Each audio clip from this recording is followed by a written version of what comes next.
And now, good morning, Bonn.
Be the one that set the West in flames, and I heard him wreck it with the crystal method, name of the game.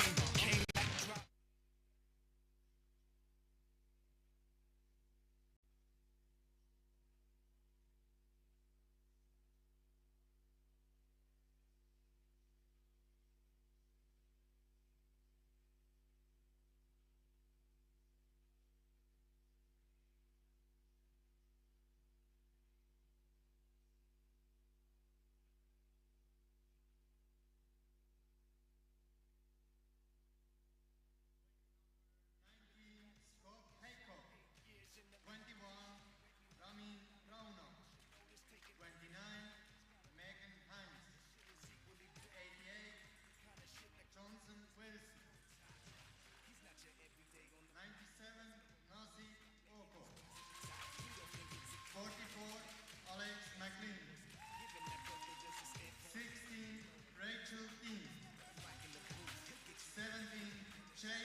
Team manager Emmett Britton. And the referees today morning in the first game, Marco Kach, Gerhard Mentz and Michael Roche. And now, the national anthem from Italy.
national anthem of Canada.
Italien gegen Kanada, das heißt der Weltmeister. Italien aus dem Jahr 2018 natürlich in der Favoritenrolle in diesem Spiel gegen Kanada. Es ist bereits das 4. Vorrundenspiel für Italien. 2 Niederlagen. Good morning, everyone, and once again a warm welcome inside Stadthalle in Sursee, Switzerland. We are ready for day 4, of this 2022 World Championships of Power Chair Hockey. We will get started today with the defending world champions, the reigning world champions, against Team Canada.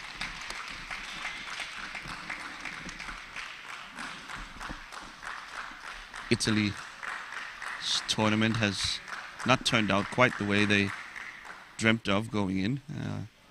Their title defense has been cut short by early losses to Team Switzerland and the pre-tournament favorite Netherlands. And so they are, I'm sad to say, eliminated from contention and are just playing out the rest of their schedule. Facing them is Team Canada, who have struggled mightily in this tournament. They have been on the wrong end of a few, more than a few, significant losses. We just saw them last night against the Netherlands, the aforementioned pre-tournament favorites, and they were soundly beaten, 31, I think, to 1. They were just about able to get on the scoreboard with a few minutes left. Nasib Ogo, who's in the starting lineup today as well. Speaking of starting lineups, for Team Canada, it's captain and goalkeeper Scott Haycock. It's the aforementioned Nasib Ogo. It's Ramin Raunak and Johnson Wilson, the third handstick player. And with those 4 mainstays, it's Megan Hines today, the T-stick player. Got an early shot here from Raunak and just wide of the Italian goal.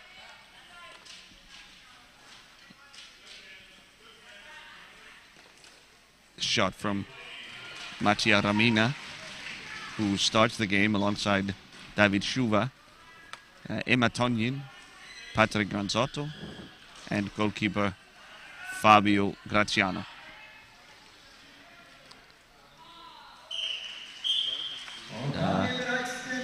Here early on, 40 seconds into the game, 38.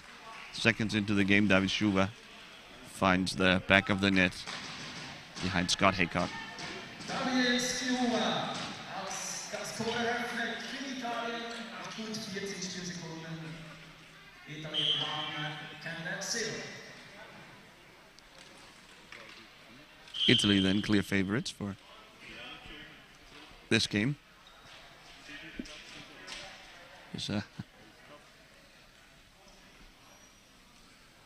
Ramin Ronak not allowed to touch the ball twice off the tip-off there. Some confusion. Here's Ramina. He has a screen from Gran Soto. There's a lot of space there. Oof, this shot just wide from Gran Soto to the backhand.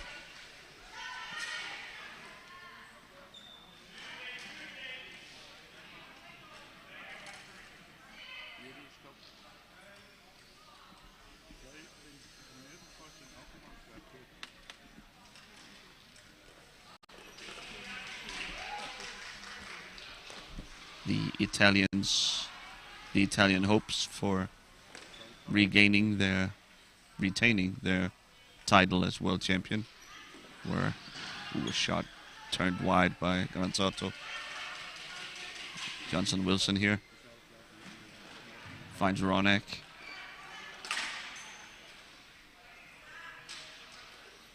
Ogo, Ronak, stopped by Tonyan. Gran Soto and Schuva will pick it up. The Italian hopes for title defense was finally dashed yesterday against their longtime rival from the Netherlands. The game was close for most of the game, but with about 10 or 15 minutes to go, the Italians were... Patrick Gran Soto was selected for a mid-game speed test. He failed that test, and that carries with it a 5-minute suspension. And indeed a 5-minute suspension that even if the opponent scores, you are not allowed to go back to full strength. So the Dutch blew the game wide open during those 5 fateful minutes. And the Italians were thus eliminated basically from contention here at the 2022 World Championships. Ronak back the other way, a shot blocked by, I think, his own teammate Wilson.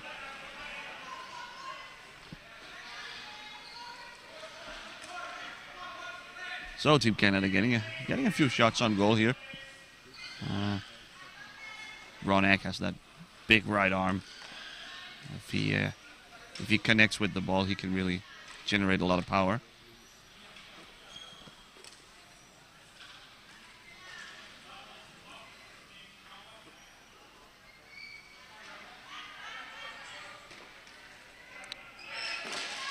There was some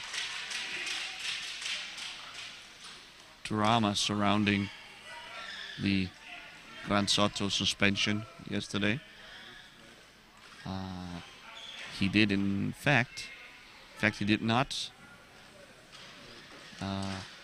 fail the speed test per se. He was caught altering the settings on his chair between leaving the court and getting onto the official speed testing rig, the rollers you drive up onto, and it's a little bit of a dodgy move, of course. That is trying to alter the precision of the speed test. It was up for some debate like last night if that actually should be a violation, if that's the extent to which that's against the rule was a matter of some contention from the Italian camp. They filed an official protest, which was ultimately denied. Of course, it's of huge importance for the Italians. They were down only by 1 goal in a back and forth game against the Dutch, and very much still in with a shot of winning that game, but that 5-minute suspension really put an end to their title challenge here.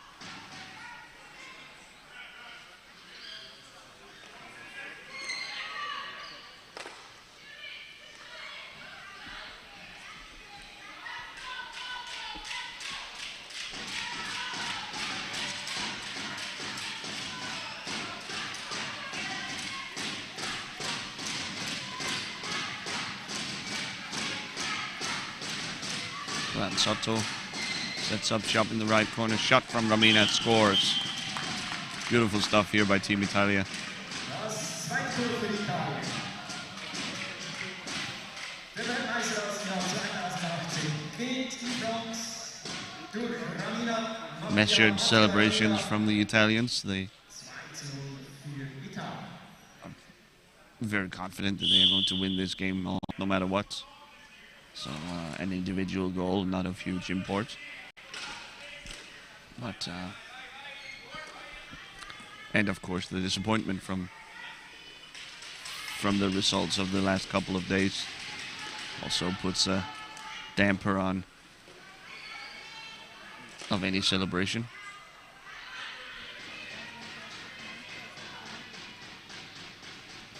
Italy, one of the great power chair hockey powers. They don't deal in 5th place finishes. All that matters to them are gold medals. You can tell by their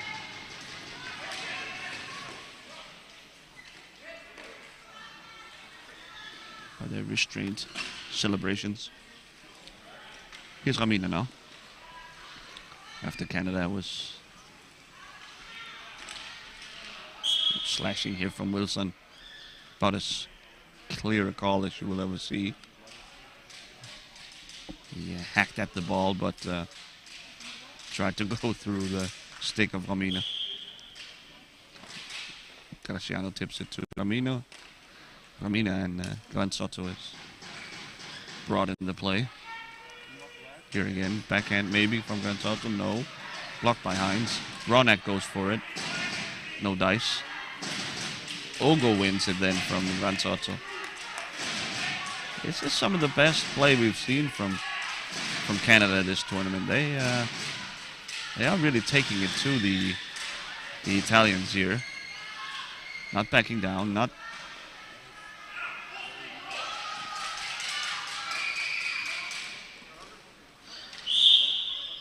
Here's Lamina with a steal, but before that a blocking call. So we'll have a Canadian free ball at around midcourt. And Canada with a chance to set up some half-court offense, some set offense. Instead, they're swarmed by Italians almost immediately. And Ogo forced to send it back. To send it blindly up court to... Oy, oy, oy. Great pass from Gran Soto. Shuva turns it in. I think it hit the post. Maybe a save from Haycock.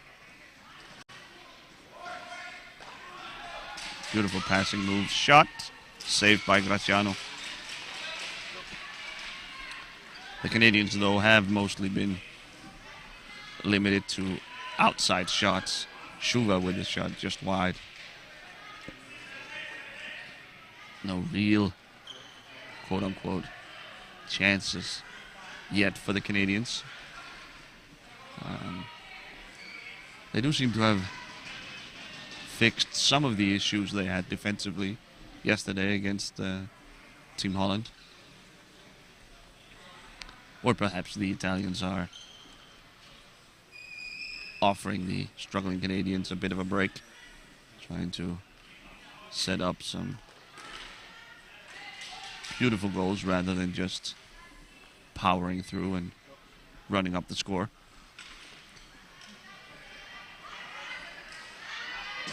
Beautiful stuff here from Ramina in reverse. Finds David Schuga. And it's 3-0 Italy.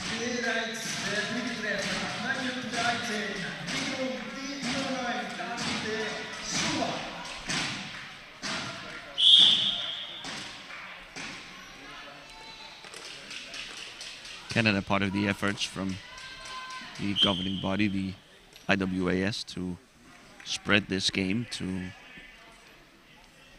more far-flung places of the earth. Power chair hockey has traditionally mostly been a European phenomenon, but the great efforts from the governing bodies trying to spread the game has resulted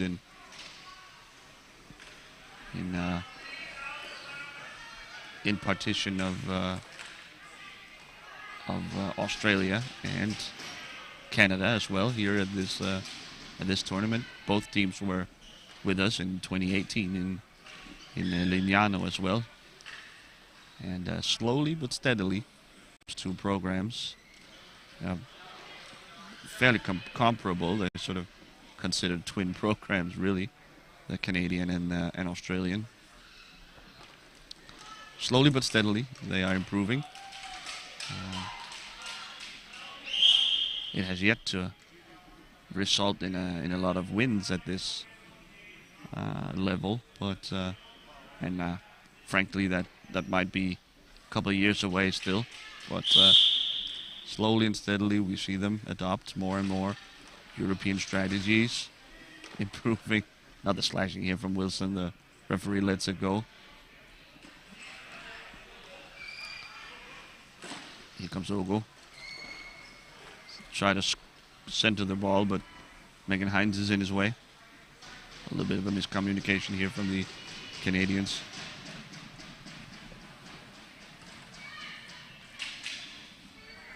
So, the Canadians here to learn. Stolen by Ronak.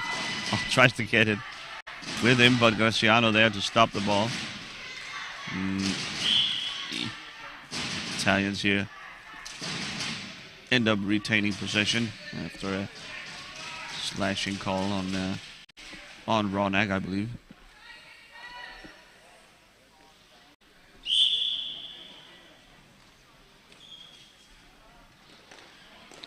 It's of course difficult for teams like Canada and Australia, who are sort of isolated in their regions. It's hard to find qualified competition that is good enough to help you develop, but perhaps not quite as good as the teams here at the World Championships who are dominant and maybe not what you want when you're trying to improve necessarily. But kudos to both the Canadian and the Australian teams for showing up, for staying at it, staying with their dogged approach, hanging in there. Improvement will come, I promise. It's just about hanging in there, taking your lumps here early on, and winning will come at some point.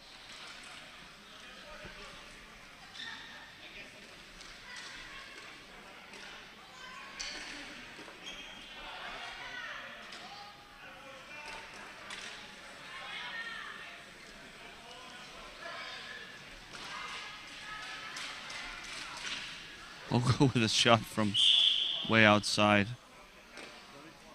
A high ball goes against Italy here, I think is a tough call, but nevertheless, Canadian free ball here.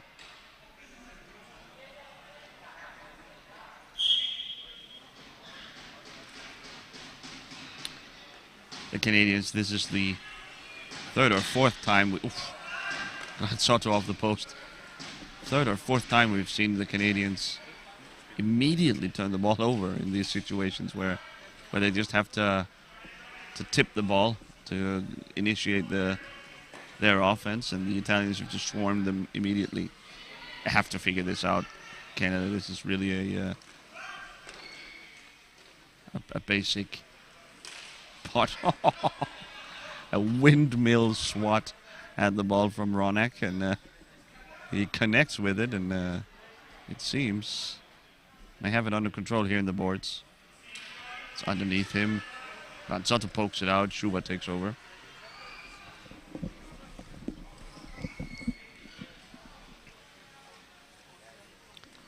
So a little bit of a sleepy atmosphere here at the Stadthalle in Sursee. The arena has been boiling at times with enthusiasm and fans from all over the world cheering on their heroes on the pitch. But today I think most of the fans from other countries not involved have chosen to sleep in, conserve some energy for the games later today, and certainly the placement games on Saturday and Sunday.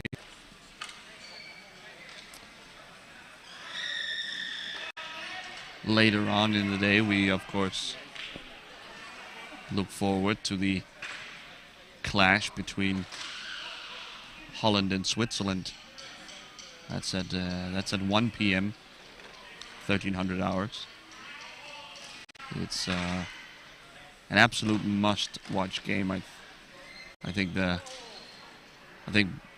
basically every fan who's here, rooting, no matter the country of origin, will be watching, will be in the stands. And of course we know the hometown favorite here, the Team Switzerland, will bring a bunch of fans. The cowbells will be ringing. The Dutch, we know, always travel well as well, so the Dutch fans are going to be all over the place. It's going to be noisy, it's going to be intense, and with absolutely top quality power chair hockey. Holland and Switzerland might be the most impressive teams we've seen so far. They are dueling from Group A supremacy. Shot and a save here by Haycock. He's had a couple the last minute or so. Ranzotto navigates the Canadian defense. He sends a pass across to Schuba, but Moon is there to stop it. He's caught in the boards, trying to get it out. Ramina, though.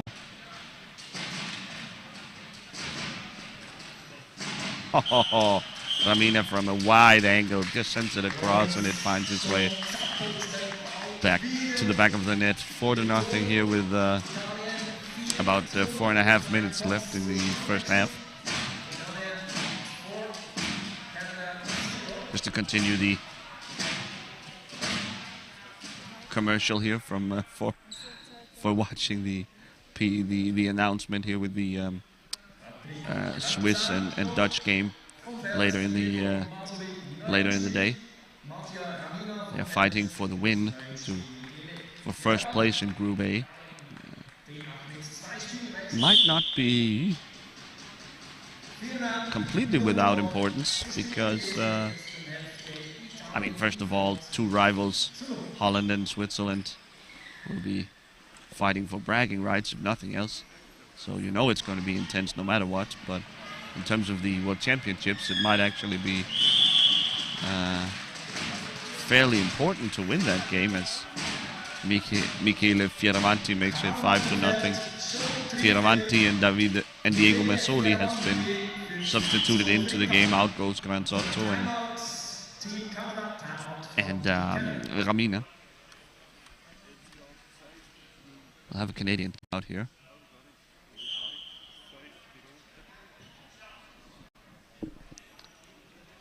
But going back to the Group A, fight for Group A supremacy. Winning the group will allow you to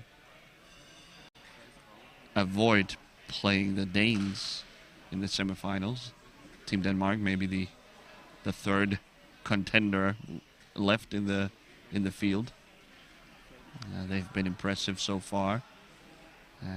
In the weaker Group B, especially considering the COVID-19 related absences on the German team, which has hampered them quite significantly. The Danes have proven to be the cream of the crop in Group B.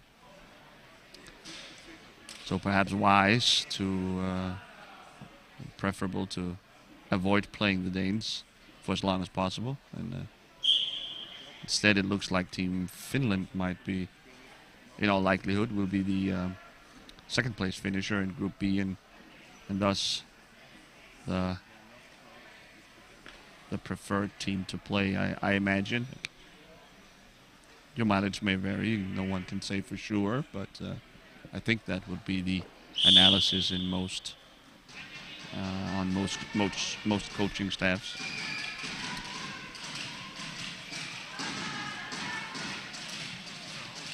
So back from the timeout, we have Canada on the ball still.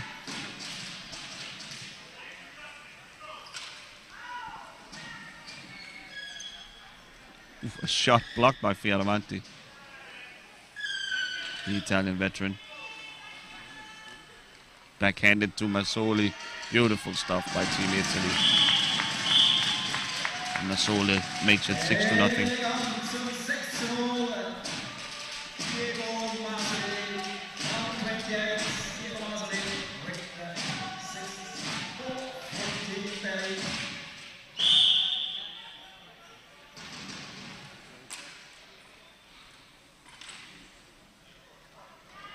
Canadians giving a lot of playing time to this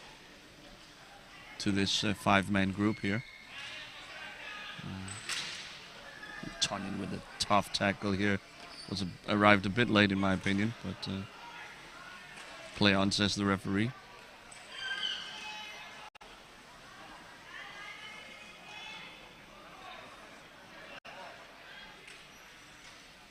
Ogo sends it round the boards. Ronak will collect. He'll shoot if I know him well. He tries to, a bit of a misfire. Ogo now, ooh, backhanded just wide of Graziano's net. Slowly back the other way. That's Shuvia if he wants him. Shuvia certainly calling for the ball. Mazzoli.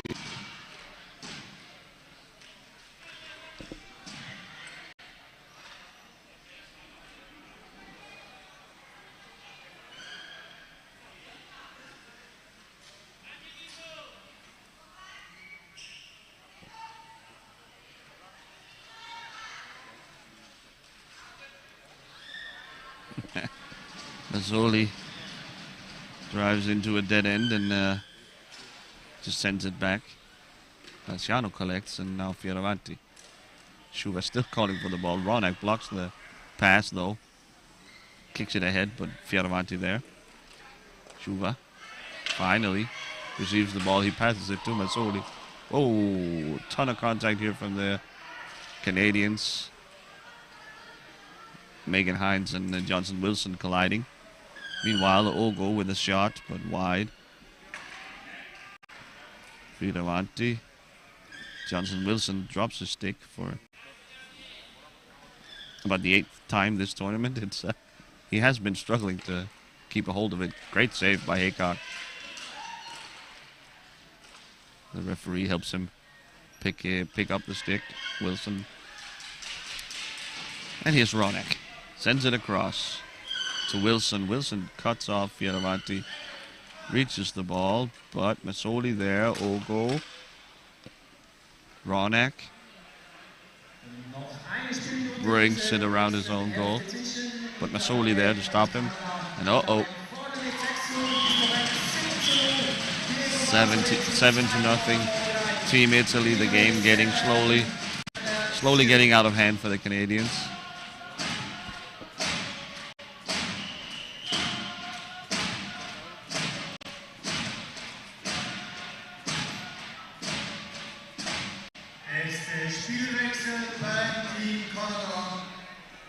Finally, we get the now we get the substitutions from Canada. Chaban für Johnson Wilson. In comes Jaden Shaman for Johnson Wilson. Out goes Megan Hines. And in comes Ryan Bellm, young Ryan Bellm. Bellm? Who knows? I'm going with Ryan Bellm.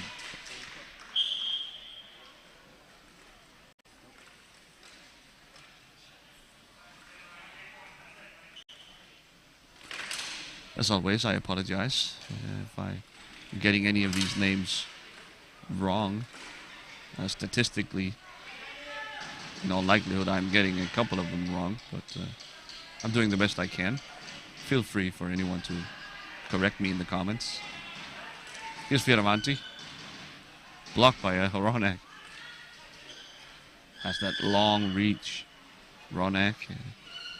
Bit of a wild style of play, but he gets the job done.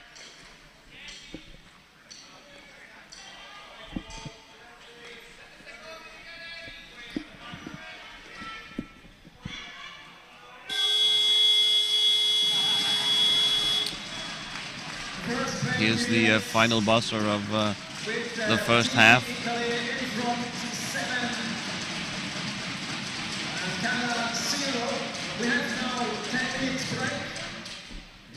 It's a 7-0 lead.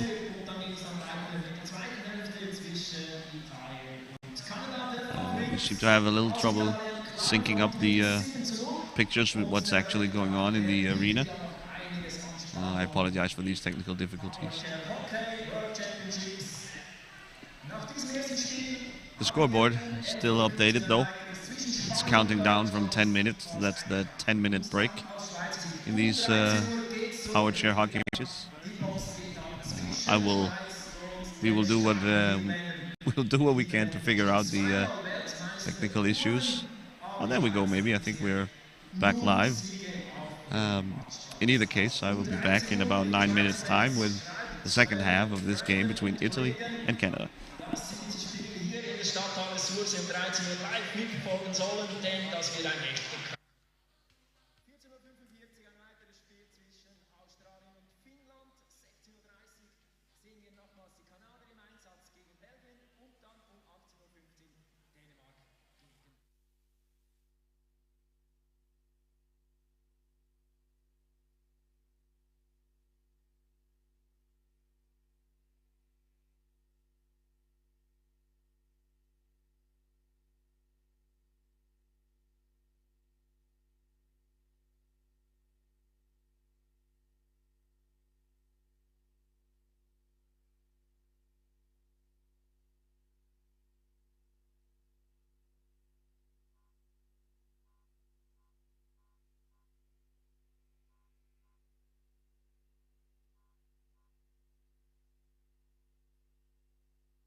Welcome back here to Suisse, Switzerland, where we are getting underway with the second half of Italy versus Canada.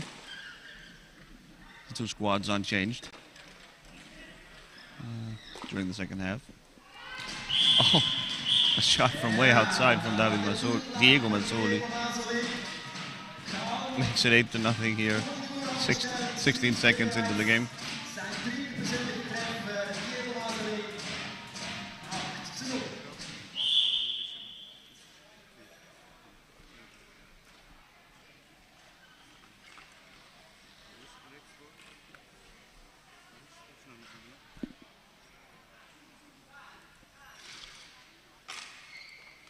Ogo now. Met by Mazzoli. Tries to pull it out, but David Schuwe collects Mazzoli.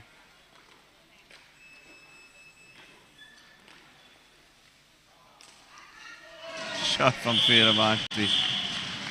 Mazzoli teed him up and Fioravanti just reaches back and thumps the ball into the Canadian goal.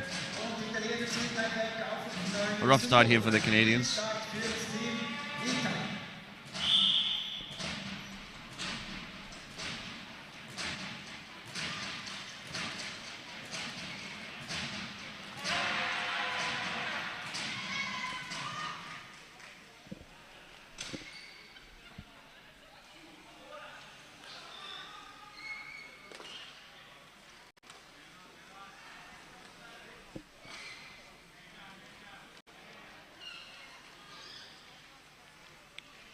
We'll go on the move.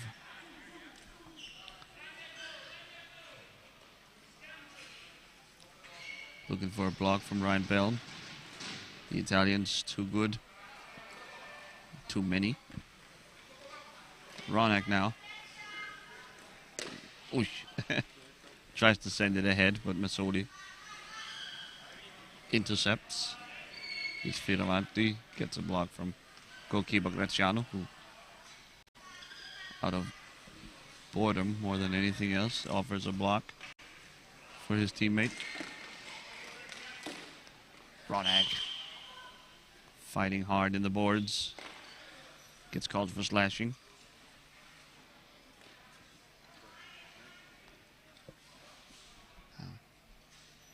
He's now told by the referee to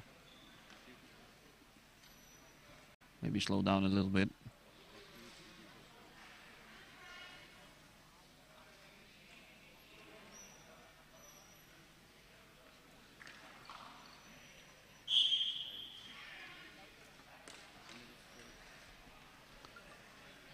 So the free ball will force Canada into a more compact formation. Ronak breaks out of it though. Fioravanti. Double screen from Italians on Ronak to spring free Fioravanti. And now the call goes against Italy, and the Canadians will take over.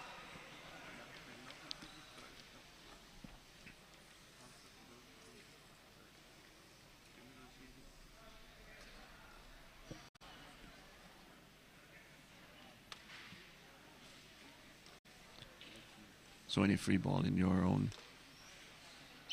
defensive zone will be taken from the little hash mark there on the penalty line. Ogo on the move, a shot wide. Graziano was there. Mazzoli recovers the rebound. Ogo, Ronak, they're quick to shoot. The Canadians not getting much of organized attacking.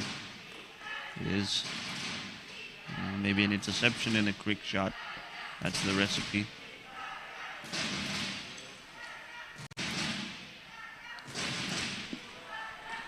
Schuva to Mazzoli. Fioravanti, but Ogo there to collect. Shot blocked by Schuva. Oosh. Ogo with the backhand. With the wraparound. Schuva picks it up. A tough screen here from Tonyan. Up to Fioravanti.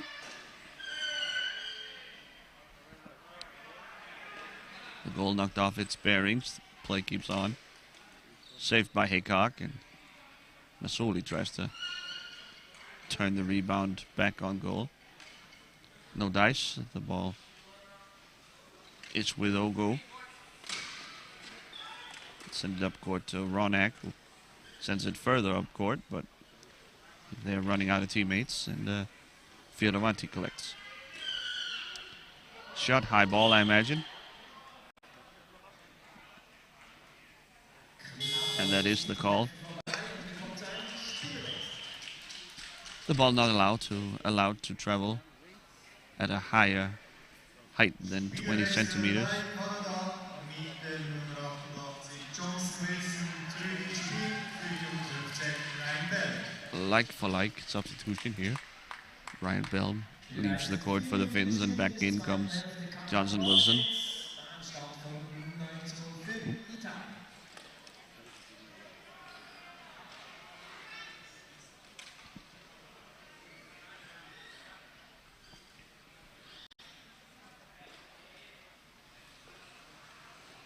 Ogo shot saved by Graziano. Graziano, an excellent goalkeeper. Stays awake, he knows what to look for. Fioravanti with his own half-court shot. Here comes Shuga.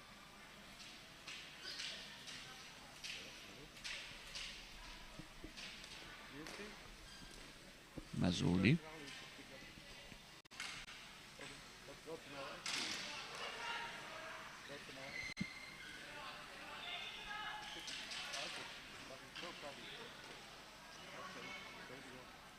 Mazzoli pulls it back. Searching for a crack, the young playmaker.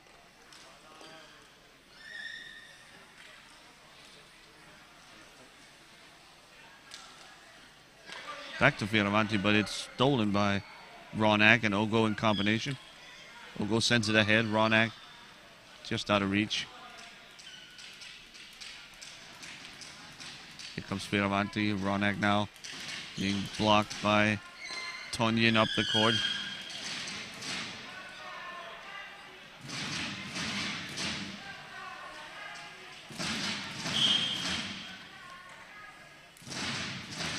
A high ball is called, excuse me.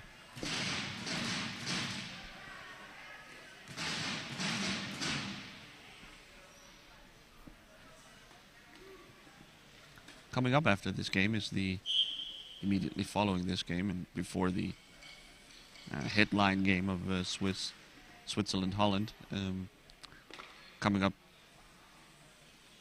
here is Spain versus Germany.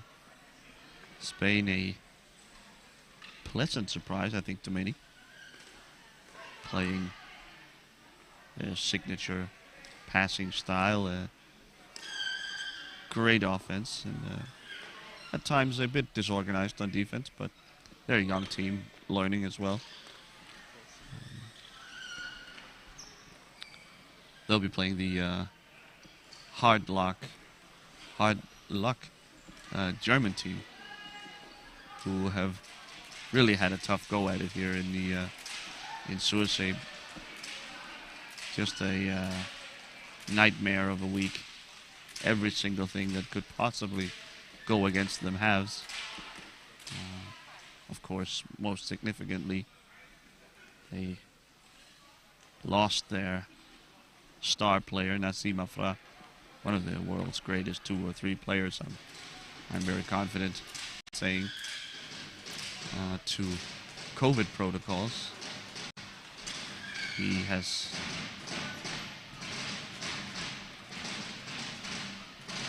been bedridden with the classic COVID symptoms, fever, and so on. So not able to play, and by tournament regulations, not even allowed to play. Of course, we want to stop the spread of COVID, and especially in a place like this where many of the players are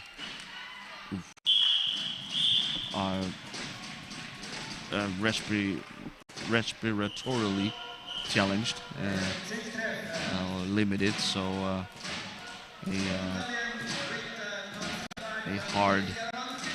being hard hit by COVID could be, I mean, ultimately life-threatening for some of these players, and therefore that's an extra layer of safety at this tournament. This rules out Afra, and even if the Germans, and I'm told even if the Germans were able to stay alive long enough in the tournament to make it to, say, the semifinals or beyond, it would have been doubtful if Afra was going to make it here. We wish him a speedy recovery, and we hope to see him back soon.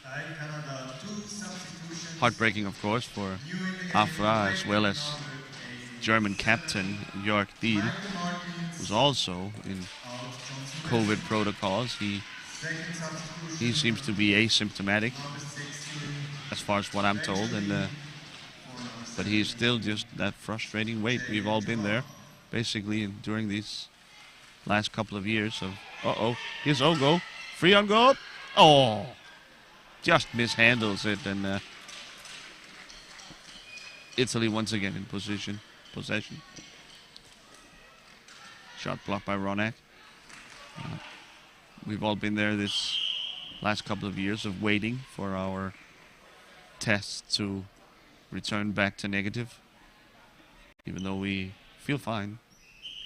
No symptoms really, but the PCR tests keep coming back positive, and Jörg Diel then ruled out for the entirety of this tournament so far. He could be back any moment, though. But with the Germans eliminated from championship contention,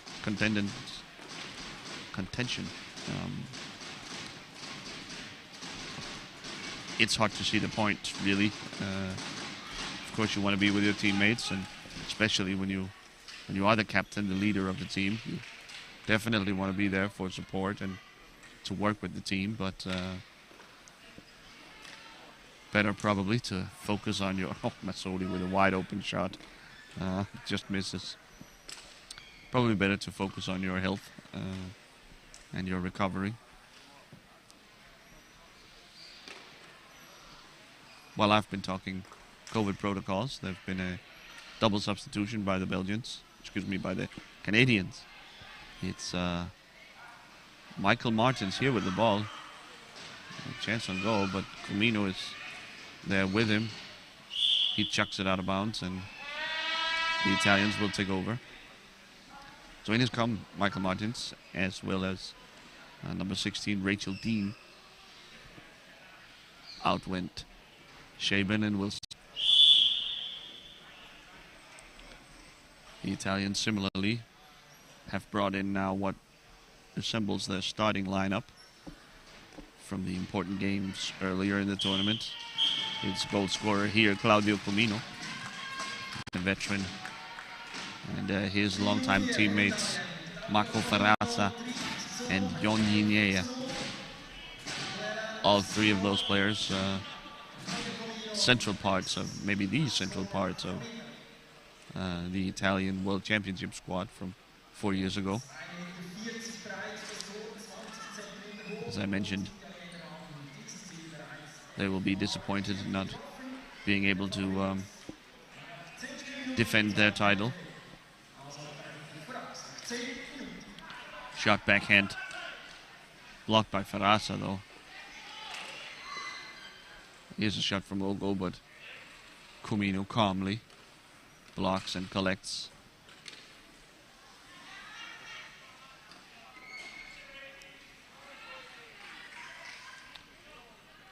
Without straying too far into Italian nomenclature, I think Italians would refer to Comino as the ultimate. Beautiful pass from Ogo. Martins was there, but his shot over the goal, basically, over the Fabio Graziano's goal. Look at this. Wide open was Michael's, but oh man. Michael Martins, excuse me. But sends it just a hair over Graziano's goal. Massoli receiving the pass from the regista of Team Italy, Comino. That makes it 12-0. The Canadians so close to scoring there. That was a brilliant opportunity, but wasted by Martins. Ogo sends it to Martins. Comino collects, and the Italians will build up once again.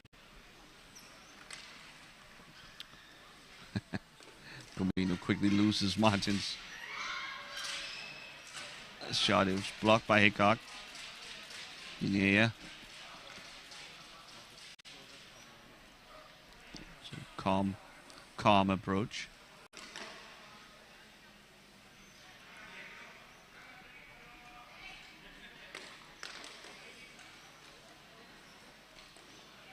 Shot blocked by Dean. Comino back to Unier.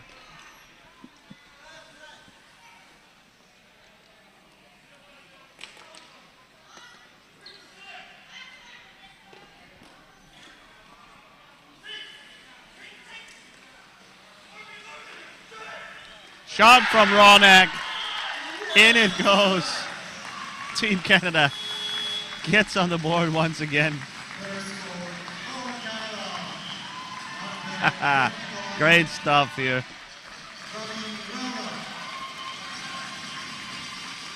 Man, you gotta love Ramin Ronak. Just always in there fighting so hard for every inch. He's rewarded here by a goal for Team Canada. They are few and far between, but man, this wakes up the sleepy crowd here in Stadthalle. Everyone, of course, rooting for Canada to get a goal or two on the board. I think I even spotted Graziano, the Italian goalkeeper, with a little smirk. Shot from a wide angle that probably, had it been in a more competitive and important game, he would be kicking himself for not stopping. But a little smirk there, and acknowledges that Team Canada is so sympathetic. Just a fun team overall, really. Back in front to Ronak. Could he get number 2? No. Comino sends it into the corner. Ronak's still fighting, of course. Oh, he sends a great pass across. Alex McLean, who's come into the game. Stopped by Guinea. He shot. Blocked by Haycock. Well, the game coming a little bit to life here with this.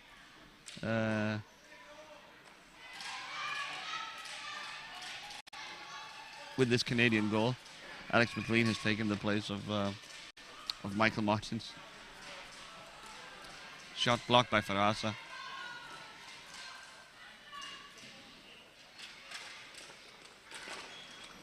Nothing against Alex McLean, of course, a Canadian veteran who was with us in 2018, but I really would have wished the Canadians would have stayed with the triple handstick lineup of Ogo, Ronak, and Martins. They seem to have something going there. Ogo now, backhand, shot just wide, and it's stuck on the Italian netting there. So the Team Italy will take over. To the right of your screen, you have the wonderful volunteers from for this tournament, who are constantly making sure the boards are nice and straight, and even after the players have rammed into them, quickly getting up and fixing the boards. There is, of course, dozens and dozens of volunteers necessary to make this happen, make a tournament like this happen. Ogo shot saved by Graziano. Without this, certainly nothing like this would be possible.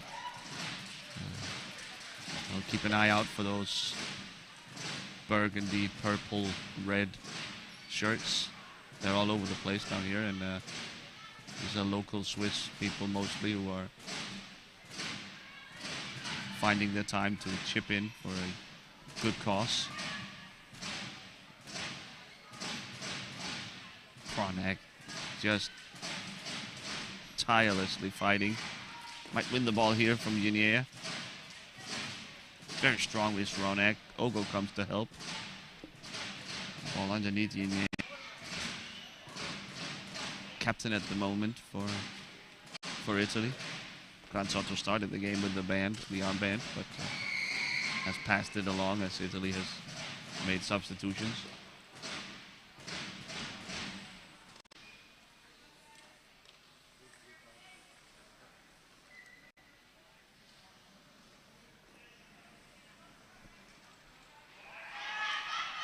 Shot from Yinea, blocked by Haycock.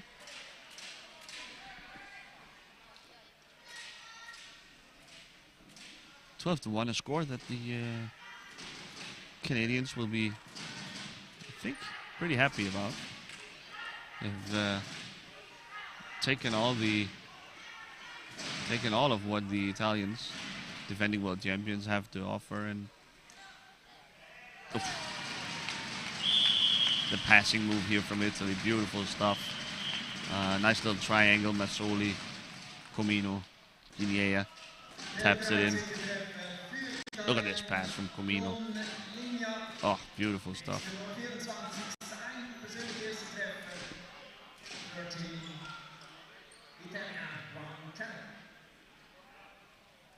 So here's a Canadian substitution.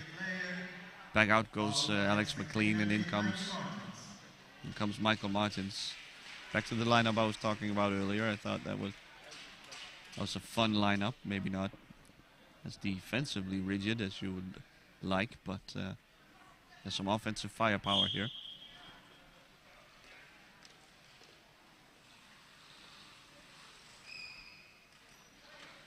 Ogo.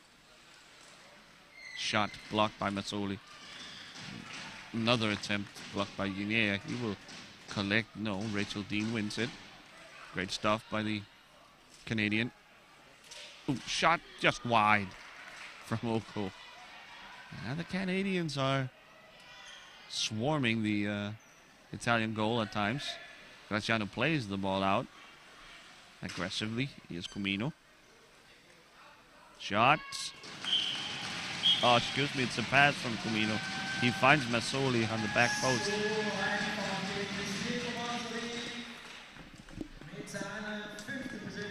The Italians showing off their long passing ability. It's beautiful stuff. Nothing Haycock can do. 3 minutes to go.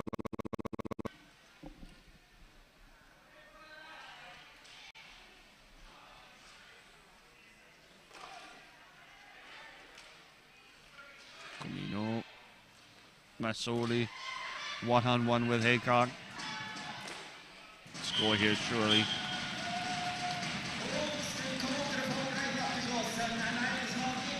Massoli figures to be part of the long-term future of this Italian team. He's playing in his first World Cup and showing a bunch of talent with that right hand, and I think that's a very good chance that he will be big part of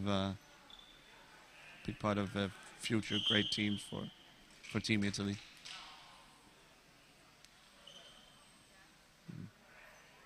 A part of some sort came off one of the chairs. I think it may belong to Ferraza. He hands it over to his Italian coaches. Nothing important, probably. The chair won't come apart. So we hope. We've all been there. Some mysterious screw or bolt has shown up. No one knows where it belongs, but we play on anyway. Ferraza now. Oh! Ferraza almost with a chance to join the T-Stick Goal Scorers Club. It's an exclusive one. There's only 4 members so far.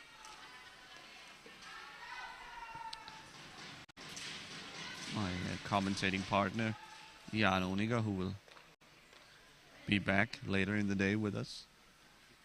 He and I have had a lot of fun talking about the T-Stick Goal Scorers Club. Of course, T-Stick goals count for double, so it would have been 17-1 had Faraz been able to pass Scott Haycock. Here's Ronak attacking. Oh, shot! No! Michael Martins almost turns it in. He was wide open. He's had a couple of nice looks, Martins. But beautiful shot from Ronak from distance. Graciano only able to partly save it. But Martins couldn't make him pay. Comino navigates the Canadian defense, and here comes trouble. He finds Guinea on the backside. The pass a little wide. So the last minute of this game, Guinea. Farasa wants to be part of the T-Stick Goal Scorers Club. That 2-point club was founded yesterday or the day before, I think, by Spain's Sara Granada. Quickly joined by Kieran Watts of Australia. Richard Goudswaard of Holland in there as well. He scored twice last night against Australia.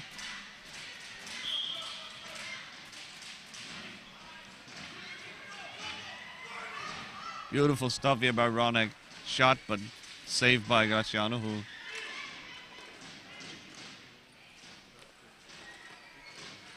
look at Ronak here. Beautiful stuff. That signature quick shot of his, but kept out by Graciano. Comino the other way. He's got 5 seconds to make it 16-1. Shot blocked by Ogo. Yeah. And that's it. Canada, such a fun team to watch. Their next game will be later this afternoon against Belgium. Belgium, a team who has also struggled a bit, so maybe a opponent of more appropriate size and ability.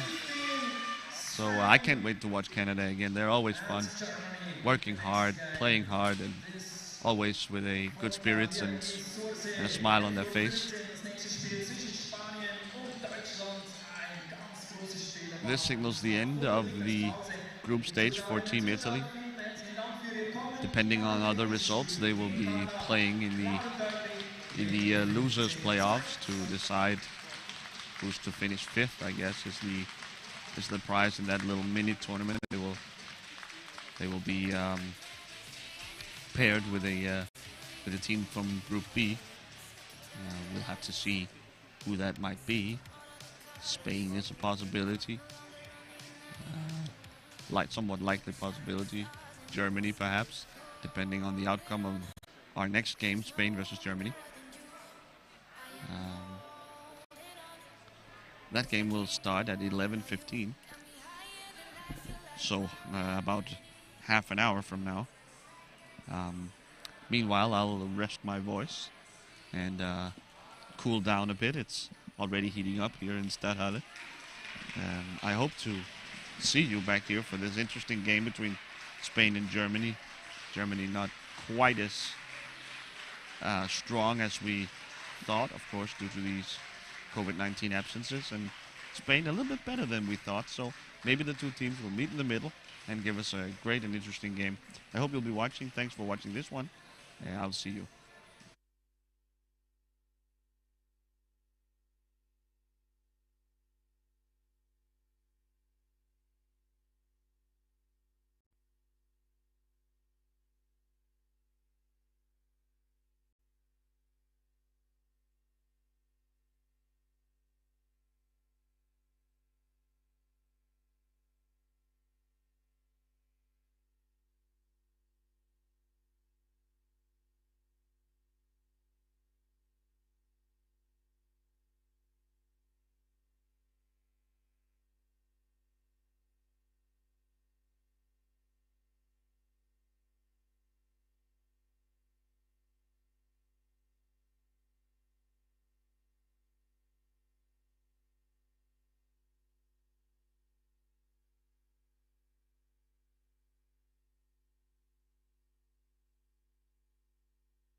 Please listen the national anthem of Spain.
Hello everyone and welcome back to Stadthalle Sursee, Switzerland, where we are about to get underway with this very interesting matchup between Germany and Spain.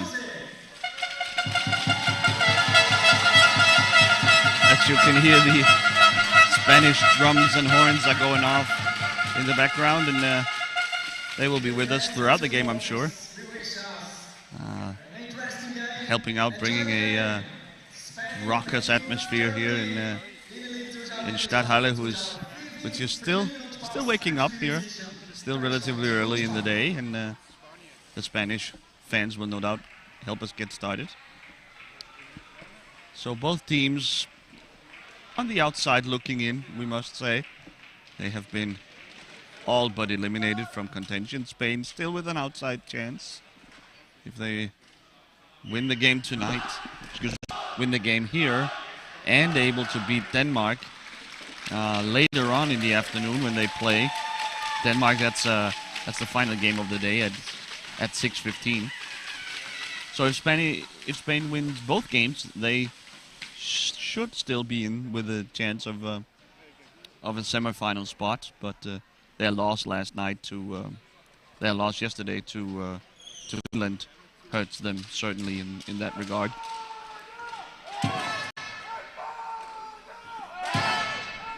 Germany seems to have played their part. as opposed to the Spanish, this is their last game of the group stages, and with the losses to both Finland and Denmark, they have no chances left of reaching the semifinals. On the surface, a grave disappointment for the Germans. They surely had championship hopes going in, but COVID-19 related absences have hurt their team immensely, and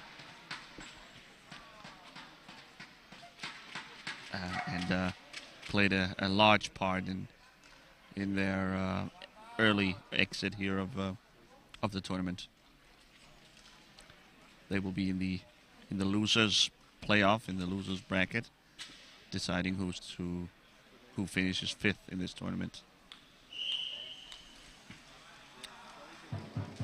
The team's changes ends here after the coin toss.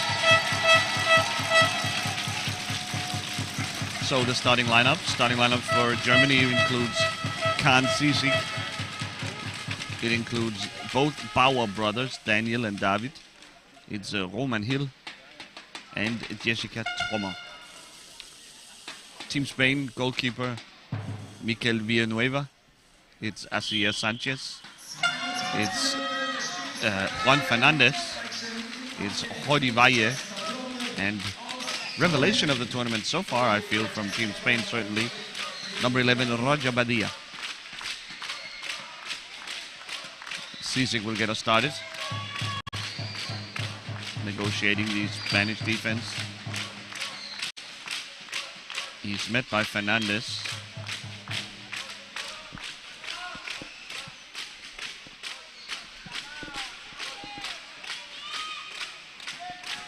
Team Germany made it a team-wide mission, a priority, setting up T-stick player Roman Hill for a goal during their game against Australia. I'm not sure Germany will take this quite lightly, this game.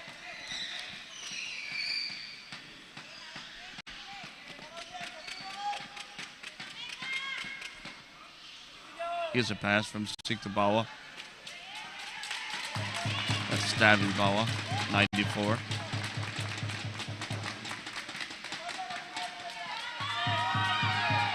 Here's Padilla. A pass ahead to Asier Sanchez, who wisely pulls it back. There was a slight opening there, but he elects to build up in a more patient way. Padilla. Ahead to Sanchez. The ball deep in the corner now.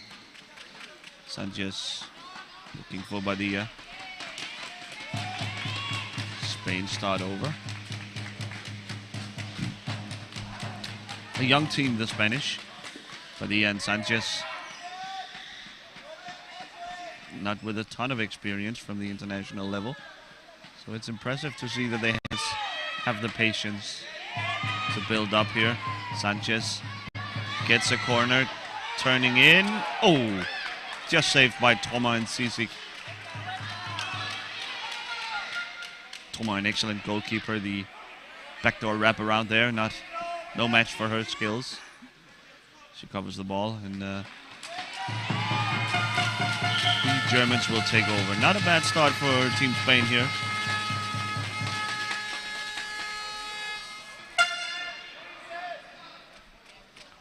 The Germans are a slight favorite for this game, it must be said, but don't count out the Spanish yet. I mean, they have been playing very positively with a great deal of flair.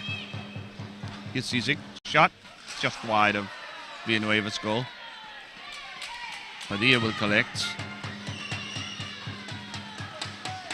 Circle around his own net. Here's Sanchez, can he find a shot? Met by Bauer. David Bauer, excuse me. Here's Badia. Working on Roman Hill. He takes a speculative shot there from behind, and it's a referee's ball. I think maybe the ball got stuck between the feet of Roman Hill. So a referee ball on the penalty line hash mark here. We'll have a timeout. Mikel Villanueva was fighting Sisik, and that's hard work, and that may have slightly bent or damaged his T-stick. A little bit of brawn from the Spanish bench will have straightened it back up, and he's ready to go. So Sanchez versus Sisik here in the referee ball. Sisik wins it. So strong, powerful player.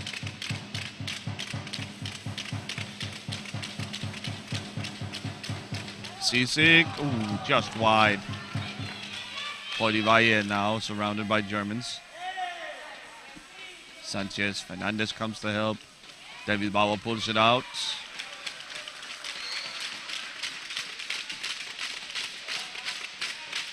Sisik now. Sisik having to assume a lot of the playmaking responsibility for Team Germany in the absence of superstar Nassim Afra. So it's a little bit of a strange position for Sisik to find himself in at the national team level, but he's done really well. He's had a wonderful connection with especially David Huber, who has started on the bench, but he will surely be substituted in at some point, and a wonderful connection between Sisik and Huber.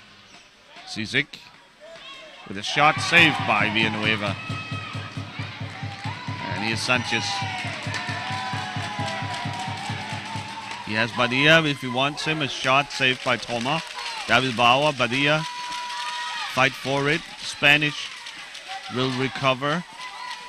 Uh-oh. Sisik shot saved by Villanueva, who ventured far out of his goal to take up as much space as possible. Good stuff from the Spanish goalkeeper. Fight along the boards. It's David Huber, surrounded by the Spanish. Sisik there to help him now. Huber pulls it out. He gets a block from his brother Daniel. And Toma as well, and now Sisik takes over. Juan Fernandez caught very high up court. The Germans, can they make this advantage pay? Sisik. Oh, over to Bauer, but Villanueva right there.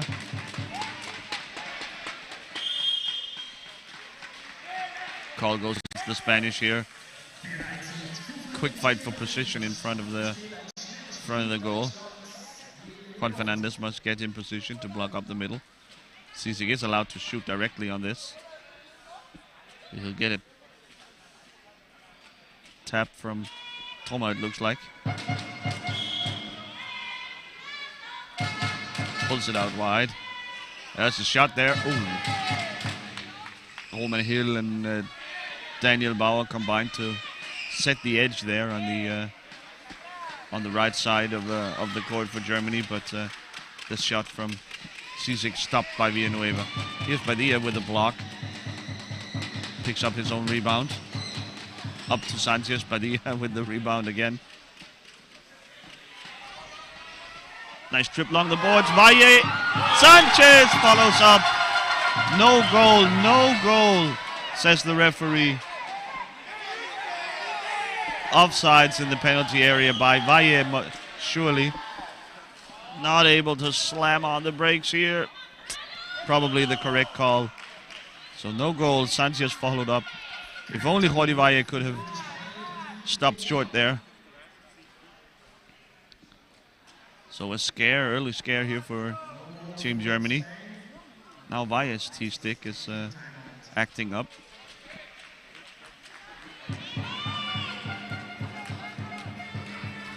That Badia-Sanchez combination, so lethal. Valle went all out for that, trying to tap in the pass from Badia. Valle would, had he been successful, it would have been a 2-point goal. So the Spanish would have had a 2-0 lead early on here. It's a little bonus for a T-stick player scoring.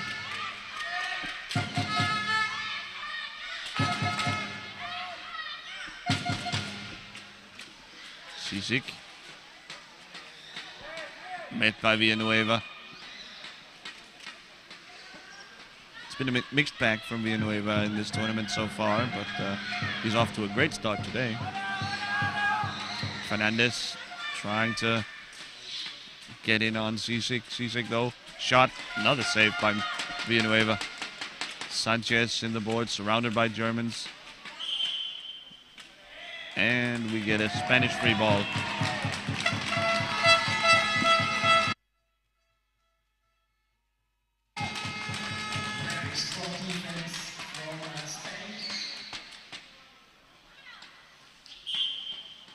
Padilla with a tip from Villanueva.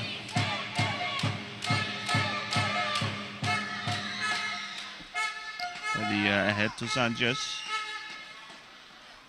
Sends it in front. Ooh, ball bouncing dangerously on the edge of the goal area, but Daniel Bauer there to collect. Cisic will build up. Oof.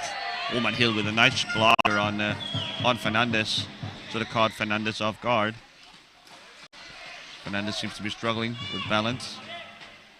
Now he's back at it.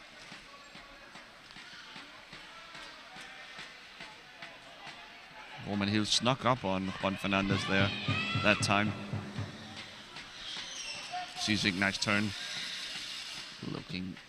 Looking for cracks in this defense. Spanish are doing fine so far. Now though, there's an edge. An early shot from Cisic. Should have probably kept it. Patience, not the strong suit of the hot-tempered Khan Cisic. Another shot a minute higher. Padilla now, one-on-one with Thoma. Padilla, saved by Thoma. Beautiful stuff from the German goalkeeper.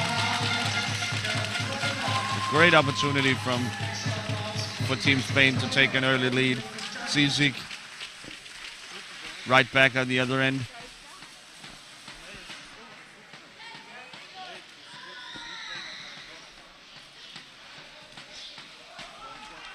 Thoma wins the one-on-one battle with Padilla. Cisic scores easily. You cannot leave the back post open like that if you're Team Spain.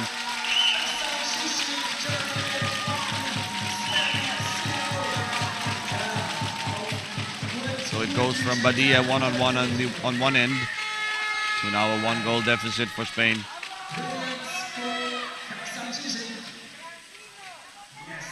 No chance for Mikel Villanueva to get back over to his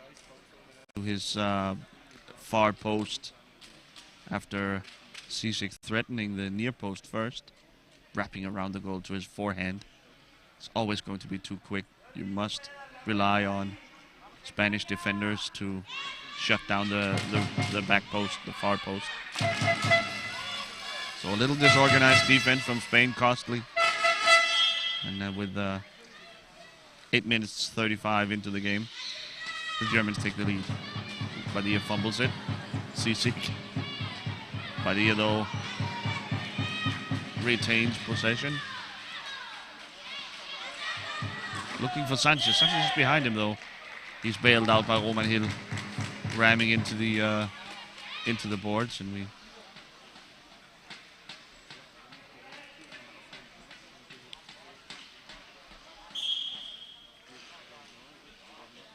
Volunteers here from Suisse will quickly fix the boards. Oh, long pass, looking for Sanchez, off of Roman Hill. We'll need a replacement ball here. I think the ball disappeared underneath the speaker's podium I'm sitting at here. So, Padilla and Sanchez sharing playmaking responsibilities.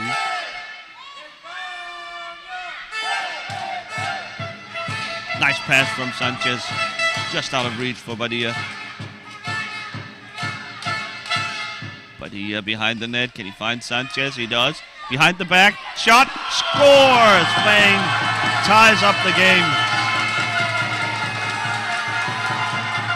Badia just able to get by David Bauer down behind the goal, and Sanchez finishes beautifully behind his back. Oh, Daniel Bauer almost blocks it. And that removes Trummer, any chance Trummer had of stopping the ball. Beautiful stuff by the Spanish. Quickly pulling back even. They only needed about 50 seconds to do so. And, now we'll have a timeout. I think this was Team Germany who called for this timeout. Coach Gerautenried. Some adjustments. In conversation with on-court leaders, Sisik and Bauer.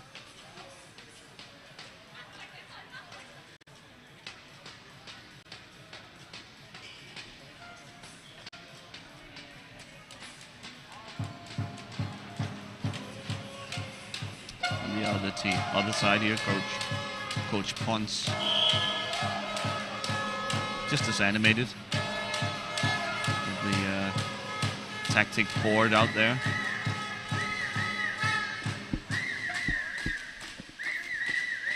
So, the Germans will tip off. Villanueva taking his time getting back and goal. With gamesmanship, perhaps. Here's Daniel Bauer tipping it to Sisik, and the Germans will start their familiar pattern of Sisik searching for creases in the Spanish defense. Despite the two... shot saved by Villanueva. But he had pointing.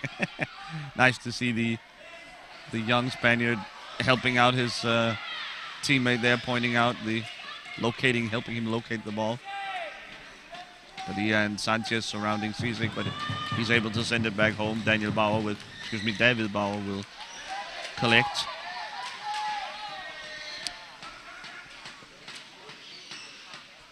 Sisik.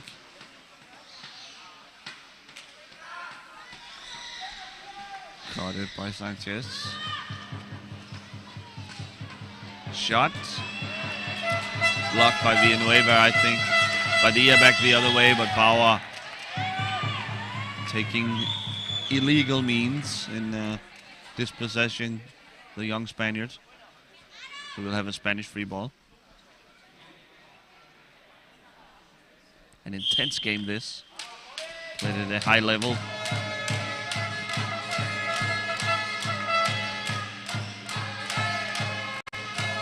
Shots blocked by the German defense. Sisik, Sanchez trying to regain possession. Juan Fernandez, Sisik gets out. Badia sends it back into the corner. Great block here from Villanueva. Playing very proactively. Badia sends it ahead to Sanchez. Sanchez one-on-one with Bauer. Here comes Hill. Sanchez, blocked by Trommer. Digging for it is Sisik. Blocked by Villanueva once again. Sanchez back the other way. Helter-skelter pace here. Sanchez to Badia. Oh, just wide. Sanchez now collects. Back to Badia. The Germans wins it behind the net. Sisik. Ooh. Moment to catch our breath here. Sisik. Back at it. Guarded well by Valle there. Sanchez takes care of the back post. Sisik getting quite a bit of a pressure now from Team Spain. Here's Sisik. That's a slight crease here. Valle needs to be wet. The goal blocked in front. Fight for it. Ooh. Tense moments here for the Spanish. Valle wins it though. Sends it to Sanchez, who makes a great little pass there to escape trouble to Badia. Hill and Villanueva going at it in the corner. Up to Badia. He's in the corner. Long read. High ball. Just rushed the pass a little bit. Sanchez, such an exciting team, the Spanish. Have to love how they are just going full-on attack at every possible chance. That initial patience we saw from them has gone out the window, and they are back to their youthful exuberance. Very direct in their attacks. Juan Fernandez trying to work around the screens from Gil Terrier, as my sometimes co-commentator Jan Oninger would say. He just bites into the leg of the defender and just never lets go. So we'll get a substitution here. Set to come on is Arno Kamps instead of the aforementioned Juan Fernandez.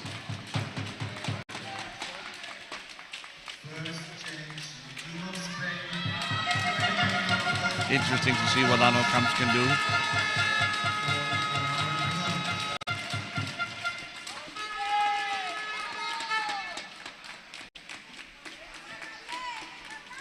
The Spanish have options as well on the bench. Antonio Rodriguez with a powerful shot.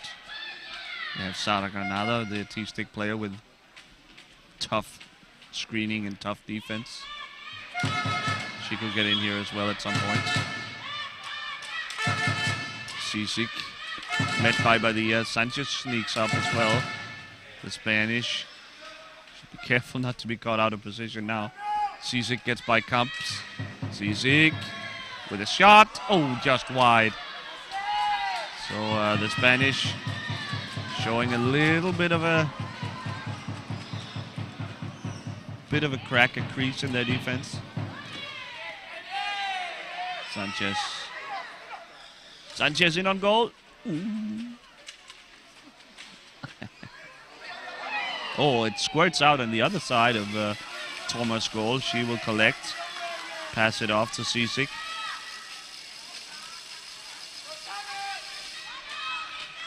Very interesting game, even though low scoring so far, but there's plenty of chances. And interesting to see how this chess match plays out. Arno Kamps taking the shot from Sisik, blocked by Sanchez.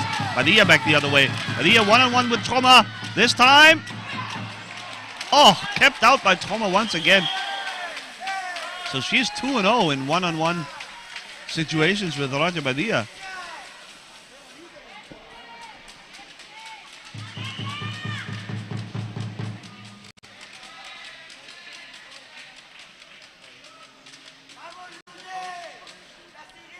Villanueva again with some sort of issue.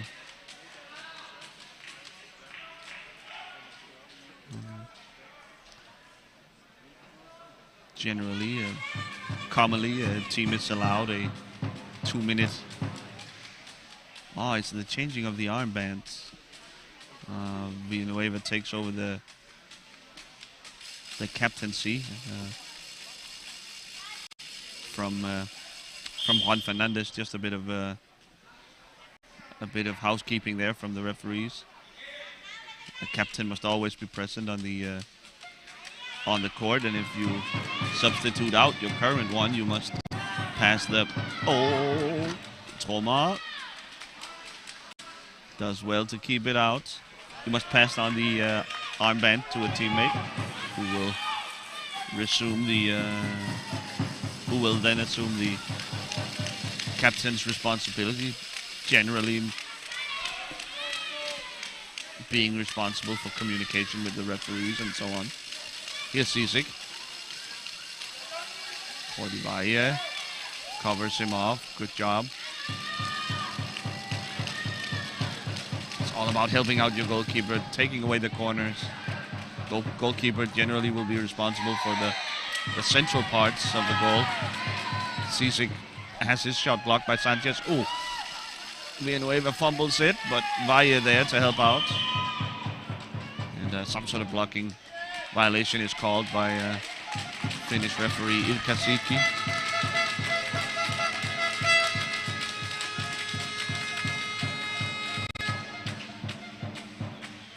So, Villanueva and Badia once again will get us going.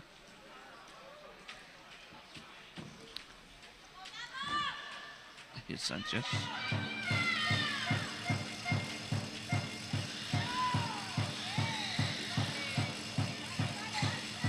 Sisik blocked by Hill. Here's Sisik. Oh, Sanchez just reaches back. Oh, tough fighting going on. A lot of stick-to-stick contact here. It's not the prettiest of games, but the intensity very high. Sisik, backhand shot, saved by Villanueva. Here's Sanchez, guarded by Sisik. Still Sanchez. Can he find Kamps in front? Oh, he tries to, but blocked by Toma. Toma covering both her near post and the pass to Adno Kamps. Toma's making a case for a player of the game so far. She's had 200% saves against Badia already. She's been very, very steady in these situations around her net. So in comes Antonio Rodriguez instead of Roger Badia. And simultaneously on the German side, in comes David Huber for Daniel Bauer.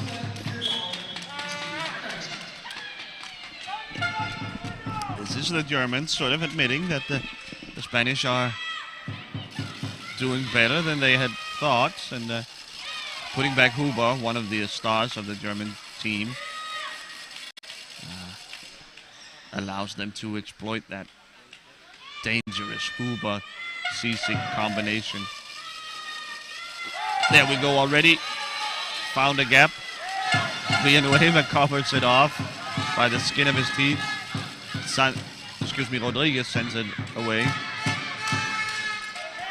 Here's Sisik, a strong block from Roman Hill there.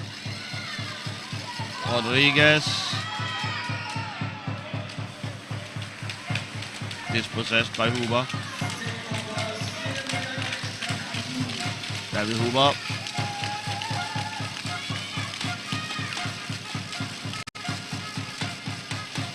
Has a lot of space here. Saved by Villanueva.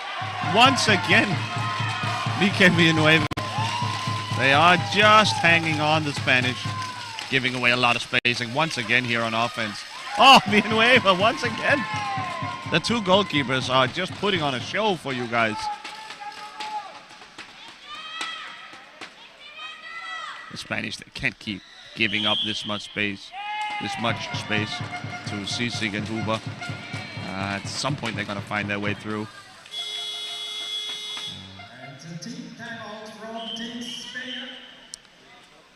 Team Spain calls for a team timeout here. Must settle down this defense now. Initiative well and truly with the Germans. Try and organize this defense a little better. They are playing with fire.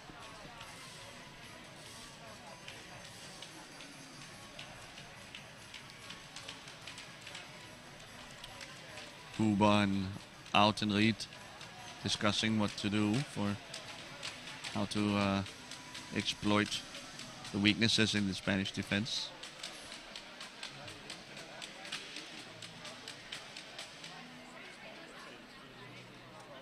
The Spanish were very much competitive against Team Finland yesterday. The score was, I think, at 1 point 4-4 into the second half, but in the end the Finns pulled away, and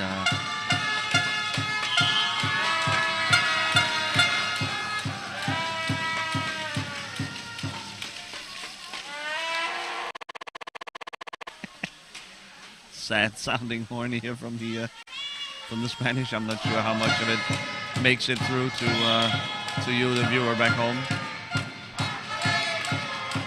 Antonio Rodriguez, Garcia Sanchez.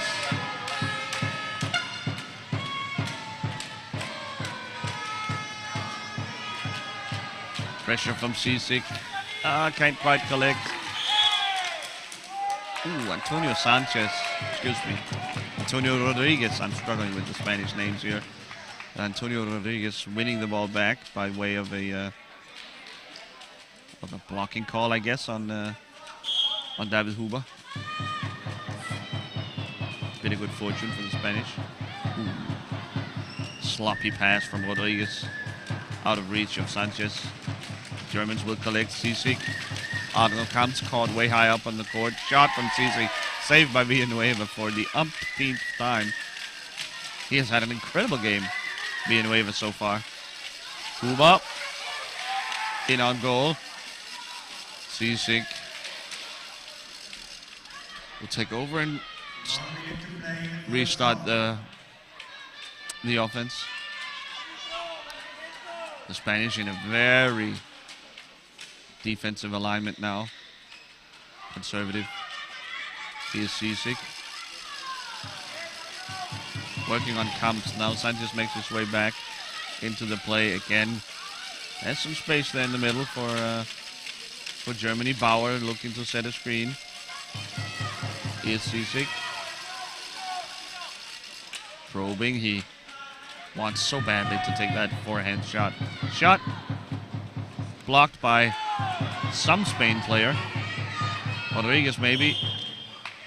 Once again, Rodriguez is cut off by Huber. Huber is a little frustrated. He, I think twice now. He did nothing wrong in his opinion, but Kasiki not relenting. Would have been an all-time first if Sisik would have changed the call after listening to the objection of Huber. But, Rodriguez, a shot. Sanchez there, but Trommer also. Time runs out on the first half. A very entertaining match, even if it is rather low scoring. The big storyline is the two goalkeepers putting on an absolute clinic so far in this game.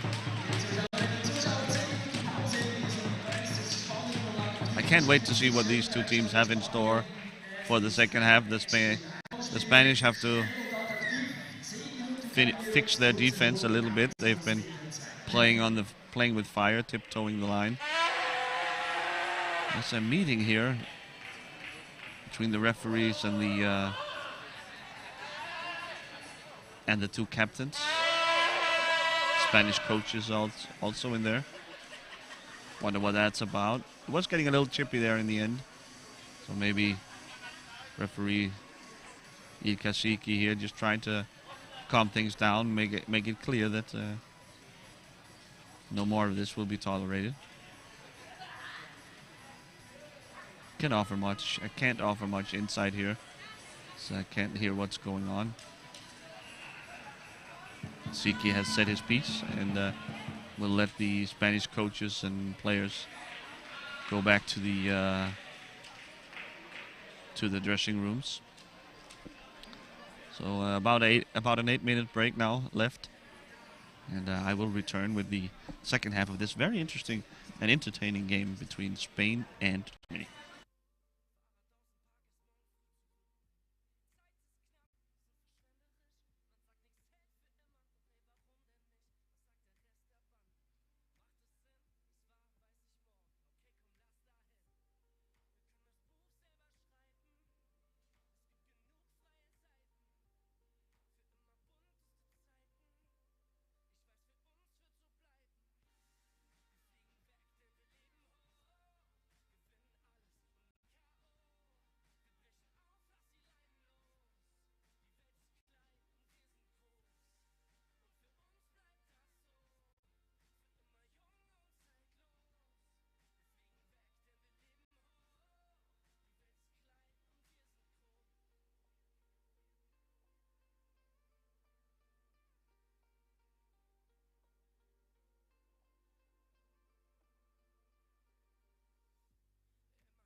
Villanueva with a harsh tackle, but once again the call goes against Huber.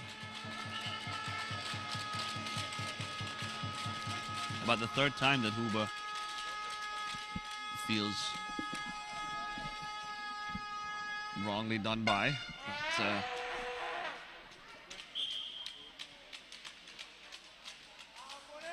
Rodriguez to Sanchez.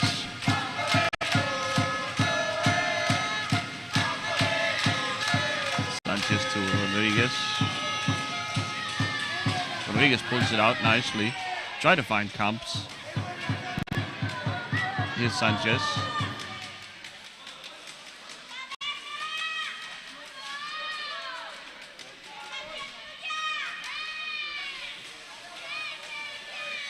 Sisi fighting for it. Here's David Bauer. Back to David Huber. And the Germans will reset. This Huber.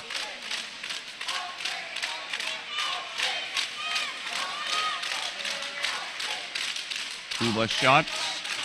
Saved by Villanueva once again. We'll get a referee ball. The ball stuck between the feet of Rodriguez. Tony Rodriguez.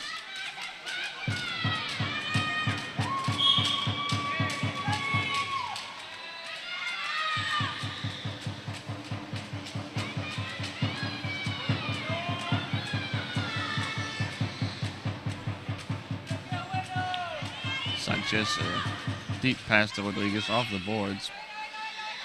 Creative. Sisik back the other way, one-on-one with Villanueva. Villanueva leaves his goal so well. He's really aggressive. Oh. Sisik saved by Villanueva once again. He is having the game of his life right now.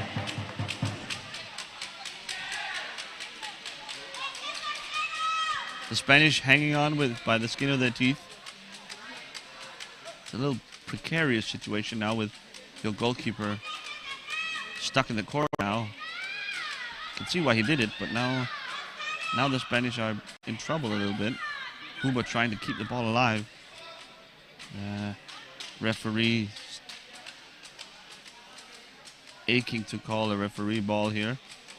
But Huber wants to pick at this advantage the Germans have with Villanueva now having left his goal.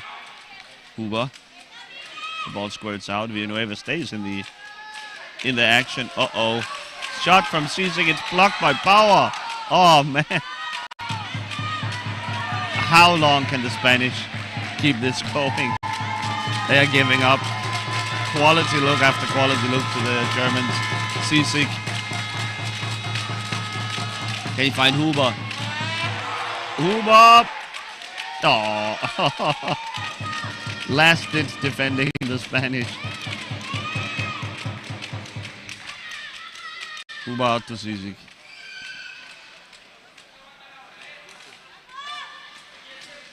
Sisik, Huber, just wide.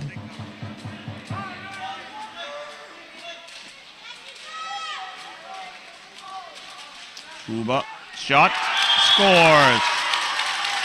Finally, he finds a way past the Spanish goalkeeper. Yes, finally, the coach Aroño Ponch of Spain makes a substitution. It's Badilla. Badilla comes back on, Roger Badilla, and Gabriel Calvo as well. I like Calvo, the T-stick player. Brings toughness and good positioning.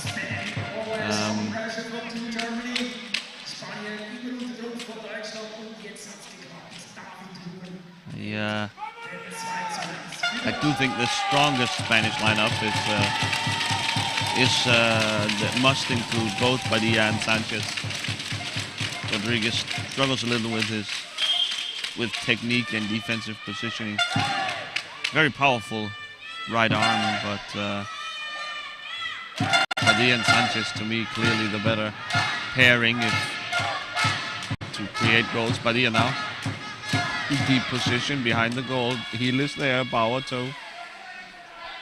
The ball squirts out and Huber will collect. Now Badia caught in no man's land there behind the net. Huber shot blocked by Villanueva. And a slashing violation, and finally Badia will be let out of jail. The Germans electing to spend 2 blocking players and keeping away Badia, so that's a show of respect to the young Spaniard.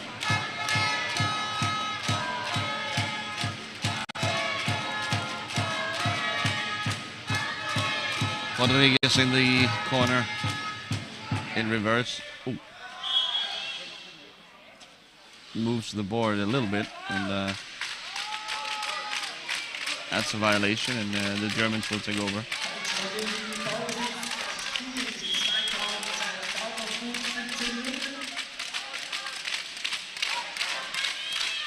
The German fans are here in full force as well. Here's Sisik.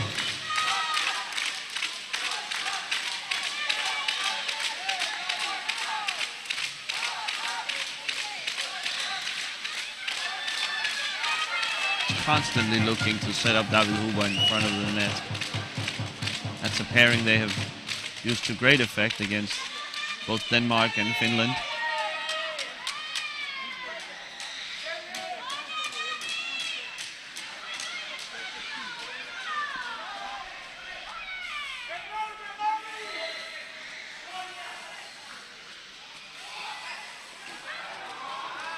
Spanish seems to have put the clamps on. Ooh, a late tackle here from Calvo.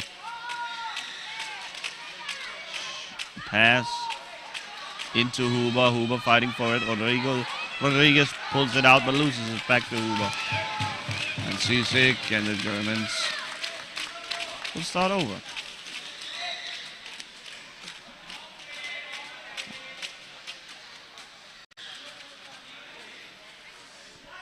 Shot from Sisik. Trickles wide. Now Villanueva again. Outside his goal area. Sisik gets is booked. Green card here for complaining one too many times to the referee. I do think the Spanish have had a kind whistle so far. And Sisik's temper just about to get the better of him. It is he can be sometimes his own worst enemy. Badia unguarded here on the left side. He shakes off Rodriguez, doesn't want the pass. It was blocked anyway, and Rodriguez. Oh, off the crossbar. Rodriguez the other way. He has Badia. Oh, must look up and find his teammate there.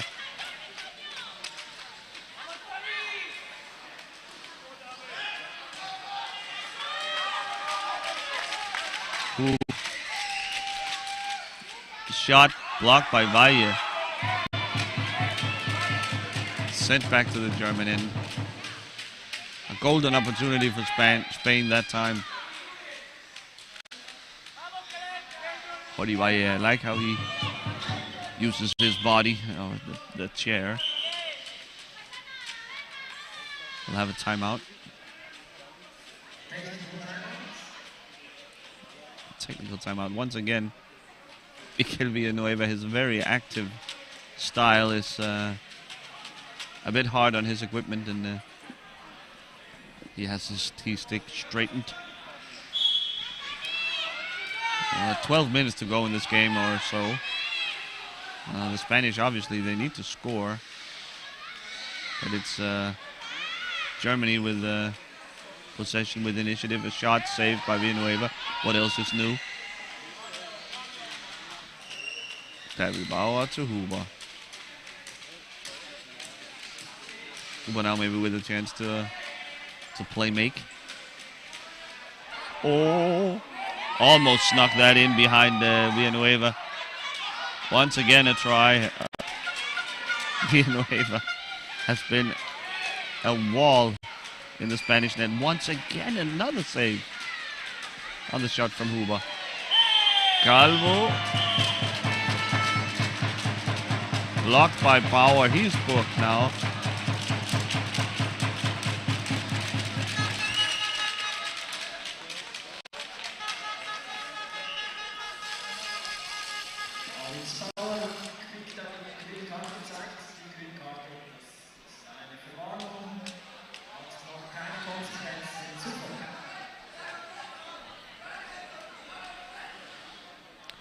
So the green card corresponding more or less to the yellow card we know from soccer and other sports. It's a warning, formal warning. The next time you transgress, you will be punished more harshly. A second green card is equals a 2-minute suspension. This second green card equals a yellow. Meanwhile, here we have David Huber being selected for a speed test. So he'll get onto the testing rig. It's a set of rollers are used to measure his speed.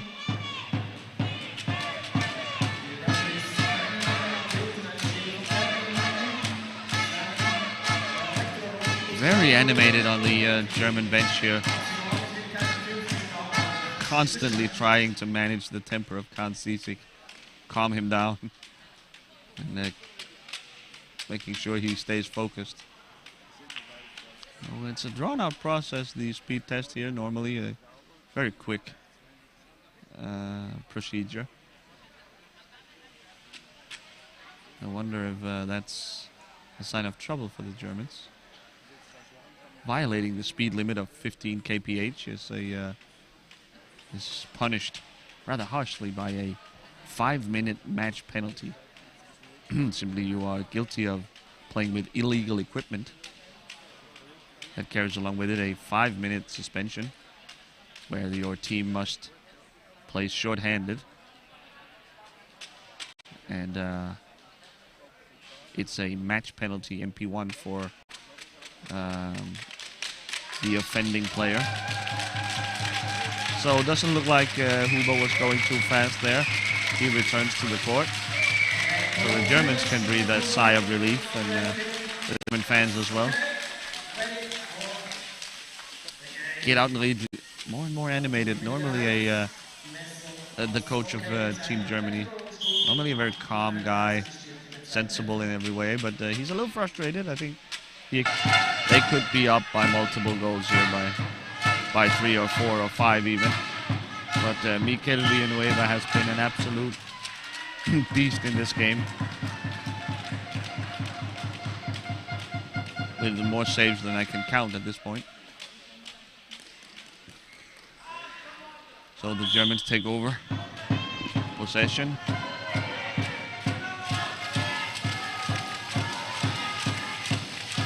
Sisik.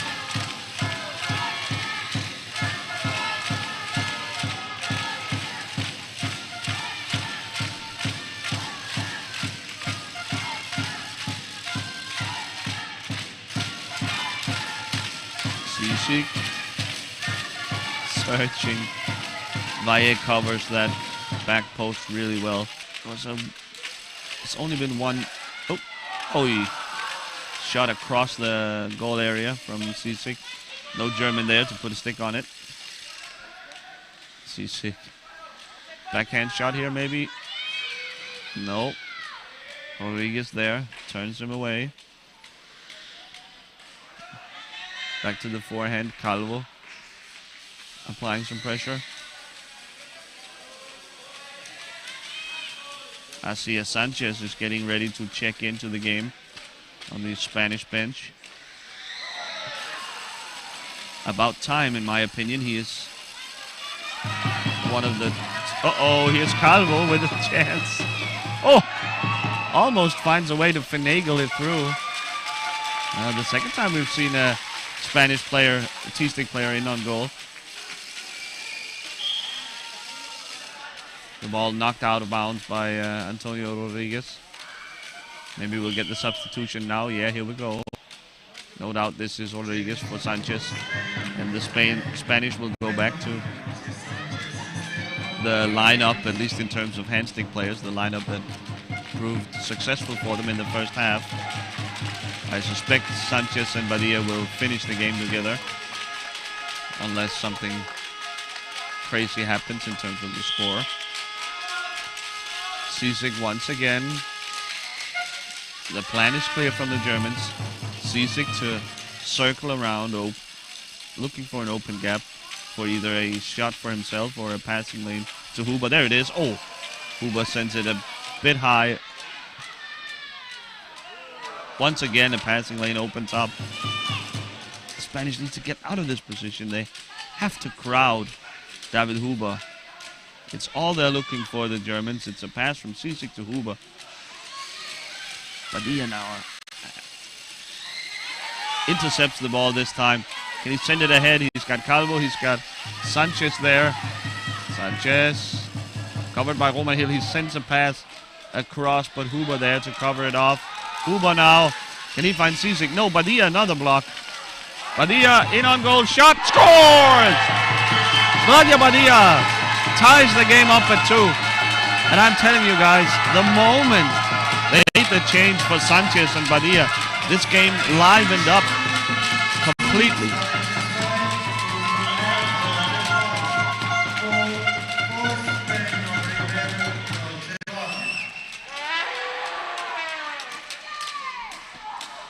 Again, Siki with the referee Kasiki with stern talking to this time the two T-stick players, Calvo and Hill, subjects of are told to take it easy. Otherwise, the green cards may start flying. This is a Spanish team timeout now. They have placed a Miguel Casado in the substitution box. So he's about to get in the game. Jose Casado, I apologize.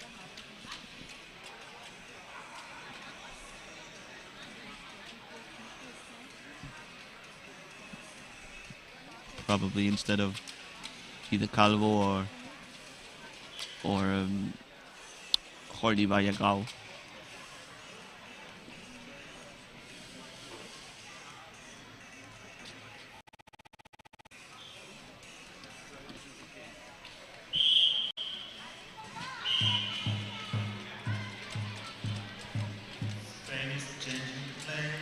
Coming up after this game, of course, is the long-awaited headline game of today, the Team Switzerland taking on the pre-season tournament, the pre-tournament favorite, Team Netherlands. The crowd is slowly arriving for that game. The Swiss fans, of course, the home crowd is slowly filling the rafters. Sisek here will get the Germans going.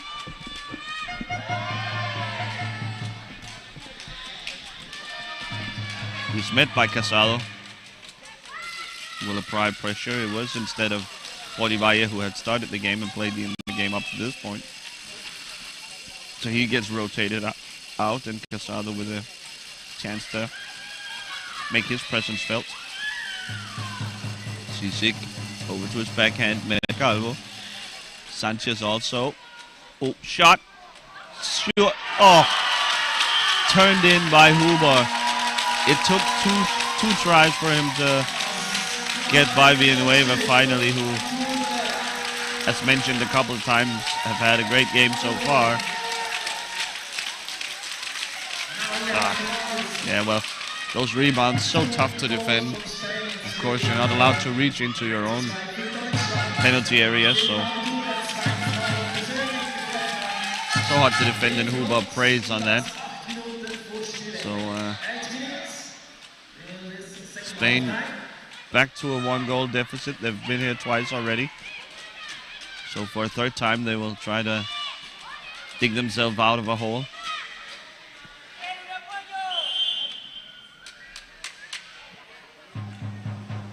to see there on the far end of the field what happened, but whatever it was, the Spanish will receive a free ball here. Villanueva tips it to Sanchez. He's got Padilla deep in the corner. He'll take it himself. Met by Sisek, and now Hill joins him. Sanchez will need to find a way to get rid of this. Nope, he steady legs to go behind his own nets. Slams on the break, gets rid of David Bauer. Pass ahead to Padilla.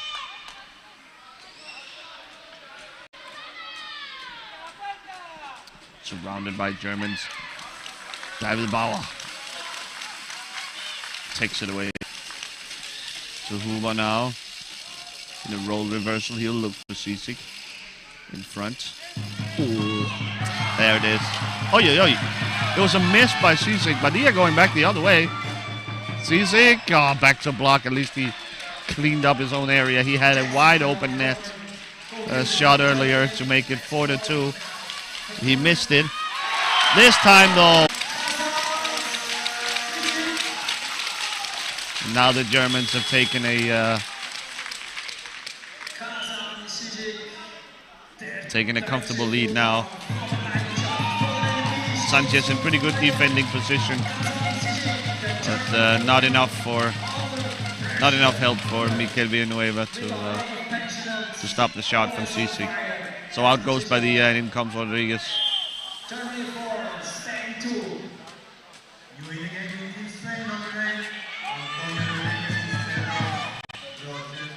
Rodriguez will set up Sanchez. Oh, double shots here from Spain. Toma keeps it out. That's a nice look for Spain. Huber back the other way. Sanchez is being covered off. Shot from Huber. Oh, just wide. Huber.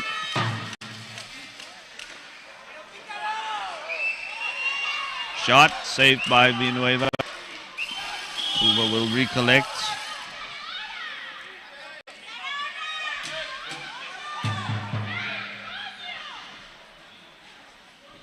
What happened here? Maybe Bauer and Sanchez was tangled up. Got a technical timeout for Team Spain.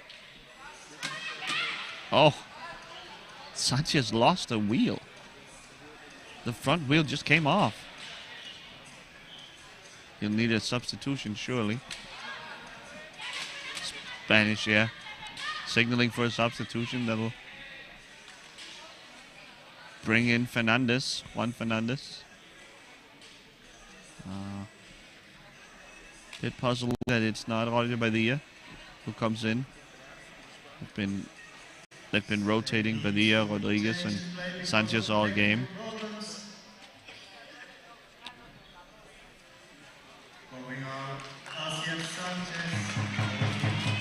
So Asier Sanchez will leave the game probably for the final time today. In comes Juan Fernandez, Spanish number 6.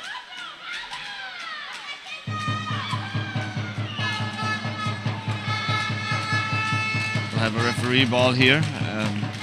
At mid-court here from Calvo, reversing into Huber. Huber in on goal. He will circle the Spanish defense. Huber. Oh, just about loses it to the pressure of Fernandez. They're going to take a little break here. I wonder what that was all about. Huber. Shot. Ooh. Off of Villanueva. Sisek couldn't turn in the rebound. Sisek.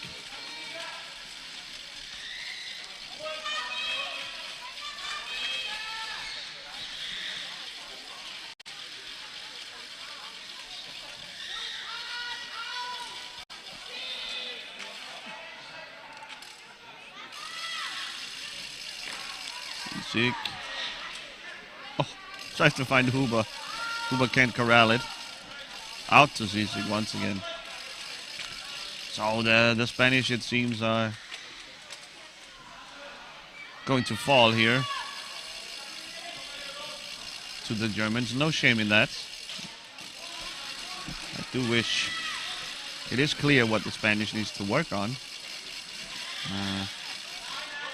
It's about covering off some minor defensive mistakes. Finally, Zizek finds a way through to get Huber. Sanchez has had his wheel fixed, it looks like, and he may get a Spanish substitution. German team timeout now. The scoreboard has yet to update, but I don't think they will disallow the goal. It's should be a 5-2 lead.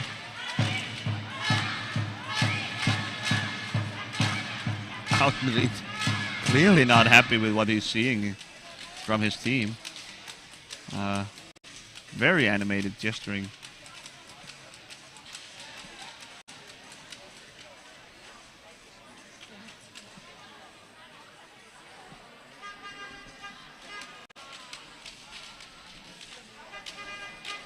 So the scoreboard has finally updated, confirming the 5-2 German lead. This game probably put away now. In all likelihood, we might as well start turning our attention to the headline game of today's proceedings. It's at 1 o'clock, so about 3/4 of an hour from now. Half an hour from now. Switzerland versus Netherlands. The battle for Group A supremacy. As well as a bit of a grudge match, a rivalry developing between the formerly unbeatable Dutch and the up-and-coming Swiss team, shot wide by Rodriguez. The Swiss holding on to some championship hopes. It's shaping up nicely for them. Certainly a medal finish seems well within reach. And they still probably co-favorites along with this Dutch team for the championship. Denmark may have something to say about that. Oh, the ball kicked ahead to Calvo. Not sure what to do with it. He pulls it back. It's Bauer recovers. Sends it back to Huber. Oh, Zizek misses with the backhand. Nice pass though from Huber.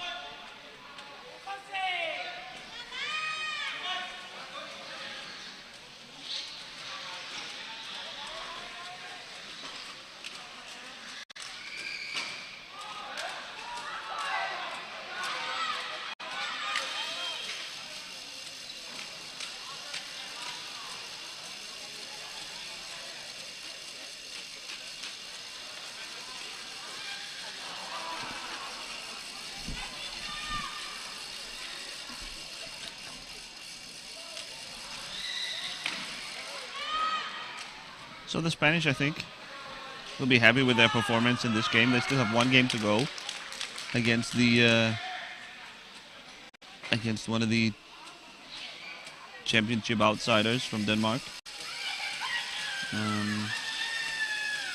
I say outsiders, probably insiders really at this tournament. So you can't probably expect to win that one either for Spain, but they made it a really close game here against Germany. The score was 2-2 with 5 or 6 minutes left. Out goes Fernandez and in comes Sanchez, who has fixed his front wheel after losing it in a battle with David Bauer.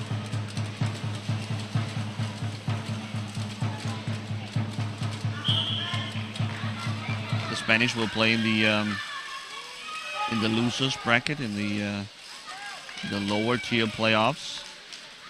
They will be facing the third place finisher in in Group A, which by the looks of it is going to be Team Italy. So that's a tough matchup for the Spanish team as well. And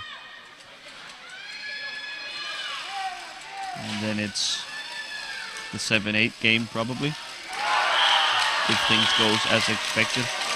Cuba runs up the score, finishes off the Spanish here.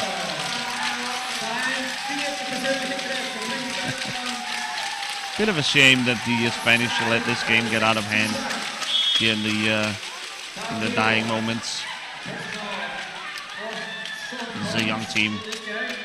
Oh, coming apart at the seams. A high ball is called.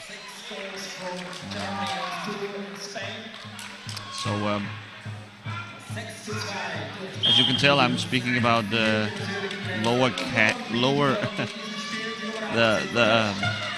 the lower level brackets. I'm talking about 7 versus 8,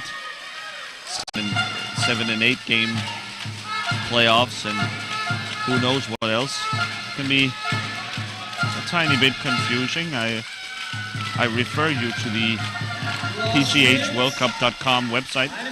One word, PCHWorldCup.com /game schedule, where you can find much more about the tournament. You can, and crucially, find out who's going to be playing when and where and against whom. It can be a bit of a struggle to keep all the teams straight. The tournament by no means over for Germany, who have played their last group match here. They will be facing, by my calculations,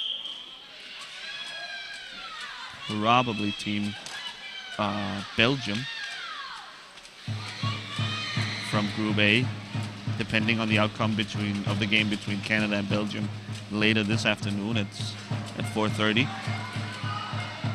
It's been an entertaining game, by the way. You should stick around for that. But if things goes as expected with the Belgian victory there, it's looking like it's going to be Germany-Belgium.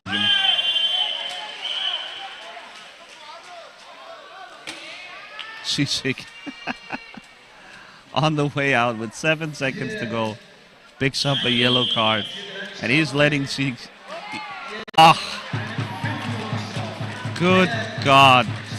Khan Sisik exploding in front of your eyes here.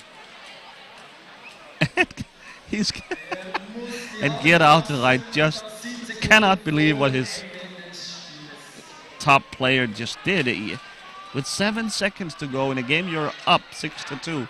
Khan Sisik just completely self-combusts. Picks up a yellow card. That's a 2-minute suspension. And then complaining so loudly and rudely, I assume that that Ilka Sika goes for the red card, sending him off. That is likely to bring with him a suspension for the next game. Of course, whatever happened in this game is more or less academic at this point. I have been alluding to it all game long that sometimes Sisik's worst enemy is himself, his own temper. To perform well, he needs to be amped up, dialed up to 11. Needs to be working in that intense level, and sometimes it gets the better of him. So this ends the game. Mikel Villanueva, player of the match, I have to say, for Team Spain. He made multiple brilliant saves throughout the game, and he's a bit disappointed, I think, to have a great game like that wasted on a 6-2 loss to Germany. A deserved victory for Germany, as our most 6-2 wins, but it took them long enough. The Spanish hung in there for a while and can take a lot of positives from this game and from this tournament in general. They still have a game to go, of course, against Denmark. That's at 6:15. in the evening, the last game of the day. We'll have a short break here of about half an hour, 28 minutes, until it's Switzerland-Netherlands, the game of the day, one of the most anticipated games of the entire group stage. You must stick around for that. Half an hour from now, I will rest my voice for 20 minutes and be back with the exciting Netherlands-Switzerland matchup.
Schäubling.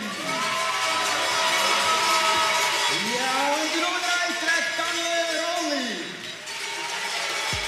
Das Team Switzerland wird betreut durch Coach Daniel Pulver, Head Coach Raphael Mattis und Teammanager Paul Emmering.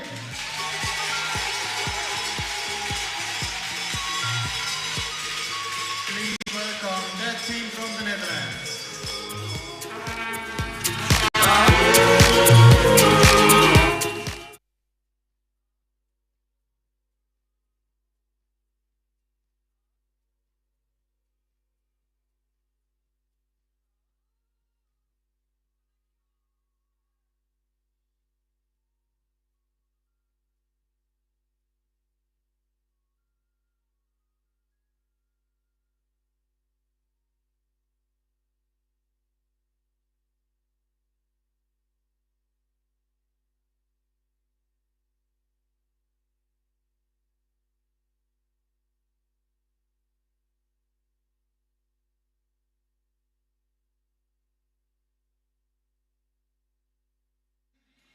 Van der Heyden.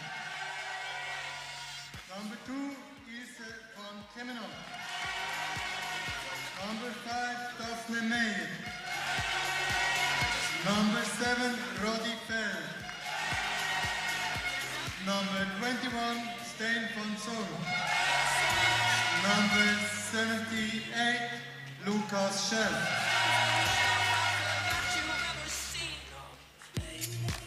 Coach Dick Kochius, assistant coach Anke North, and team manager Rob Hansen. And welcome the referees, Davor Matjasevich, Mika Lasko und Christopher Storkman. And now the national anthem of Switzerland.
And now the national anthem of the Netherlands.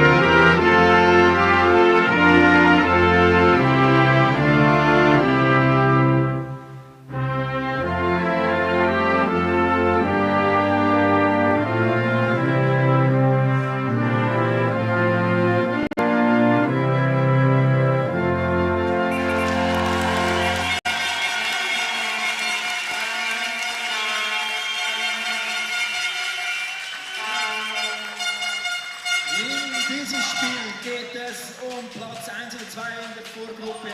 Es ist sicher, dass die beiden Teams diese beiden Plätze auch, ja, wie gesagt, sicher haben. Platz 1 und Platz 2. Es geht heute also darum, wer die Vorrunde auf diesen Plätzen beenden kann. Once again, a very warm welcome to Stadthalle Sursee, Switzerland. where we are just about to get started with the much anticipated matchup between the hosts of Team Switzerland versus the pre-tournament favorites, Team Netherlands. Also a very warm welcome to my co-commentator, Jan Oga, former Swiss international. Welcome, Jan. Hi, Klaus. We are just about to get ready. The crowd is absolutely buzzing. They are sitting here right behind us. Yep, there they are, the Dutch fans, bringing horns, bells, and whatever else.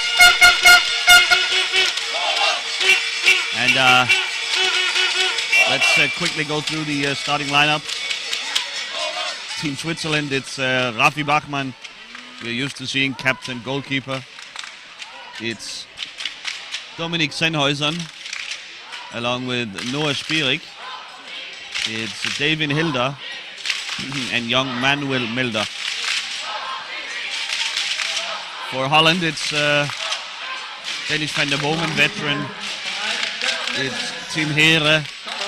It's Jules van der Heijden, Richard Gauschwart, and goalkeeper Katri Strijbosch. So the Swiss electing to start with Jan Schöblen on the bench. Jan, what's that all about? Just as I mentioned in the 2 matches ago, like the Swiss are going with the Iron Cats formation. I think just because those 5 guys can, know each other the best, or like they're playing together since, I don't know, 5 or 6 years in this formation, so maybe they want to start solid, or like... Jan, of course, referring to the Zurich Iron Cats, their club team, and the Swiss coach going for familiarity more so than quality, as Jan Schöblen is probably the best player on the Swiss team, but wants to make sure no mistakes are made, that the team is on the same page throughout. But I have to add, I'm also surprised that he isn't on the pitch, but I trust those 4 guys.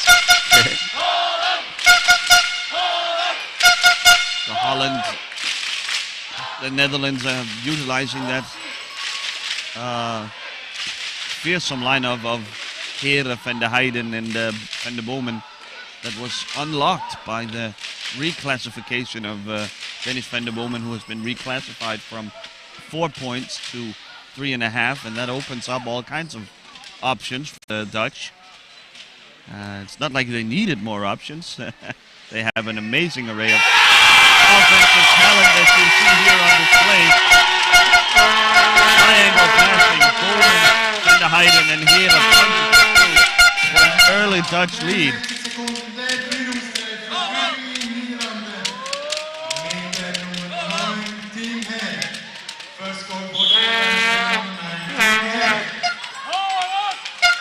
So here's Dominik Sennhäusern, the first possession for Switzerland.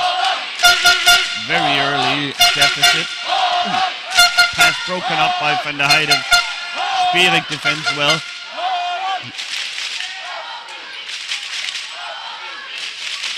Yeah, the Swiss forgot Tim Heere there in the center. He was really free, and I think you could still choose the shot. corner.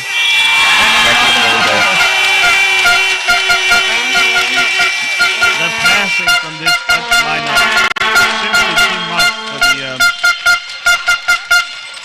simply too much for the Swiss defense. Nice move by van der Heijden there. And great pass by Heere. Just again cutting there in the middle. Yeah. So before they know what hit him, the Swiss are down 2-0. The Swiss hosts. That has put a damper on the cowbells behind us.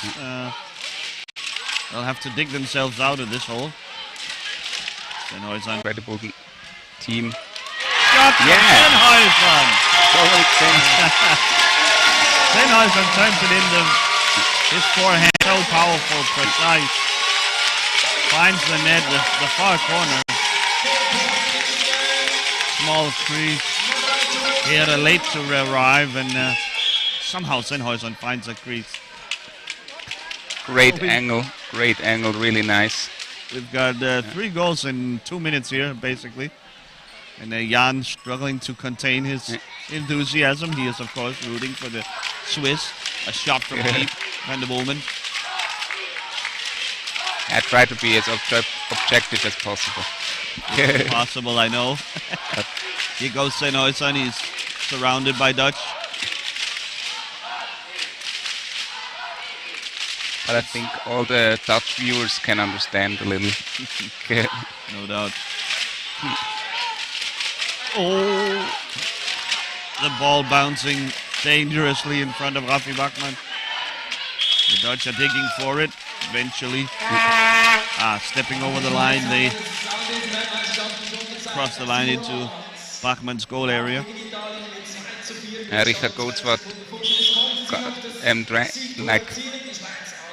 he took the pleasure in being in the front of the net there, scoring 2 goals yesterday, so he's willing to give one more or get one more. Appetite for more. Sennhausen. It's good as a Swiss, like from the Swiss point of view, that they calm the game a little bit now, so or try to calm it early on. Here breaking up the pass from Sennhausen. Use their patience, that's good. Settle down the game a little bit. It is, of course, a surprise, I think, to most teams that the Dutch are now able to bring this incredible lineup with Here and Van der Bomen, along with either Jules van der Heijden or Rudi Vella, the fourth excellent T-stick player on the Dutch side. Handstick player, you mean? Excuse me, handstick player. This changes some of the defensive schemes, no doubt, for any opponent of Holland. Van der Heijden wins the ball from Sennhausen. Milder defends well, sends it out of bounds. Gets a round of applause for him from the Swiss fans. The Swiss are about to change. Yeah, so already early on here, a change. In comes Jan Schäuble, it looks like. He's a very exciting player. A true superstar for the Swiss. Meanwhile, Van der Heijden, back to Bowman. Backhanded. Whips it past to Tim Here, who sends it back to Van Bowman. Bowman gets to the edge. Here, behind the back. Bachmann saves. Inhilder recovers, and the Swiss can try and squeeze their way out here from their own corner. Sennhausen up to Milder, back to Sennhausen. And the Swiss reset. Great play by Milder there, just realizing Sennhausen is still in the corner. Sennhausen back to Spirik, the safety valve. He was met by both Van der Bomen and Heren. Good team here. With Sennhausen.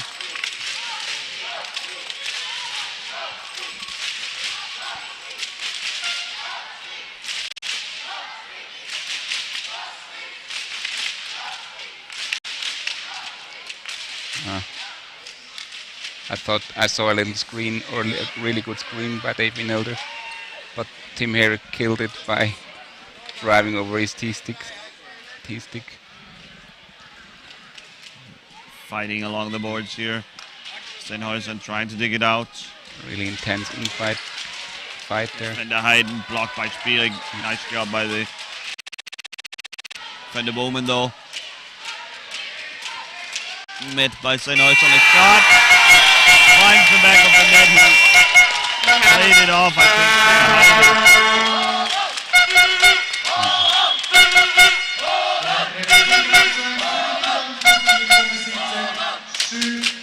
The ball bouncing all over the place there. A little bit of a randomness.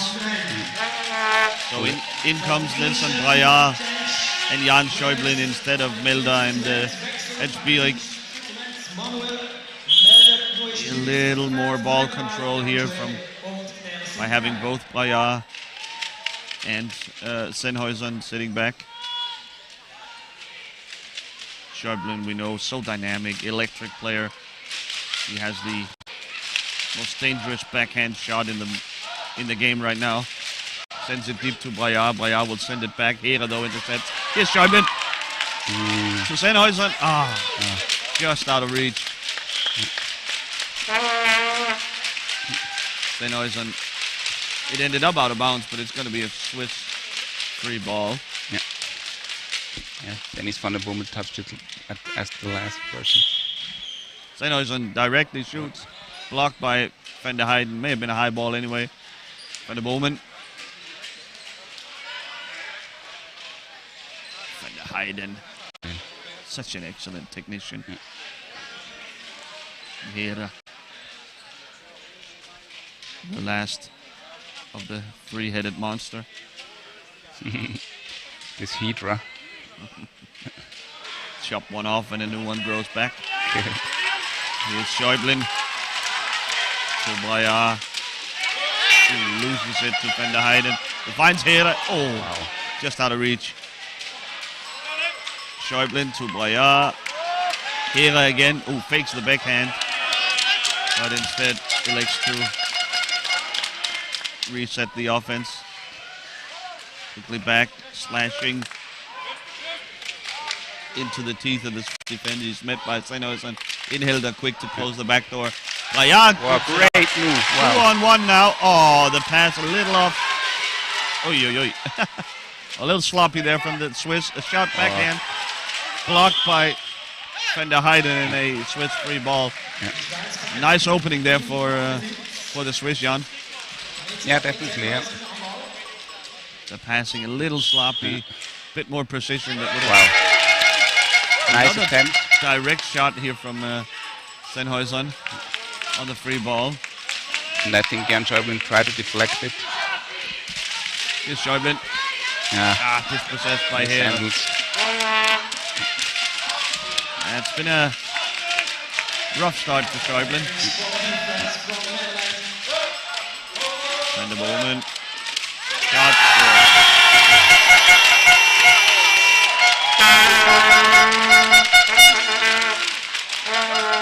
It looked a bit too easy to me. Bachmann not quite covering his behind there. There's a small gap there between. So the Dutch well and truly in control of this Group A matchup. Braillard sends it to Schäuble, poked away by Van der Heyden.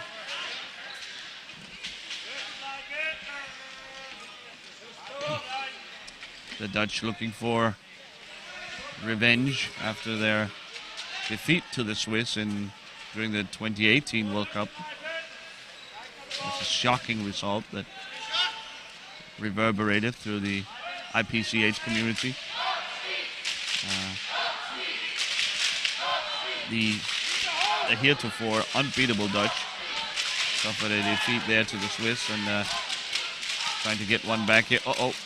In front, Braillard, Schäuble and Sennhäuser. All the Swiss players are fighting for it. Braillard sends it back. Takes it back. Yeah, that loss against Switzerland there, 2018, was only the second loss by the Dutch national team after the World Championship Finals 2010. So that was a big upset and to a really unknown young Swiss team at that time. Now these young players have had 4 more years of experience, have improved immensely, and now they're ready to contend. They find themselves in a hole though here against the Dutch. Trying to dig it out there. Yeah, it's tough. But I mean, you have to also give really a lot of credits to Holland, because the Swiss are defending well, but still they make some goals look like they're way too easy, or because they're all three are so skilled. So it's Dutch impressive. Program continuously churning out elite top-tier hand-stick talent. They have 4 or 5 of them on this team that would start for any other team probably. Yeah, definitely. Yeah. Technical timeout by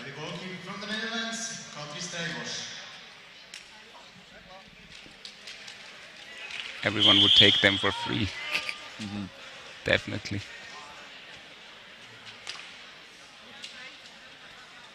David Hilda a slight issue with his headband, I think.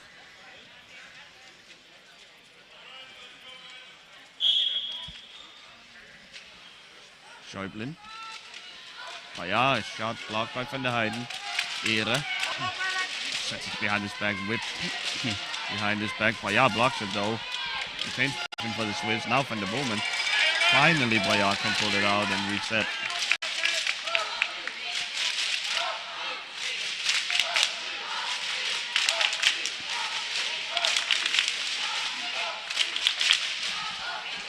Pass from Steinhausen to Schäublin.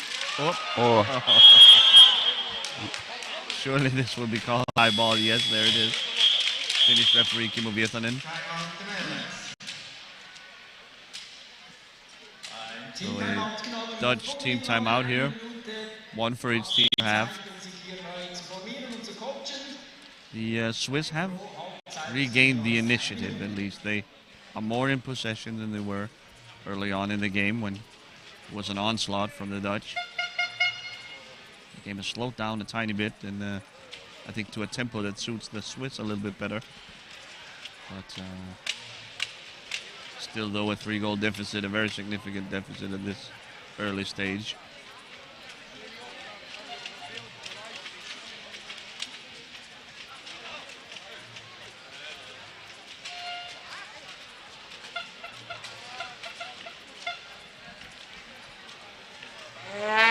The winner of this game will win Group A, and finish atop the Group A, and they will play the runner-up in Group B, which, by the looks of things, is going to be Finland. The loser of this game will have the tough task of playing the Danish team in the other semifinals. In all likelihood, there's still some mathematical chance that those two things will change, but in all likelihood, that's going to be the matchups.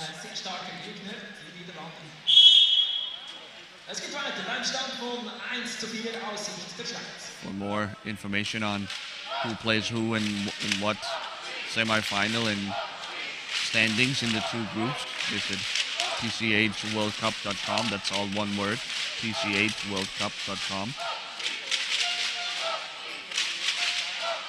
Here's Van der Bowman. Building from deep.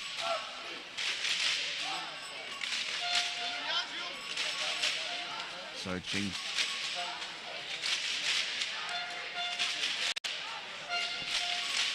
Back to his GP Bulls teammate, Van der Heijden.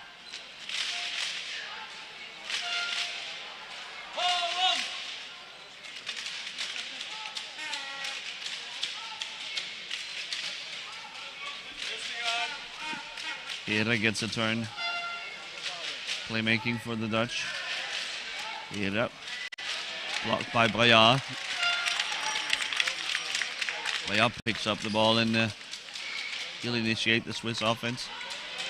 Deep drive into the Dutch defense. Oh! Heibers just barely saved it. Should have been a pretty simple save to make, but the referee ball, so...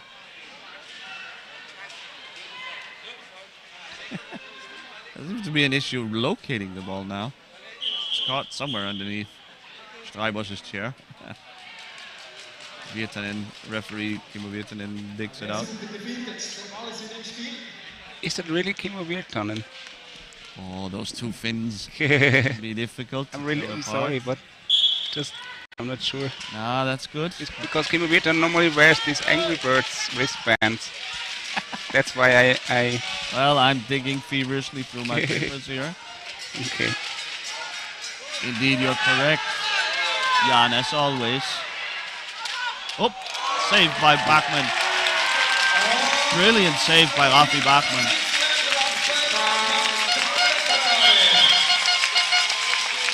The referee in question, of course, Mika Laakso of Finland. The two blonde referees can be difficult to tell apart. But Jan, awake as always. Here's Braya.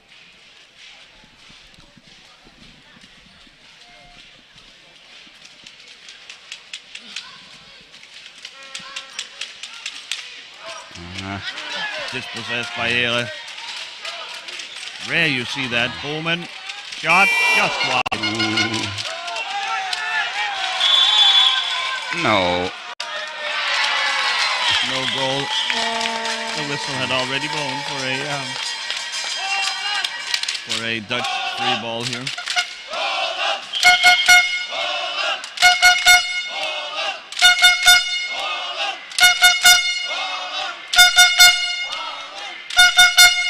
I didn't saw the collision, or yeah, there was not a lot of contact.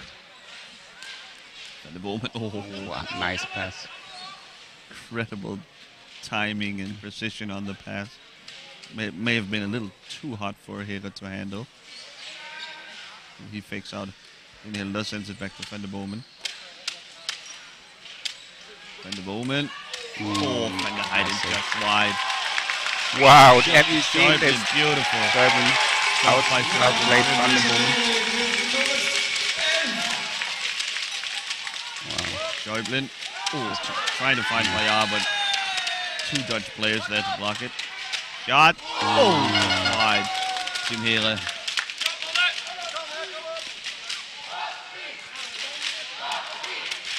Schäuble backhand.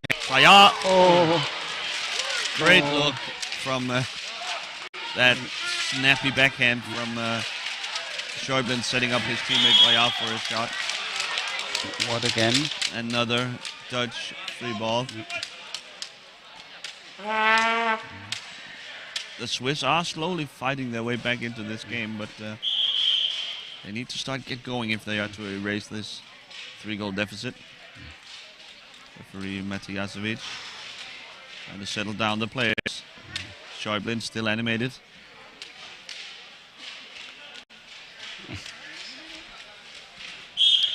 Now I have to hold back. Sorry. So here's Hera.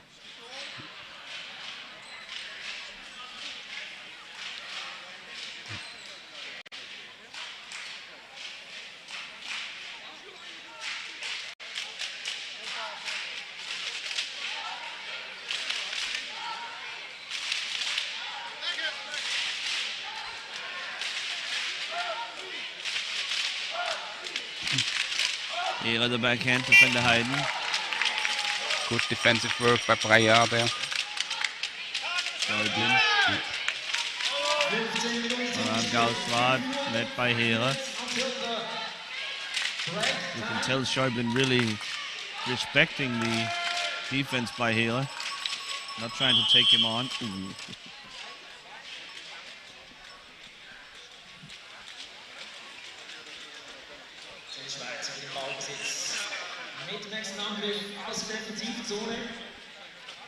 So, a free ball here for Switzerland. Schäuble has taken position in front of the Dutch goal. In the core of the Dutch defense there. Sennhuisen will try and pick him out. No dice. Hera shuts him down. He had to try it. At this result, you have to already take a little bit more risk. Slightly more. Hera, Van der Bowman and Van der Heiden back at it. Passing in triangles. Trying maybe to pick up a block from Goudswart. Sennhuisen, Schäuble. Bayard gets it, but Hera wins it right back. Tim Hera. Really impressive so far. Shot. Oh! Or a pass, but a nice shot from Van der Heiden. Very acrobatic almost.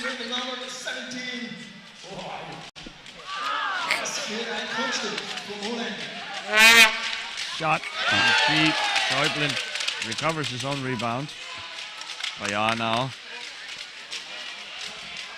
Seems like it's Under pressure there. I do. Bit of a mistake here by Bachmann and Bayard.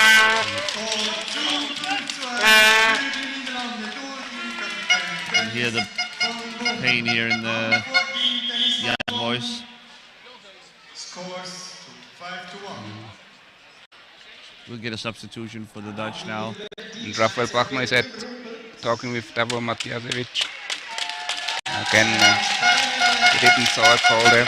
Not again, sorry. But he didn't saw a call. The Swiss say, or the Swiss mentioned that there was a slashing call he missed. Yeah. Out goes Van der Heijden, and in comes just another one of these elite handstick players from Holland. Lucas Schell, number 78. Ball goes out of bounds, a Swiss free ball.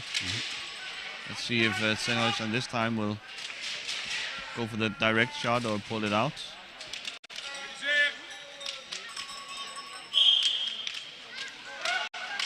That was even a more surprising play. Okay. Still working the Swiss defense. Here's Hera to Van der Bomen. Beautiful play by the Dutch, just wide. May have been a save by Bachmann. Okay. Just some seconds ago, a Dutch fan yelled Lucas Schell that he has to turn around and listen to him, so he got the free lane on the other side when he drove behind the net. Here's Schäublin. Oh, shot. Nice. By great block by Schwab. Save by Leibold. Yeah, Schäublin, such a short release. You get absolutely no warning that a shot is coming. Has to be alert at all times. Always a threat, definitely. Is he going for the? Direct shot? No, he takes it to Sennhuysen.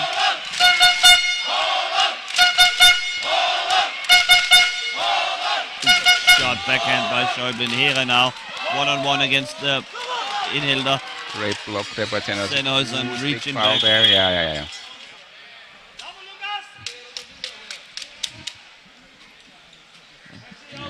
Slashing goes against the Dutch. Definitely, yeah, or a hook slash or hook somehow, yeah. Whatever the case, Sennhuysen will settle down the game. Build up slowly. Sends it into the corner for Boyard, but I mean the Dutch are in the passing lanes, long reach, all that hand stick talent. Schäublin knocks it out of bounds.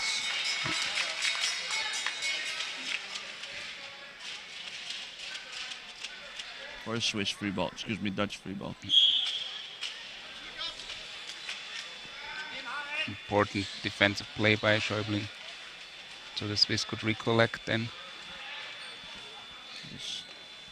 Schell. Van der Bomen, Schell. Oh! Great interception. Schäublin is shot and nice.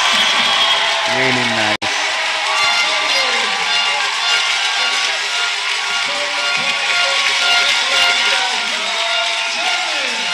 Yeah, Swiss offense struggling to create in the half court.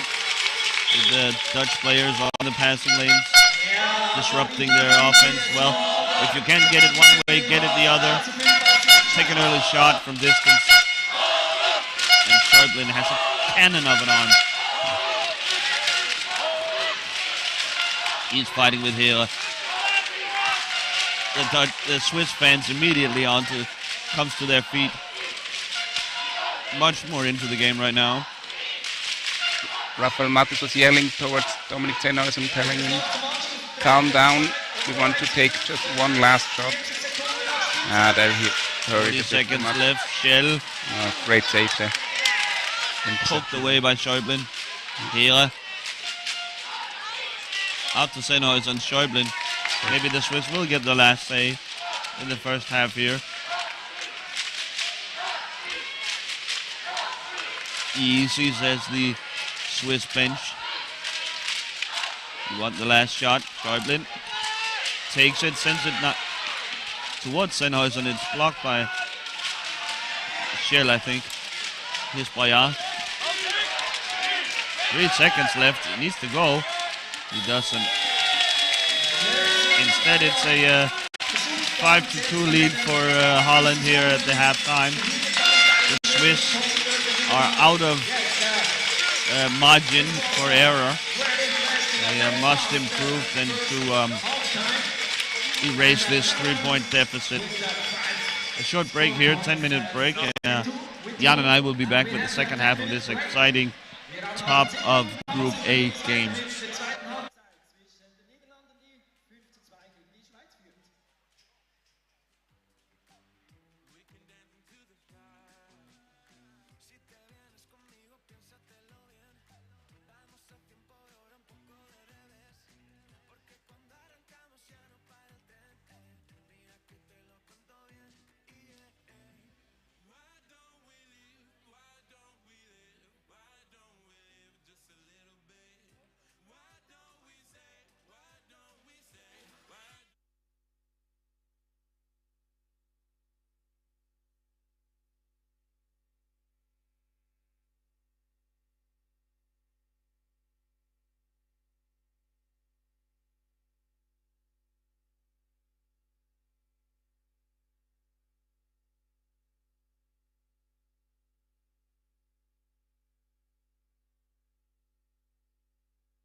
Schweiz. Wir wünschen Ihnen weiterhin einen spannenden Match, ein interessantes Spiel. Enjoy the game and let's go.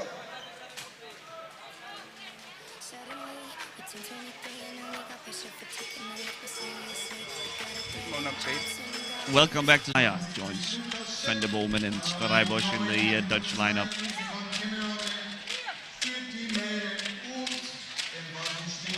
The shot from Sennhuisen blocked by Rijbosch. Still a great start. And what I had to add to Manuel Melder, like which you mentioned before, he's also like in all our club trainings, he's always also the guy for the dirty goals, or like we even have a saying like when he scores a knuckler goal or something, it just trickles in. It's always like it's a Melder goal, because like fighting hard, scraping it across the line from short distance. Here's Van der Bomen. So by lifting Richard Gauschwart from the team, the classification point math makes it so that they can no longer play that three-headed monster of Van der Bomen, Here, and one of either Feller or Van der Heijden. Definitely my 1 point classification player. Gauschwart only counts for 1/2, and that forces some other changes. Oh, great press by Melder. Sennhuisen Easy solution. looking up, trying to find Melder maybe. Yep.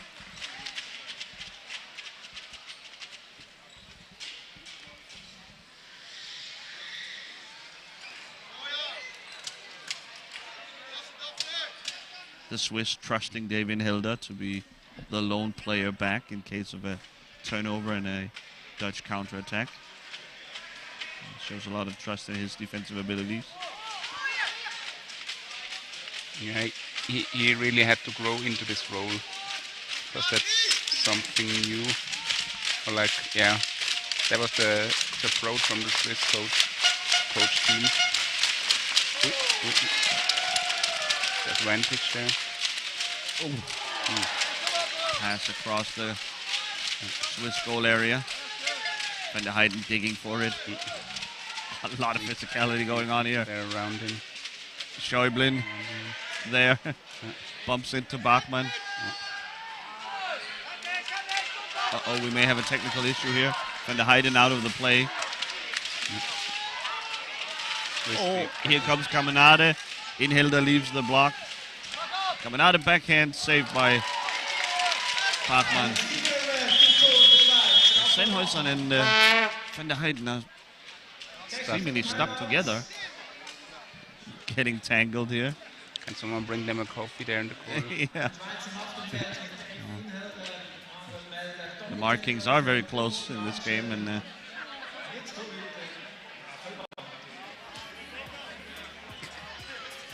they seem like they have gotten untangled. All good between the two.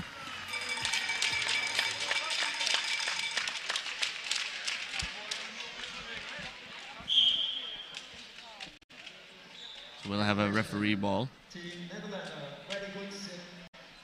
Schäublin versus Van der Heijden. Van der Heijden will just play it back to Team Switzerland with a sign of the little sportsmanship. Melder tries to find Schäublin, but in a tight space.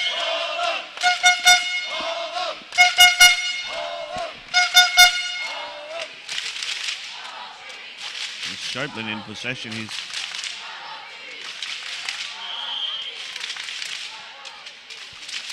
what's going on here, Jan?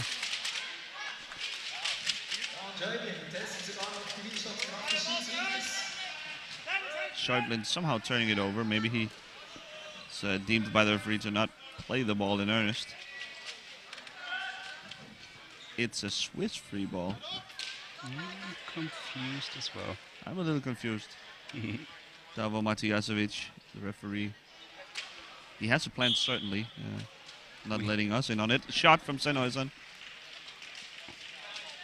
Almost got crushed by Dave Inhilder when he ran back. Somewhere below Daphne de Mayo, the ball. I'd say, yeah. Squirts out to Schäuble. Schäuble, the forehand shot wide. Schäuble sends it back. So much power in that backhand. I just can't help but marvel at it. Schäuble covers off the ball, and Sennhausen collects. Will get the Swiss offense started anew. Schäuble taking very deep positions in the corners. Here he receives the pass. Nice Met by try. 2 Dutch players. He passes out of it. Milder with a shot.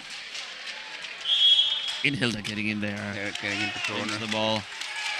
Wins a free ball for the Swiss. Pushing there through into the corner. Jules van der Heyden wasn't happy with that call, but Sennhausen. To Schäuble.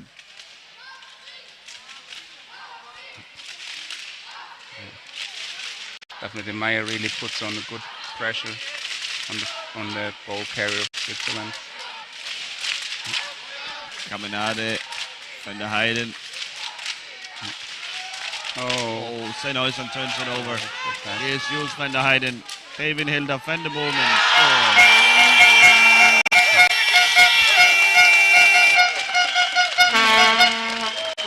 Running into the counter-attacking machine from Holland.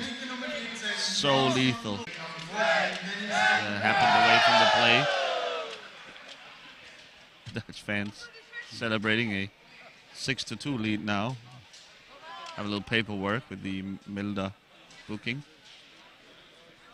that Mika Laakson is figuring out.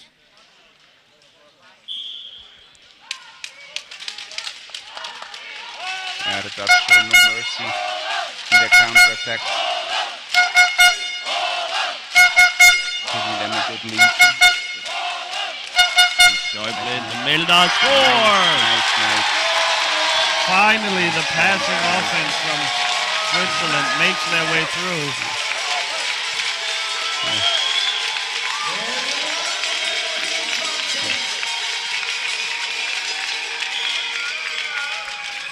So a sign of life, 6-3. With the third score point for Switzerland. Was that a Milda goal there, Jan?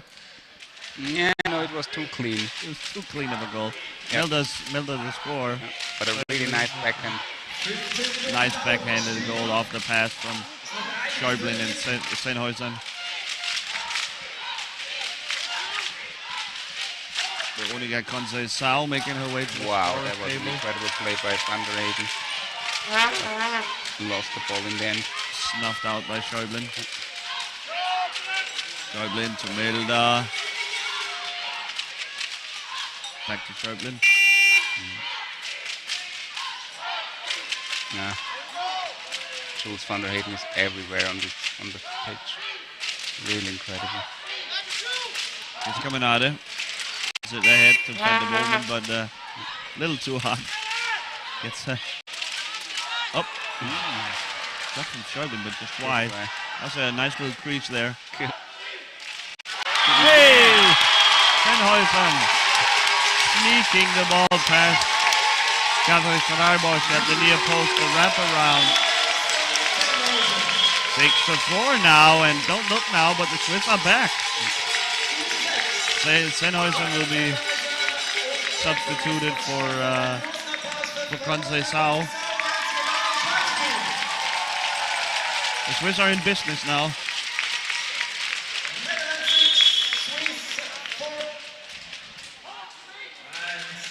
Very interesting game.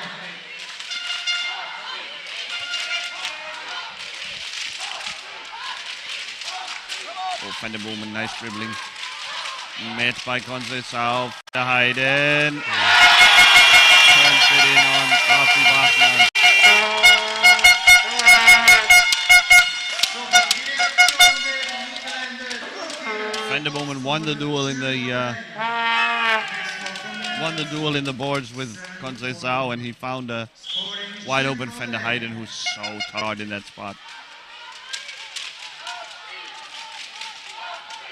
You give Van der Heyden multiple seconds like that. Ooh, shot from Schäuble. De Meyer runs into Van der Bomen. Van der Heyden.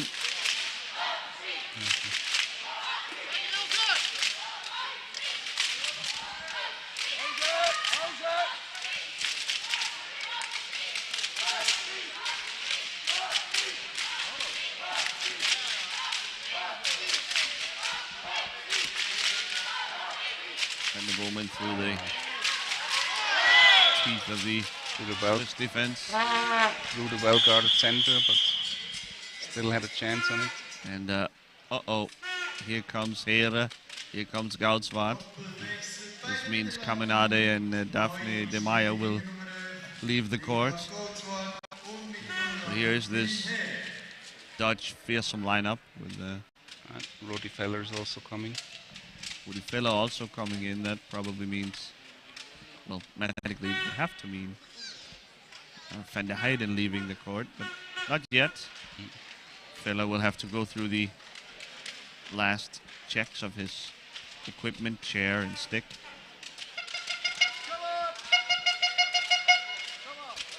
Third referee, Christopher Stormark.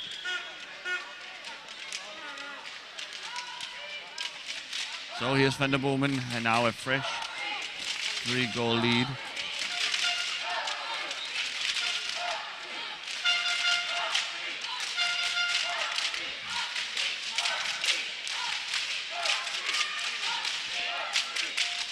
Bomen. Schäuble. Oh, blocked by Van der Heyden, who had his back to the play. Amazing play. Van der Heyden once again gets by an Inhilda. Beautiful stuff. Ooh, shot, but blocked by Bachmann. Milda back the other way. He fire off a quick shot here. He does. Wow. Blocked by Streibusch. Great play by Milda. Here back the other way. This end-to-end action here. Met by Conceição. And a foul is called. We'll get the change of Van der Heyden for Feller.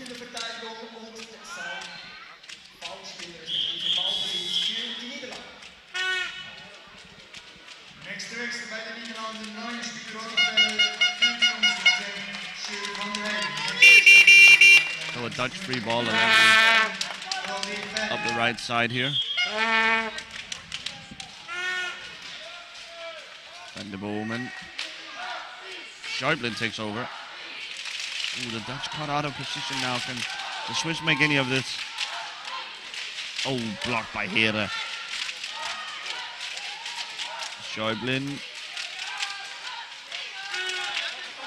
passes it to no one, really.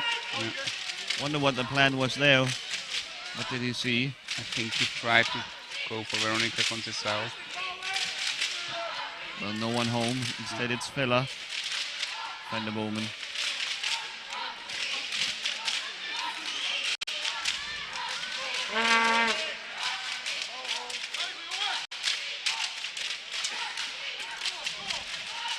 Forwards to Here, but the Schäuble wins it. He's got a block from Inhilda. Met by 2 Dutch. Forward to Milda. Goudswaard defending well. Here's Feller in on goal. Shot. Blocked by Bachmann.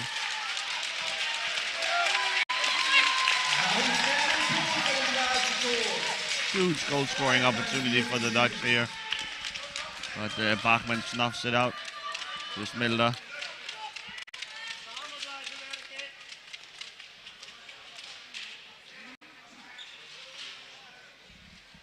Schäuble. He'll shake a couple of Dutchmen. Milda, back to Schäuble. That's an amazing goal from the Swiss. Schäuble, the way he created that goal from nothing, out of thin air. What an awesome goal. Just dribbling by 4 Dutchmen.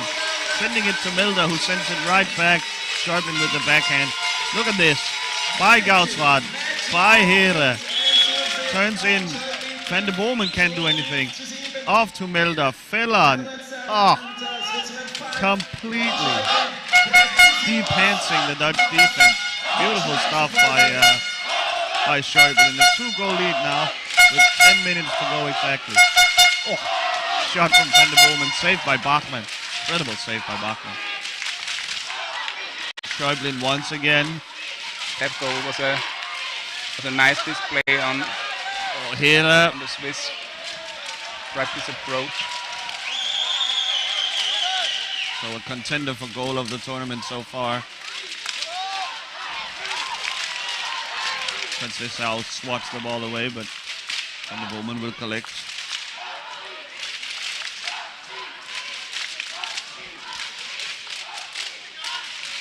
Here, working on Inelda.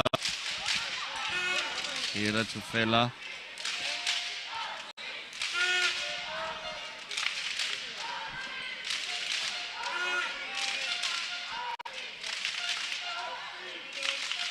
Van der Bomen to Fella. Careful of the turnaround shot there. Van der Bomen to Here, but wayward pass. Sharpen picks it up. Oh! Oh boy.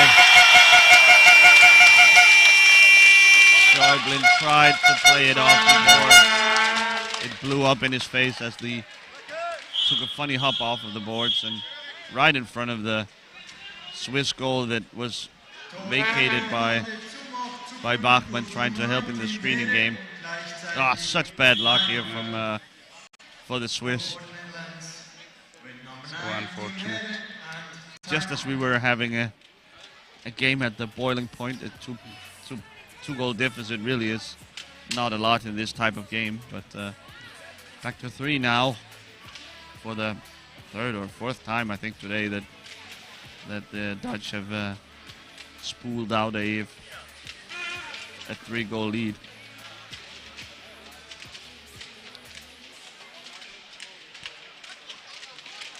Head coach Dick Kuipers to the left. Here now the Swiss bench.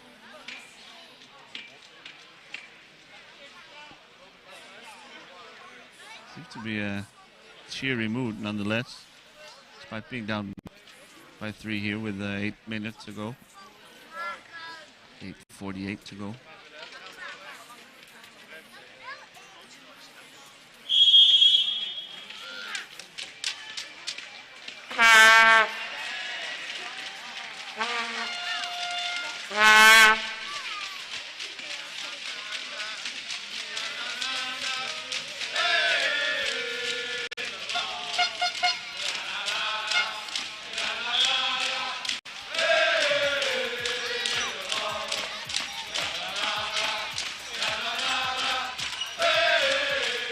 Schäuble, the Dutch team being serenaded by their fans.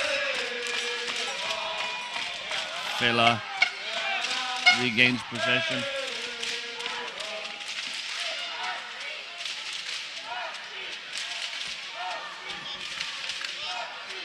Fella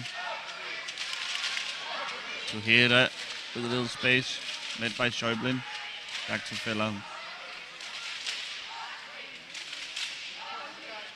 Van der Bomen now.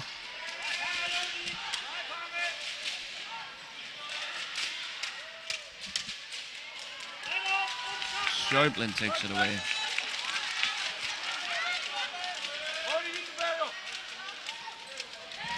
The Swiss needing some. Oh man, the dribbling from Schäuble. One-on-one with Streibos. Shot saved by Streibos.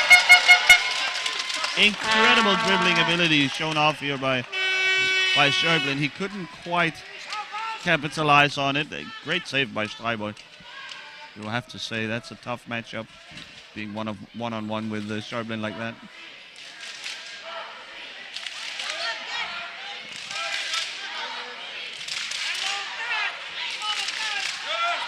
Seems like that's exactly what it's going to take. A moment of brilliance from Schäuble.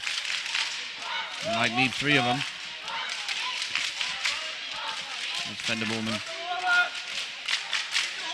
Here, contact between Van der Bomen and Conceição. Conceição once again, the ball squirts out of bounds for a Swiss free ball.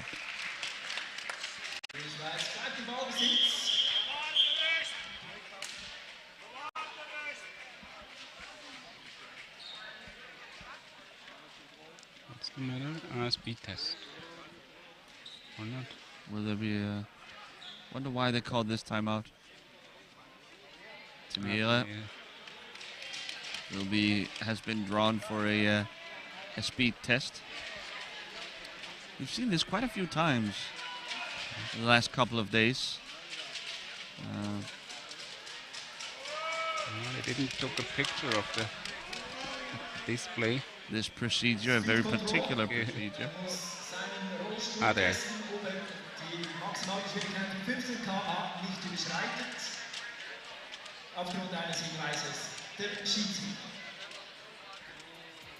Referees the Dutch bench left before. I hope for them it doesn't turn out bad. They certainly seem confident that But it's all good. Tim here Absolutely, yeah. isn't guilty of speeding. Just a refresher to the viewers at home. A speed violation is akin to playing with illegal equipment, and that carries along with it a rather harsh penalty of a 5-minute match penalty. That means 5 minutes in short-handed play for the team in question, and takes pretty long there. Match suspension for the player in question. The clapping on the Dutch bench seems to signal that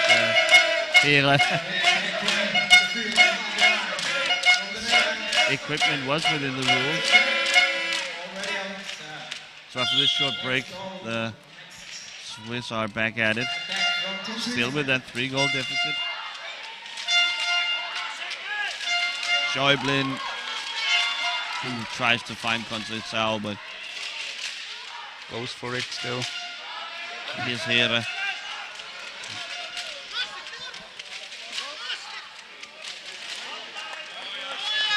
Timir is so patient, like when he doesn't see a good opening, he really just turns around. Hera.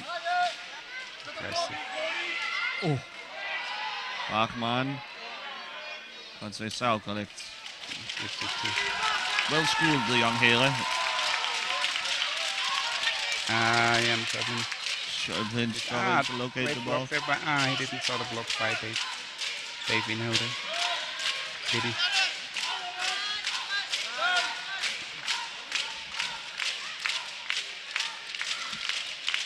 Time ticking away, slowly but steadily.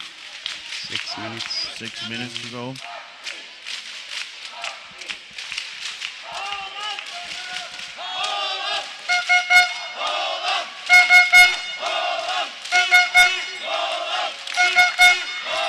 Van der Bomen, backhand.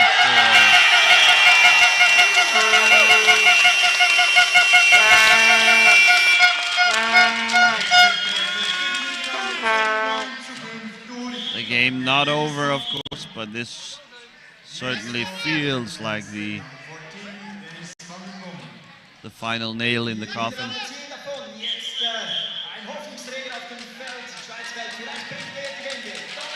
There's an issue here. Technical issue with the Van der Bomen chair.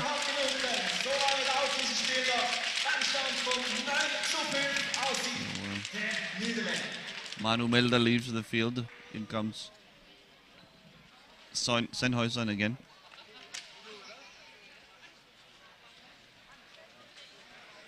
Still working on Van der Bomen's chair. Off camera.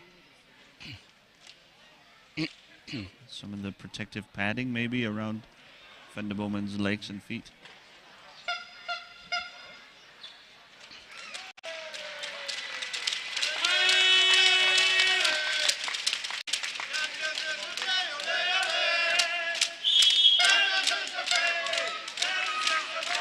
Schäublin.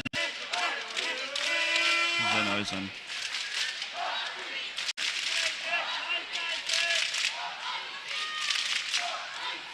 Oh, Sennhausen's just wide. Oh, just blink and you miss it. He's so quick.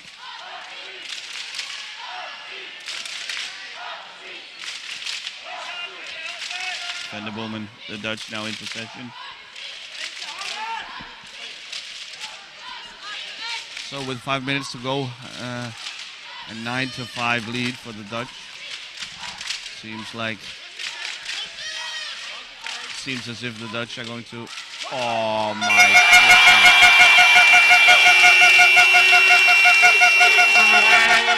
I mean, you are watching absolute top-tier power trail hockey right now. The triangle pass from Here to Van der Boomen and back to Vella. Incredible stuff from the Dutch, and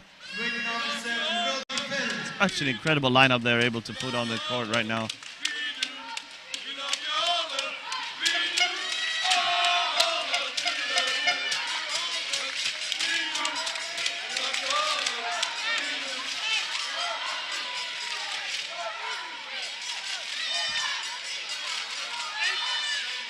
Schäuble. No quitting from Schäuble. Here's Van der Boomen. He will find here maybe. No. Oh, gets underneath Sennhausen. The pass from here is wild, but Van der Boomen collects off the screen from Gautswart. Here, Van der Boomen. So the Dutch really positioning themselves as the clear favorite for this World Cup.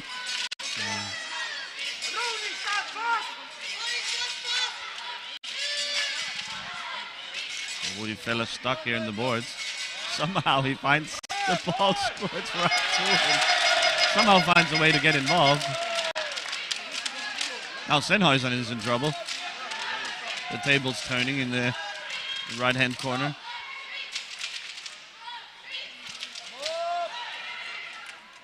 Oh, no. Vella will pull the ball out, and the Dutch will start over. Seems like the Dutch are going to get a revenge from that 2018 World Cup loss to the Swiss.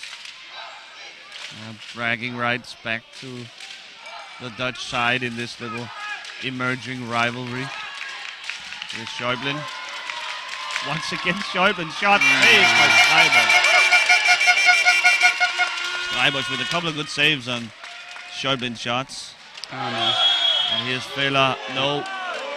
Yeah. Slashing called before Vella could take a shot. Nicolaxo signaling a substitution. Out goes.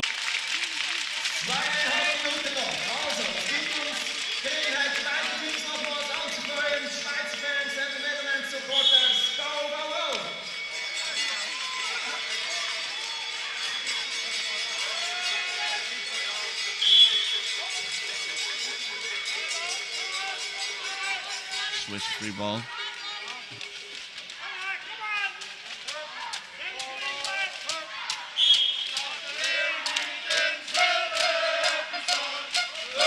This game may very well be a preview of the gold medal game coming up later in the week, on Sunday to be exact.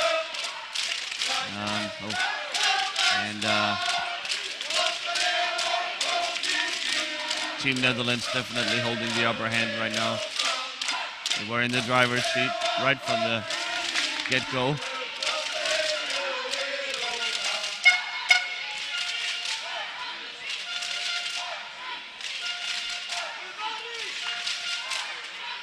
The ball stuck underneath Gautswart here. Squirts out to Schäuble. Trying to send it back to Sennhausen, but Here instead. Excuse me, fell up. Push it out. Here's Here. Vella.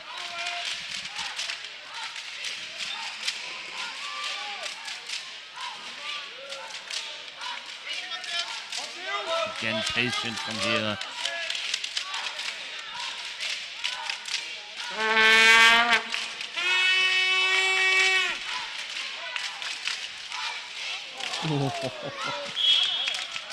Backhand pass from Van der Bomen ends up out of bounds off of a Swiss stick though, so the Dutch will stay in possession.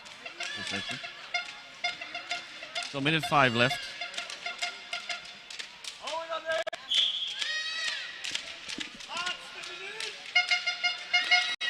Last minute, noch 1 Minute im Spiel zwischen den Here's Hera. Shot blocked by Spierig. Schreiblin back the other way. Hera sends it behind his back to Van der Bomen.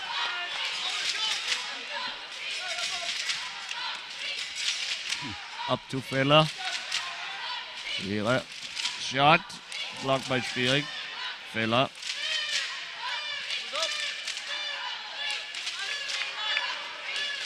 Bachmann with a save. Hera. The Dutch staying in possession. Here's Schäuble. Wow, great read by Schäuble. 15 seconds. A shot blocked by Bowman.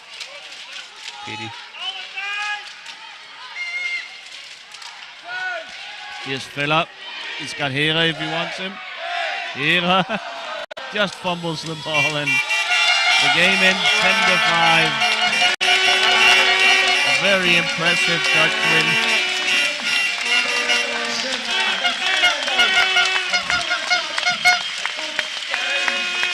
Setting themselves up nicely for their challenge for this World Championship.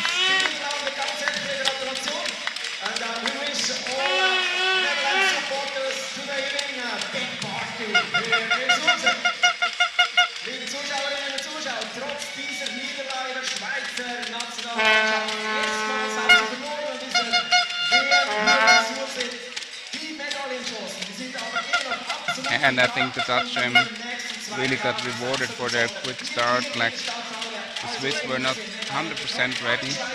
The Dutch really improved at the first minutes, and I think, yeah, from that rough start, Switzerland really never could recover fully, or like, yeah, really tough.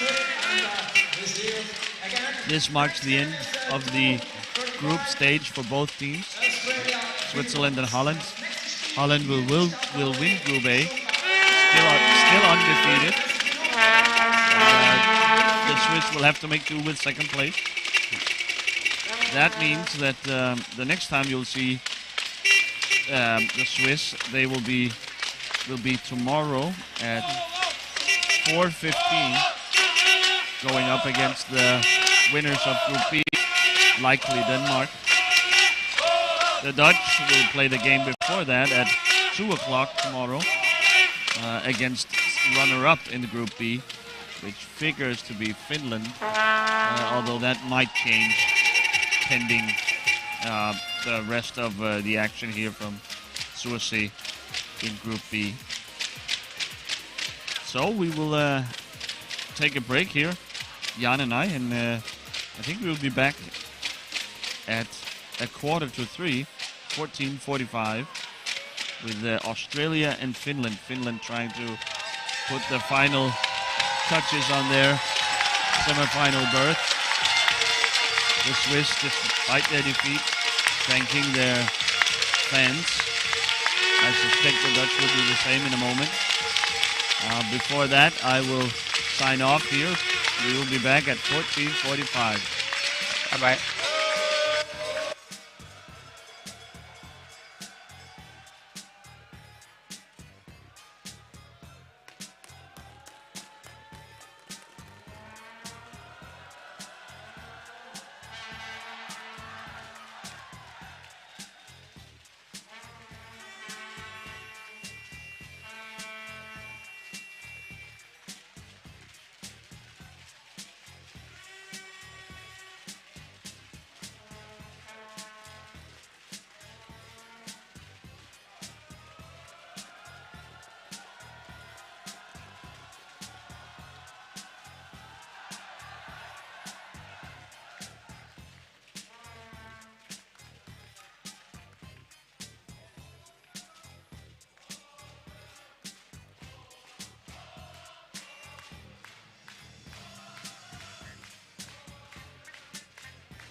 Giovanni. Number 6, Steve Webb. Number 10, Daniel O'Brien. Number 5, Logan Sanford. Number 7, Ryan Seck. Number 27, Timo Ode. Number 10, Kieran Watts. Coach John Watts and team manager Ashley White. Als nächstes begrüßen wir das Team Finnland. Welcome Team Finland!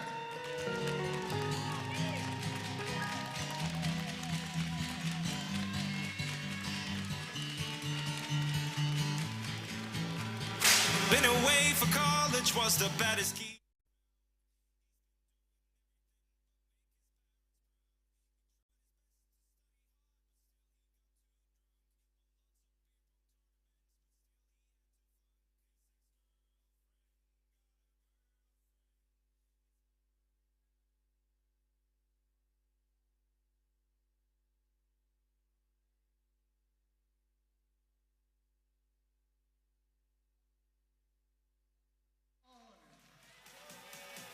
Number 37, Jesse Mursu.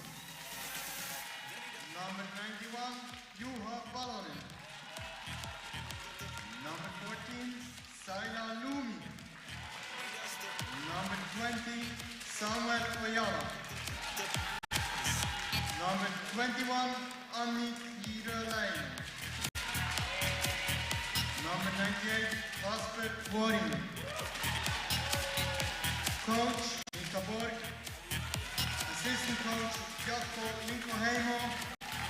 And team manager, Riina-Kaisa Ojala. Imperato, third referee. Please stand up now and listen to the national anthem of Australia.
once again, very warm welcome back to Sursee, Switzerland, where we just witnessed Holland said in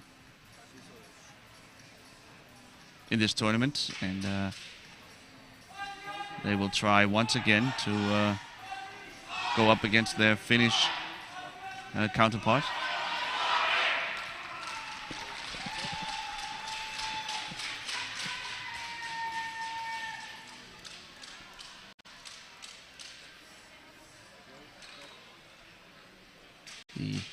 Quickly, let's run through the starting lineups. For Finland, it's veteran goalkeeper and captain Atso Ahonen. It's creator Jesse Mursu. It's defenseman Petri Metikainen. T-stick player Jasmi Ahonen. And then with a strong shooting and technical skill from Juha Palonen. Australia's lineup is Chantel Bongiovanni.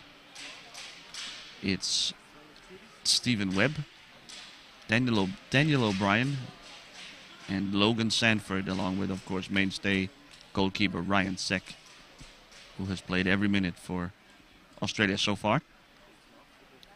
Referee Fabrizio Iotti is about to get us started. He's paired up with Peter Borges. We're just waiting for the clock to strike 14:45, and here we go. It's an early collision here between Danny O'Brien and Chantel Bongiovanni. We won't hold it against them. Stephen Webb will initiate the Australian offense.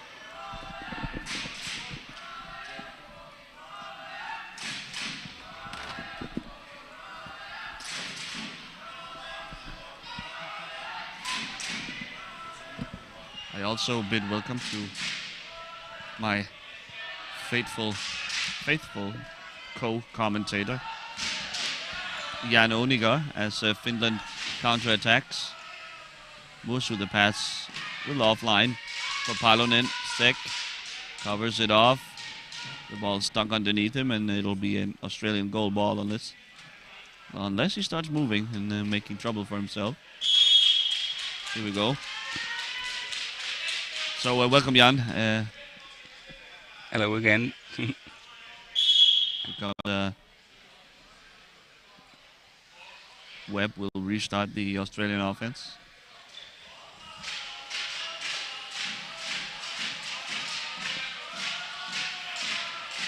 It has been an uphill climb for Australia so far this game.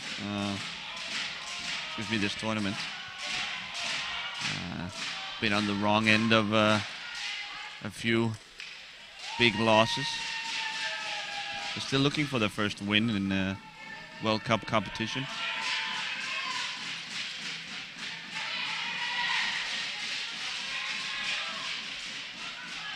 Unless they can pull the upset of the century and beat the Finns here, they are certain to finish bottom in the Group B, setting up a rematch from 4 years ago with Canada for the prize of not finishing last. Canada and Australia, sort of twin programs. They are here mostly to learn, to try and spread the game to all areas of the globe. And, the Aussies slowly but steadily improving year by year. And, it can be difficult, of course. Shot from Mursu just wide. It can be difficult, of course, being a little isolated down there in the Oceania region. Not a lot of good opponents to test your strength, to improve by playing. Here's Mursu, shot saved by Sek. Palonen.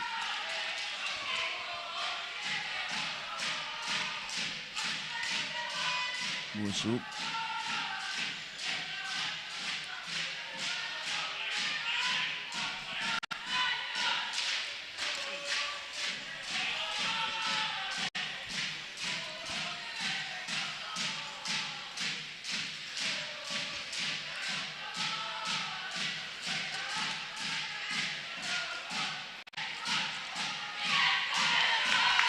Web there. Musu recollects. Sek, though, with another save. Musu keeps hacking at it. Sek is really good at guarding his post. Palonen recovers for Finland. A shot wide of the net. So the Finns pouring on shots toward the goal of Ryan Sek. Here's another one. Metikainen maybe. Yep. Petri Metikainen on the backside.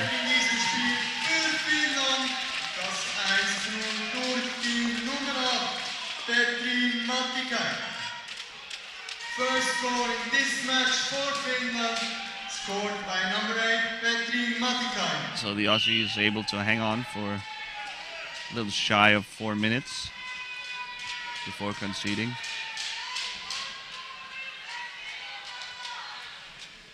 Stephen Webb.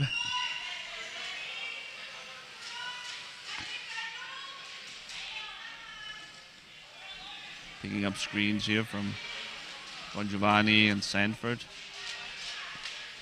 O'Brien can try to do his part as well. Oof, Risky play. Yeah. So Webb eventually painted himself into a corner. It's generally considered a big no-no to dribble on the edge of your own goal area. And, you see him shaking his head.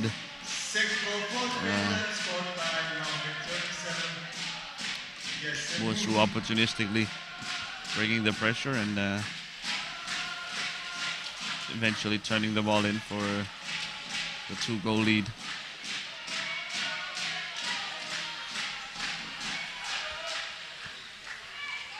Musu.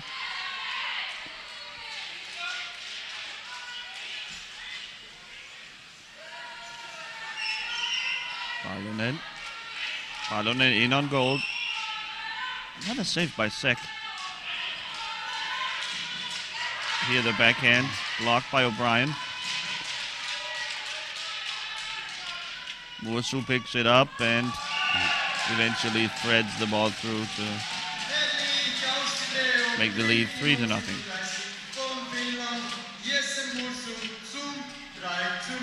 So already we're seeing a clear pattern here. It's the Finns all over the place. Took them a bit, but now they're adding up. Yeah. Webb.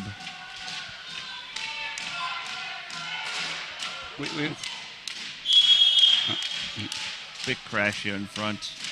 Musu losing track of Logan Sanford and backing right into him.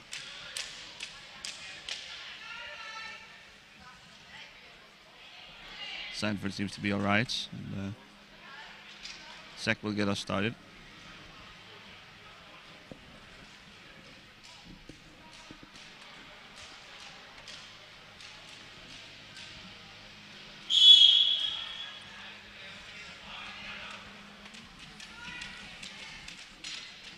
Shot from Webb. Below O'Brien. Stuck underneath O'Brien. Sepp. Excuse me. Oh, right. Okay. I think Webb is called here for sort of trying digging the ball out beneath O'Brien. That's not allowed. That's to avoid broken sticks and hurt wrists. Palonen. Poked by Webb. Sent back to Musu, who will take his time. Thank you very much. Taking on O'Brien now. Sanford. Now Bongiovanni. And a backhand shot from Palonen blocked.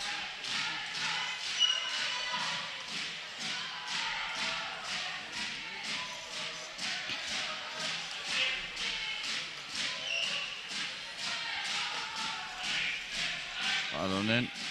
Luosu.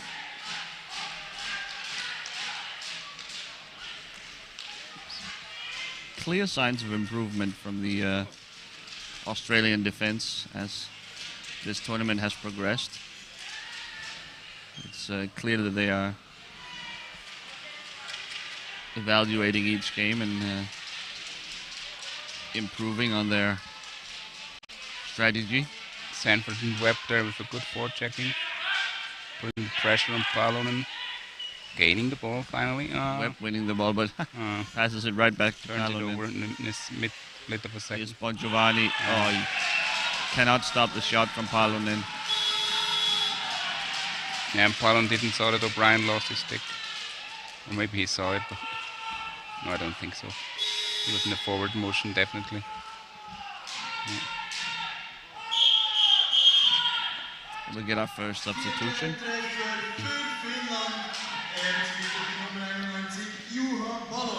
And also timeout Australia, I guess. Here comes Captain Kieran Webb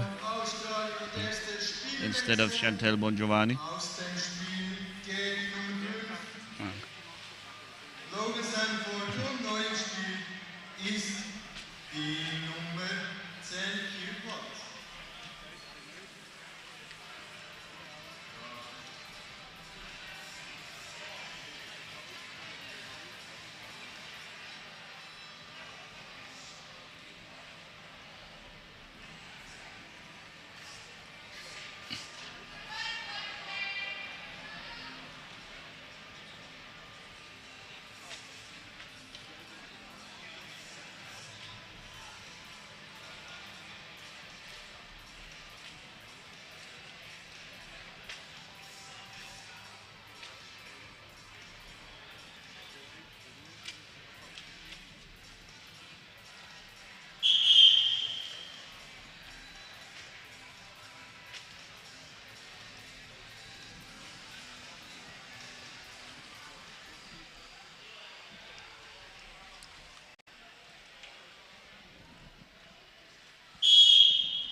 So here's Webb.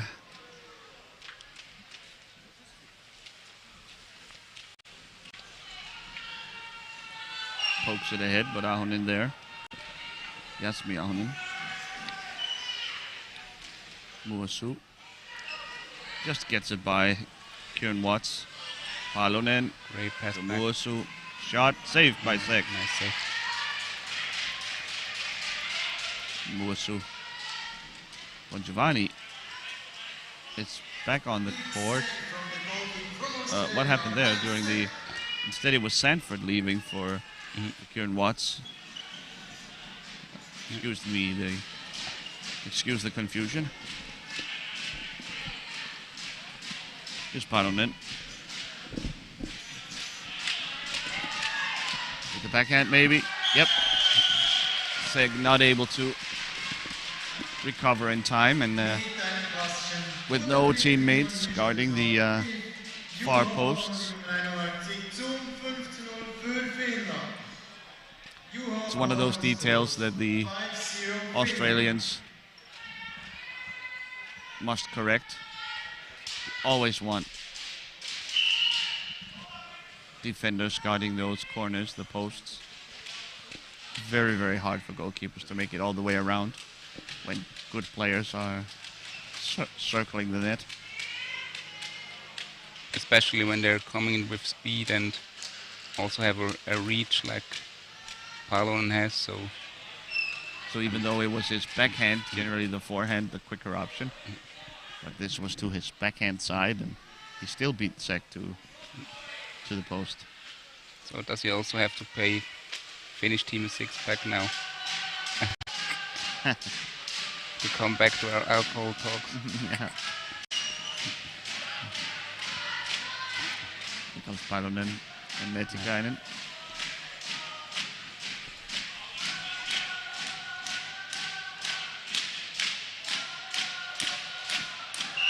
Yeah, the Finns used their given space here.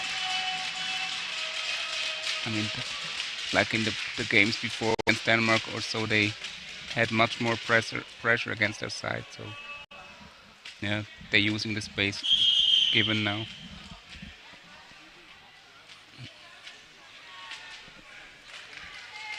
Kainen substituted for Sailalumi.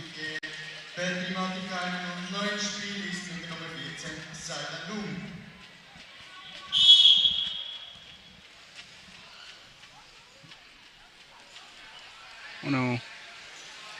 Palonen sends it wide. Caused the turnover, but couldn't convert. Muasu.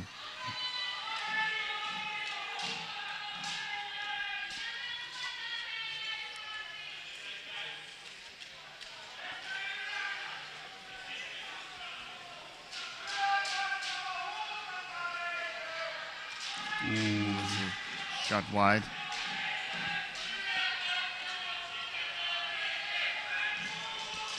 Here's Palonen.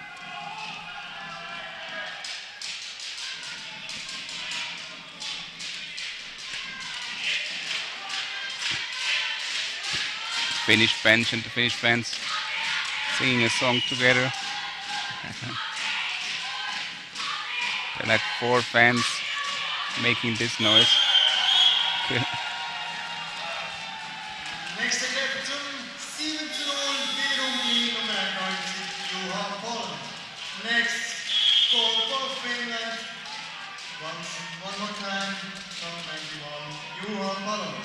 One more time, Palonen. In comes O'Keefe and Audie, Dima Audie and Jack O'Keefe.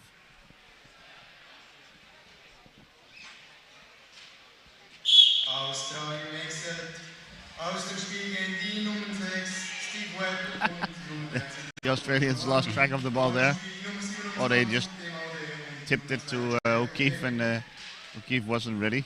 So immediately turn over to Finland. I didn't mean to laugh, but it looked quite comical that O'Keefe was handed a pass that he just completely ignored. Muasu, trying to find Palonen, he was wide open. O'Keefe guarding Muasu. Palonen, Dima Audie.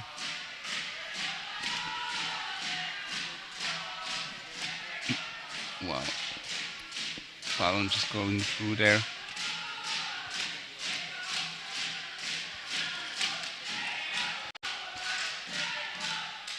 Muasu, ball in front. O'Brien. Oh, penalty. O'Brien for reaching across his own goal area line there, the arc. That is not allowed, and it's a clear penalty. Palonen will take care of the penalty, it looks like.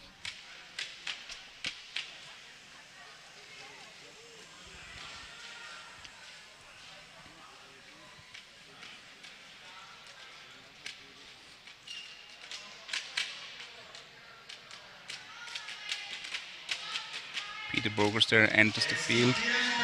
The referee in the wheelchair. Control the movement of Palonen. Wow. Shot from far outside. So very precise shot and powerful too from Palonen. But that makes it 8-0. Can start guaranteeing a double-digit win for the Finns. It might end up starting with a 2. Audie turns it over. Muasu bringing the pressure. Shot from Palonen. Sek just keeps it out. Palonen keeps trying. Brings it out and gets it to go in the far post instead.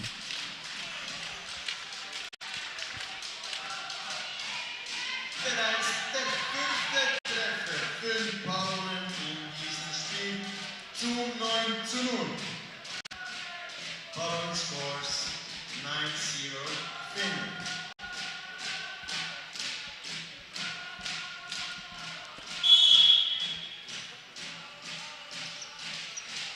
So, here's O'Keefe.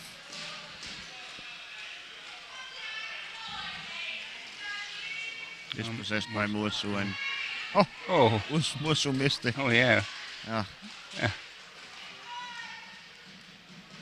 Flips a pass to Palonen, and he eventually forces it through. Forgive Jan and I for lacking the requisite enthusiasm here, but it is a bit of a slog calling these games that are so one-sided.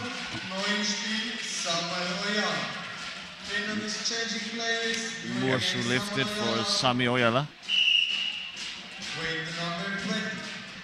Yeah, we both fell in a little lethargy here, so yeah.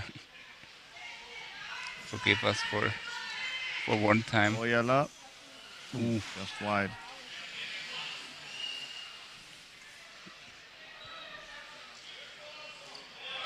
Oh my goodness. Ojala just whips a shot into the back of the net. The Finns piling it on here.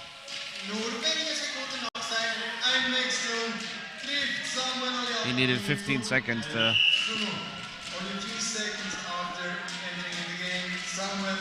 get 2 shots on goal. He's averaging a goal every 7 seconds. That's pretty solid.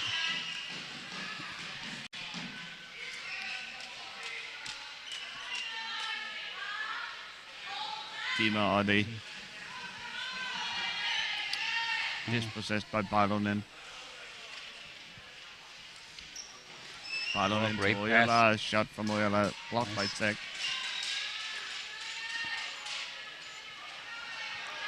Ojala recovers. Lumi Almost. almost able to turn it in. O'Keefe. Pass forward to Ade maybe. She's wide open in the corner. But O'Keefe doesn't look up. Oh no. Ojala again. Gets it to go. It's Jasmi. It was Jasmi Ahonen. Yeah, Ojala pointing as far as I can to tell. his teammate. Uh-oh, we have a T-stick goal alert, Yeah. Jan. We have another member of the 2-point club. I think we'll have to be 13-0, right? The score. Yes. Yeah.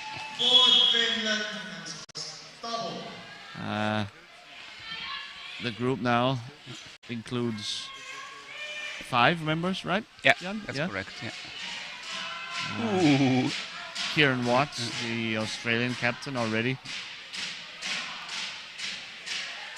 Sara Granada from Spain. The founding member of the 2-point World Cup scoring T-stick players. They got Goudswaard of Holland, a 2-time member. He's the only one to score twice. And Dave Inhilde from Switzerland. And Inhilde, of course, from Switzerland. Palen again with the easy goal. Yeah, it's a little bit like a walk in the park for the Finns. Complete walk in the park for the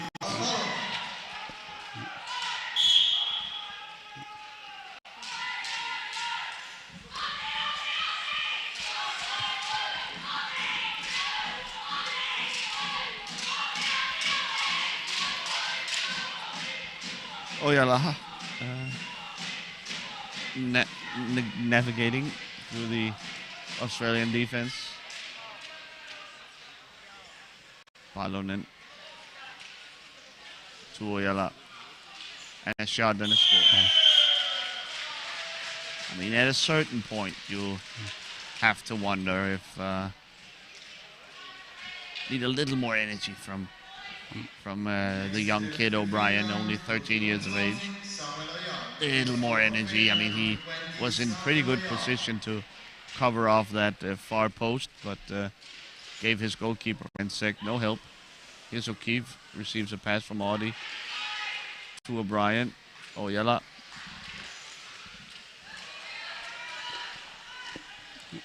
Can't be too hard on O'Brien, of course. He's a 13-year-old kid playing against grown-ups. But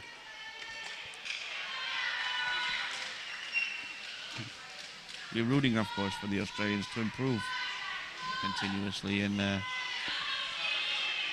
little more activity on O'Brien's part would go a long way. Here's Palonen.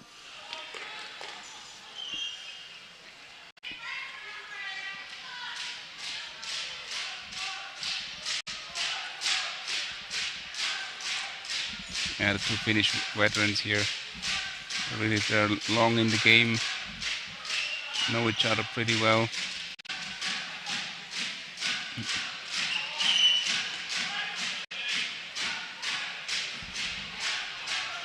Oyala. To Lumi, to Palonen. 16-0.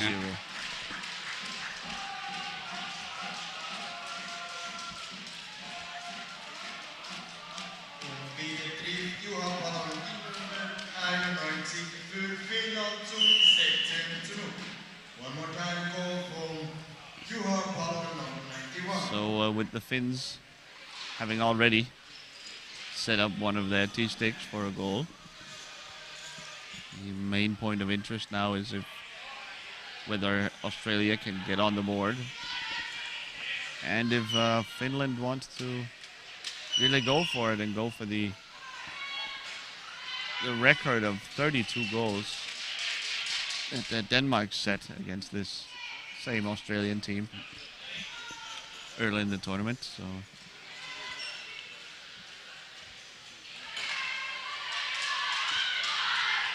Atsu Ahonen winning the ball back for the Finns. Lumi to Oyala. Palonen calling for it. He's wide open against Kieran Watts. Nice bit of defending by Watts, and second save.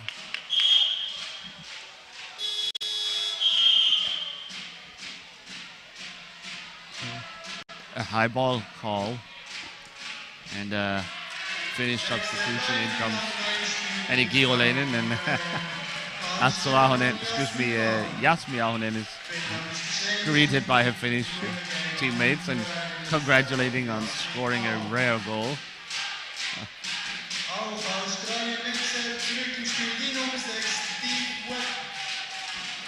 Back in the game, Steve Webb by Australia. Stephen Webb on for all day.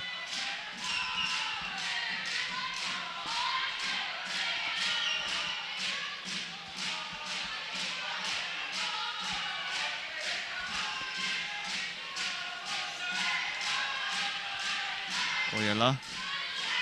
Wow. To Palonen. Oh, off the post. Sek. Oh, nice save. That's a save. Initiates the offense. O'Keefe. Can't quite get it under control with Stephen Webb.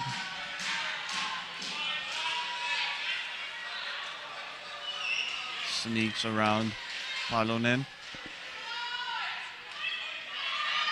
O'Keefe, can he find the shot here?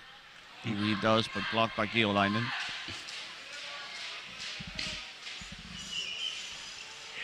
Palonen. To Oyala. Wow. Blocked by O'Brien. Surprising pass by Palonen there. Oyala guarded by Watts.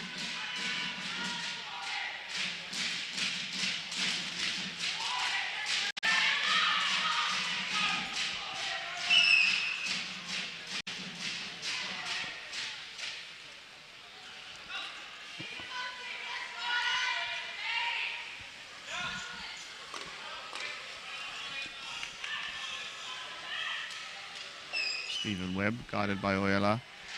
Stolen. Great steal Watts by again. Kieran Watts defending well in his role as last line of defense. Wheeler just randomly put the ball in front of the net. Maybe expecting that Palon was already ready. Oyala. Oyala is on fire today. Oof. Nice block by Sek there.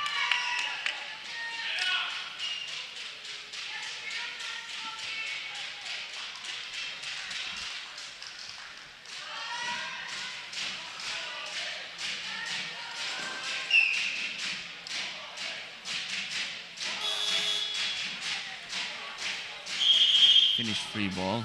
So moving the boards.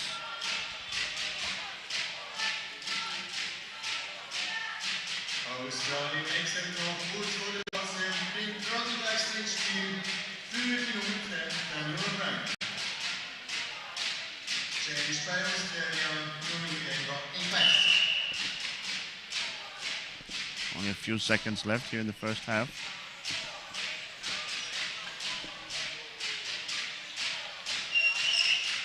Oyala. Oh, brilliant pass up to Yasmi Lumi, but excuse me, Saila Lumi, but she misses just wide. Stephen Webb dribbling dangerously close to his own goal. Gets away with it. Oyala stops him. Kiolainen maybe. And that's it for the first half. It's 16-0. Now, what else there is to say, Jan? They are just completely outclassed here by the Finnish. Definitely, the Finnish really use all the given space and room to be creative, and yeah, and also they were really effective in front of the net. I'd say didn't miss a lot of chances. So yeah. Will things turn around for Australia? Will they get on the board? Will Finland go for the 32-0 record? Well, follow up. Stay tuned for that in about 10 minutes' time.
Before starting in the second halftime, Finland changes.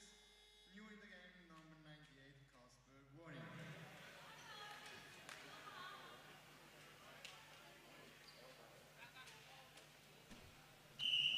So welcome back here with the second half of Australia versus Finland.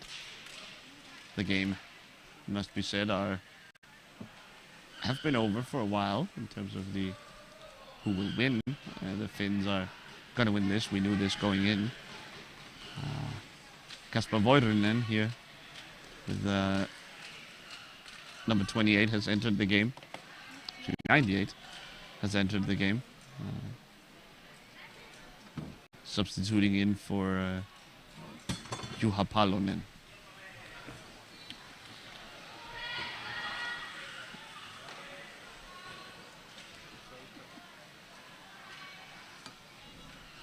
So Voirinen building up, not finding anything, any openings. The Australian defense.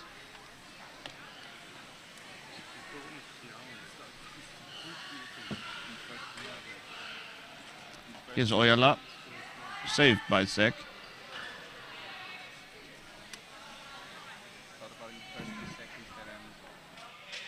I thought about that the first few seconds. Australia's playing a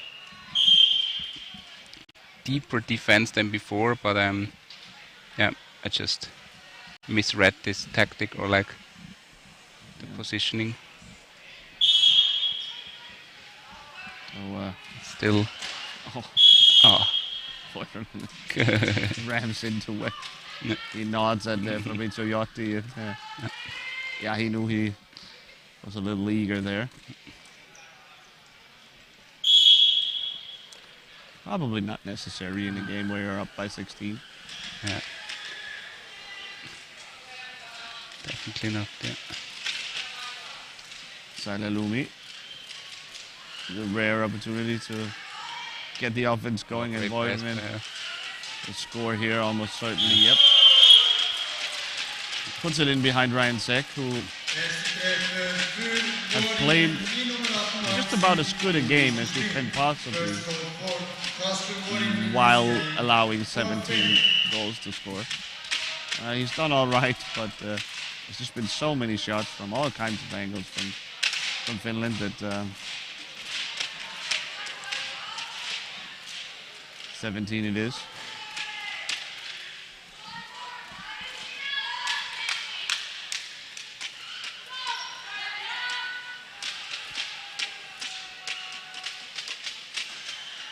Voirinen.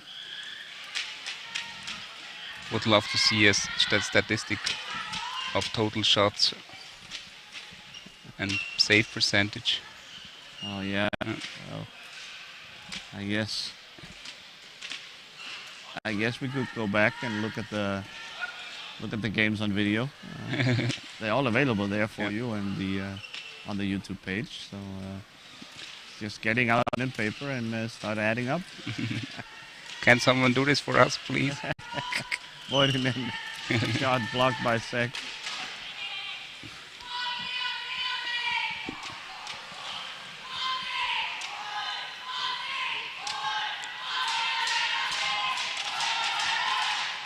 Yeah, Australian fans undeterred,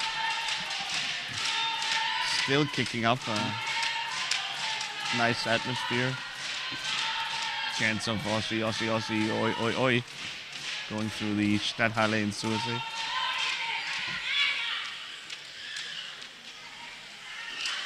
They're hopeful in their approach to scoring one goal here, or the first goal for them. Rodney Baxter has entered the game for Australia.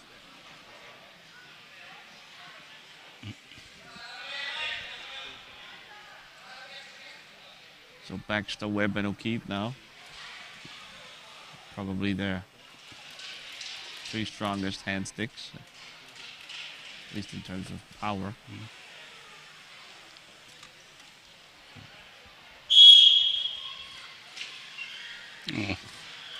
Whiff by Ojala. Here's Voirinen.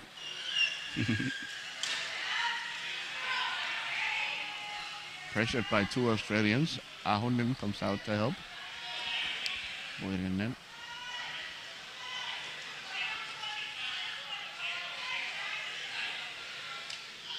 Looking for Ojala. Now he can take it himself. Shot, blocked by Sek, but the rebound falls right to Ojala. And the lead is up to 18. Nächster Treffer für Finnland, die Nummer 20, Samuel Ojala.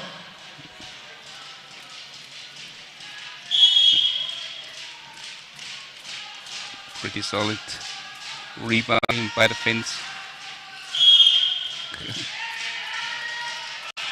The Finns are really hungry to adding up here. They're not giving them a little bit room.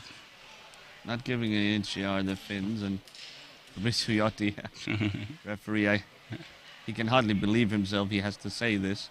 Calm down, guys. The lead is 18. Let's maybe stay away from all the contact. Here again, Baxter and Ojala getting into it. I really like Jotti's sign languages. Oh. Don't interrupt me. Und Voirinen, die Nummer 98, trifft zum 19:0. Voirinen. Kasper Voirinen scores for Finland. Was it his second or third? 19-0. The second one, I guess. Yeah. Second, I guess, yeah. 16 at halftime. Yeah. Stephen Webb trying to find Jack O'Keefe, but Voirinen there. Here's Lumi. She's harassed by O'Keefe and Kieran Watts. Pass from Voirinen, intercepted by Watts. Oh no. But surely should be counted an own goal here from Stephen Webb. Finds his way underneath Ryan Sek in the Australian goal. Zum 20:0 wird der Nummer 20 Samuel Ojala gut geschrieben. Yeah. Was definitely an own goal, yeah. I think Ojala will be credited with the goal. Yeah. A shot from Webb here, but Not credited. easily dealt with that by Ahonen. Voirinen to Ojala. Will it be 21? Oh, saved by Sek. No. No. It'll be a high ball, no? Oh, yeah.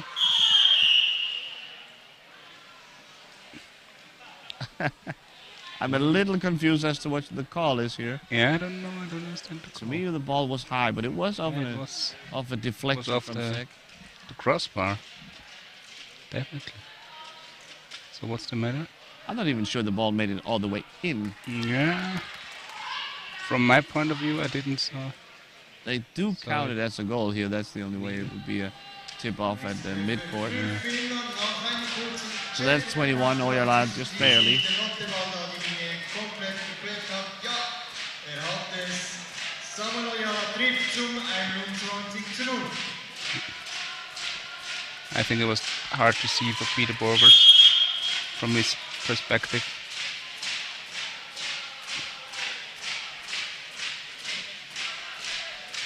We had a pretty good view on the situation. So Ojala will build double again. It's a shame that the tournament format doesn't allow for more interplay between some of the weaker teams of the tournament, like Australia. It's I struggle to see the reason why we would want Australia to suffer blowout defeat after blowout defeat, and until they finally may reach some of the placement games to play a game or two against comparable competition. It's a long way to travel to really essentially have only one game that you have a chance of winning, namely the one probably against Canada.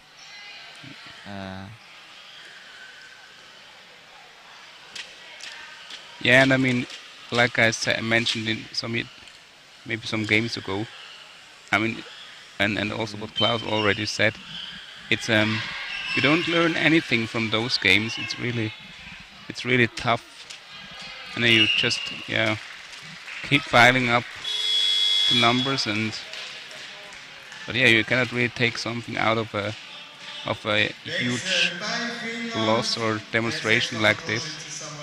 Yeah, I mean, yeah, you learn from the close losses, like when you're playing a team that's just 20% better, not 400% better like they are right now.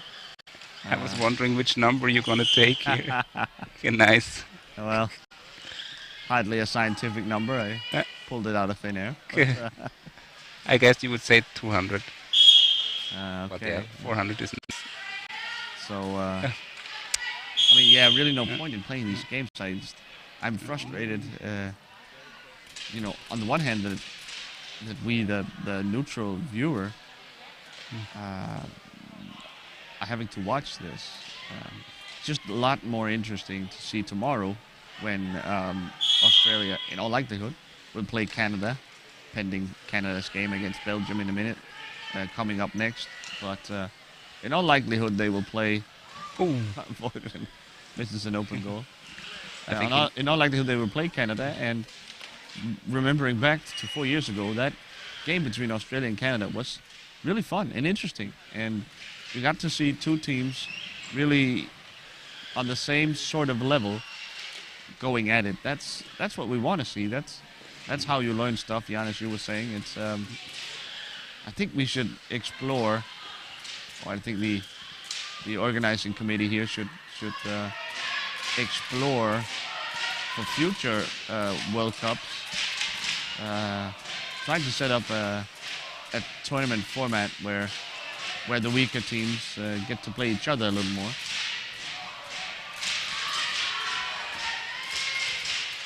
Because no one think this is fun. The Finns, I mean, they keep piling up the goals, but this is no fun for them. And certainly Australia traveling to the other side of the earth to just receive one blowout loss after another. That can't be fun. That can't seem worthwhile. Definitely not. No. Yes, they move to take the lead to 23. 12 minutes to go. Jesse Moos die Nummer 37 trifft für Finnland zum 23:0. Jesse Moos scores for Finland and at the same time out Australia.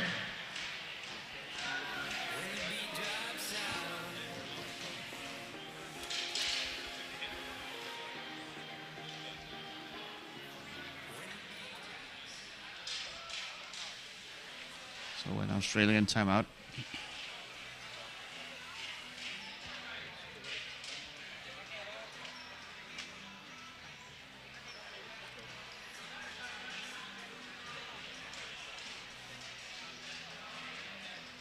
And what I can add up to those, to our talks, it's also like, when you have close losses, I mean, just for the viewers to understand or feel the situation that what I'm talking about.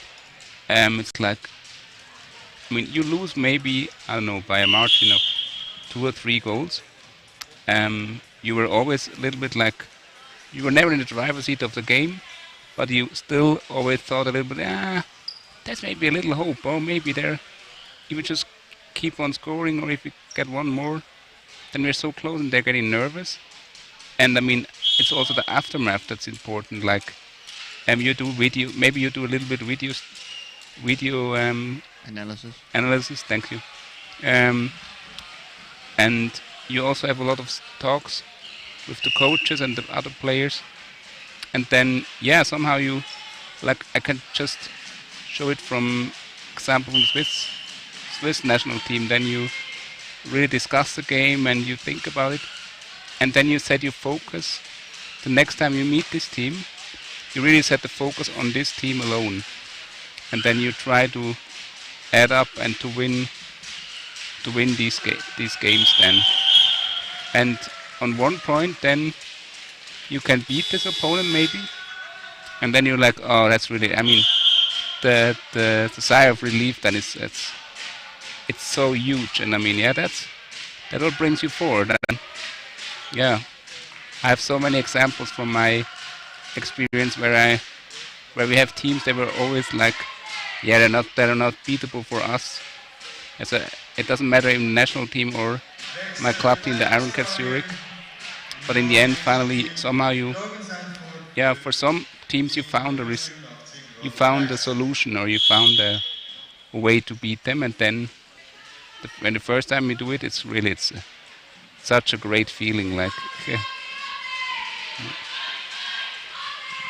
And yeah, that's why I'm really on the same page here with Klaus when he talks about a competition format where the weaker teams can face each other a bit more, or like play each other at least twice at tournament.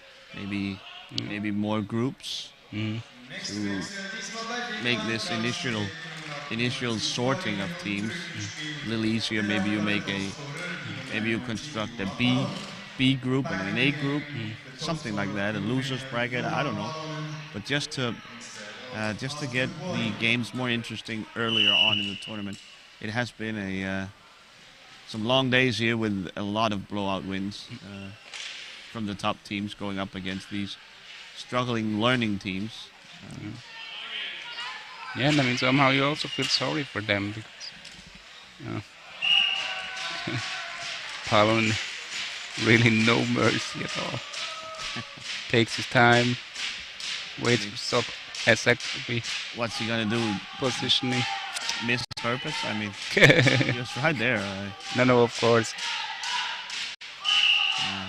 When you are a forward, then you score when the net is open. So nice try here from Webb. Ahonen though covers his post as well. Palonen back the other way. Sanford, nicely done by the Australian T-stick player who has ended the game.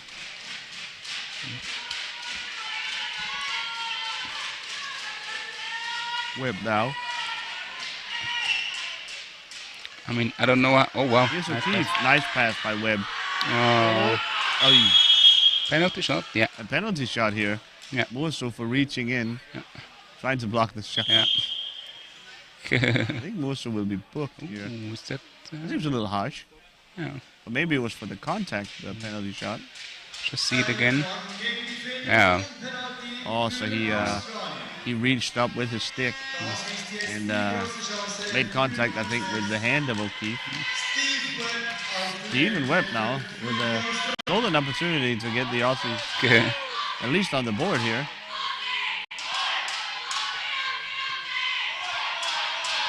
Let's see if Atso Ahonen will play the party crasher or not. I don't think you should expect any gifts from Atso No, Ahonen. definitely not. Here's Webb. Ahonen keeps it out. It's going to take more than that to sneak anything by the veteran keeper. Atso really didn't show any sign of emotion. Nah, he had it covered all the way. Absolutely. Good stuff from the Finnish veteran.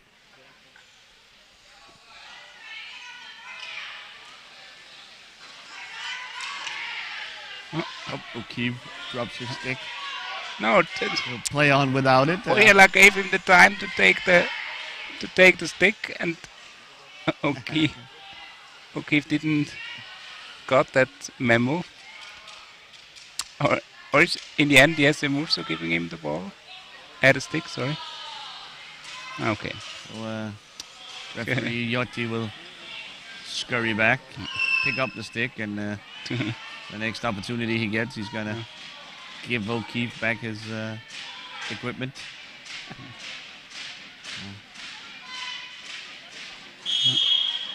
What?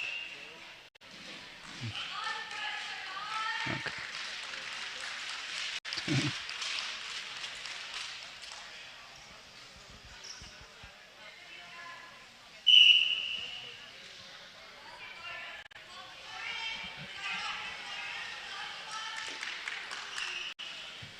Webb with a prayer of a shot. Salalumi takes it out of the corner. Gets it to Palonen, and it's 2-on-1.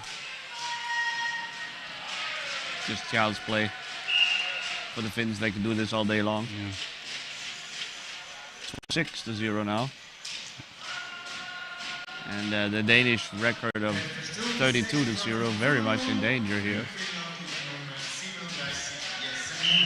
Let's see if the Finns go all out the last 9 minutes here to try and get to 33.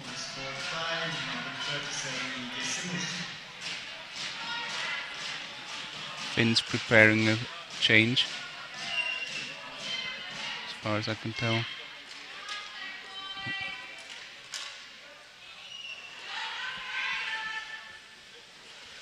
Muosu.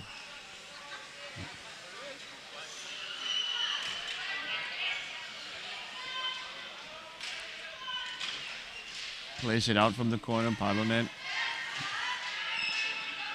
didn't shoot. I'm surprised.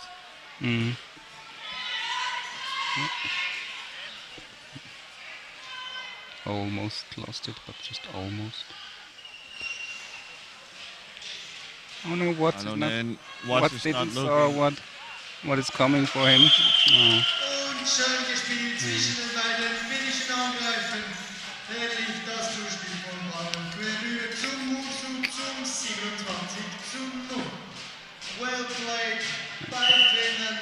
Well assist from Ballon to Musu.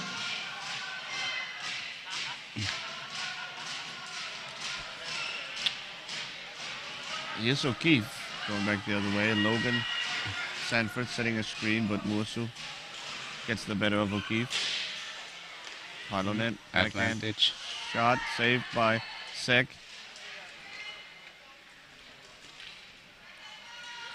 Oof, off the post. Someone needs to cover it off. O'Keefe does. Anni Kyryläinen was the ready there.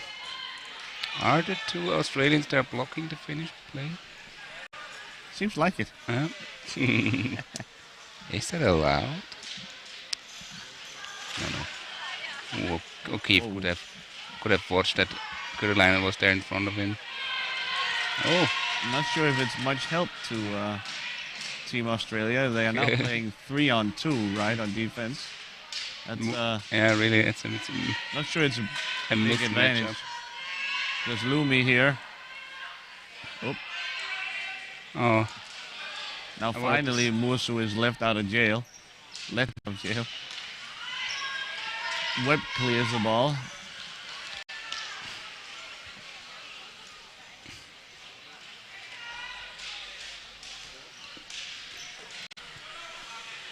so Finland could go also for a second T-stick goal. That's one option. Kiolainen, surely. I want just the 2-point goals Off the club crossbar. to enlarge.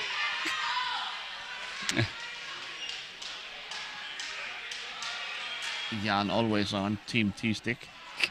Always rooting for the guys doing all the dirty work. Defense, setting screens.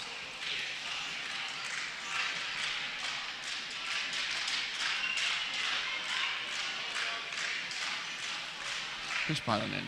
O'Keefe takes over. The Finns finally chanting my favorite song of them. It's like it's a Saila Lumi fan song. We just heard it for the first. I heard it for the first time this year.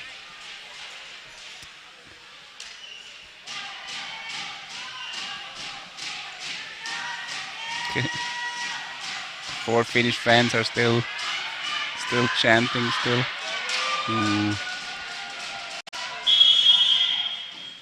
One.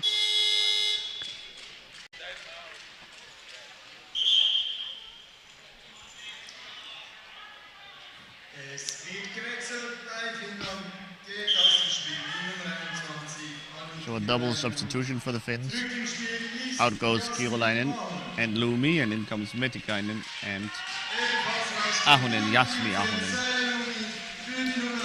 Likewise on the Australian squad, they substitute O'Keefe Out goes O'Keefe, and in comes Dima Ode. Für Jack O'Keefe.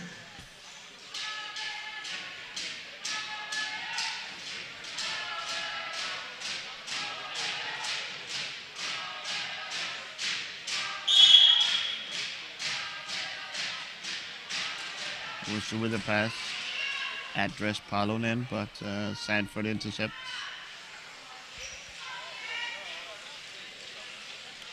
Wusu Palonen.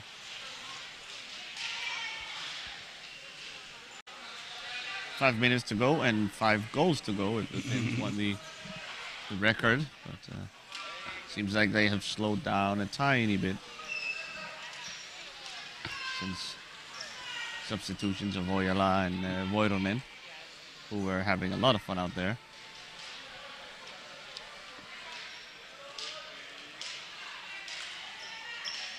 We had the same thought in the same set, which is a bit quicker to add the 5-minute notion.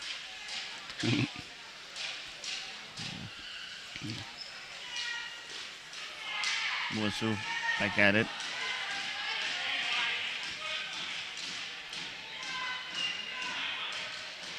But I don't know if we want to see that sad record.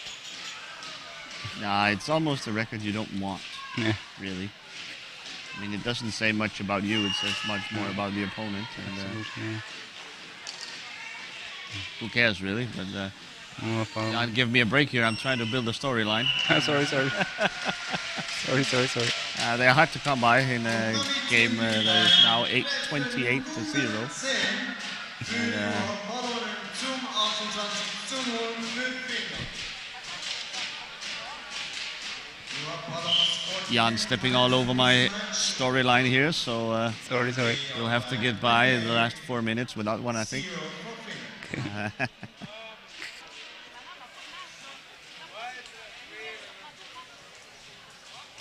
You can repeat the story, it's fine.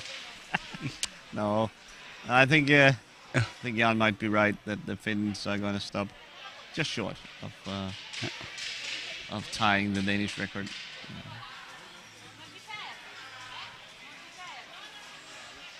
Two T6 goal and they're on it.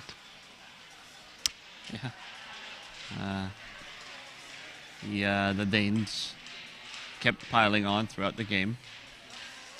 That was the opening game of the tournament, and there still was a chance that that goal differential was going to come into play in some tiebreaker situation, but there are going to be no significant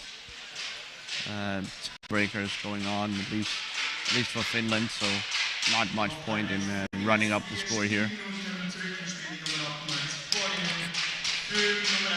Again, you don't want to miss on purpose. That would be ridiculous, but no need really to keep piling on. Stephen Webb.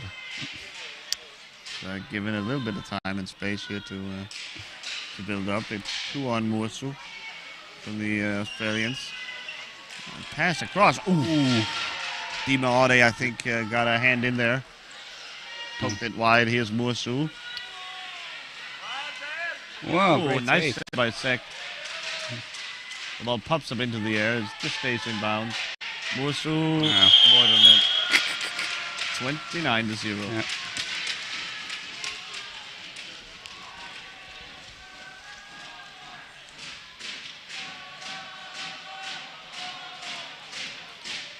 The Australians, it doesn't look like they're going to get on the board for this game.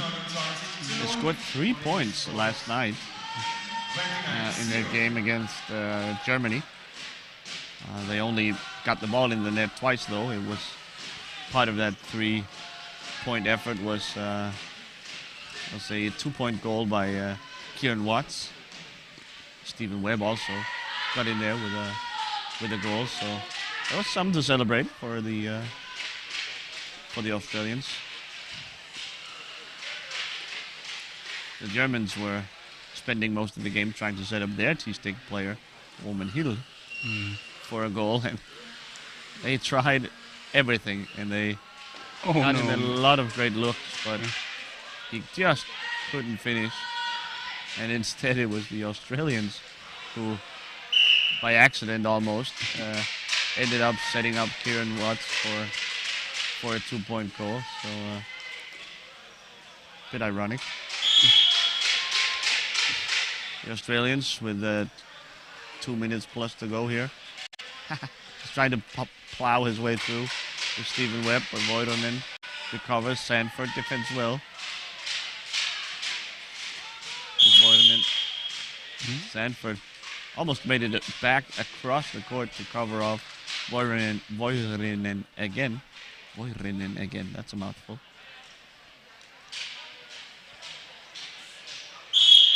Free ball for Australia. Sek tips it to Stephen Webb. Will attack. Voironen.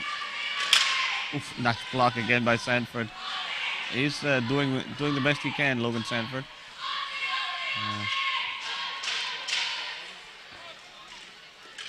Two young Finns were not so effective in the last 2 minutes. No.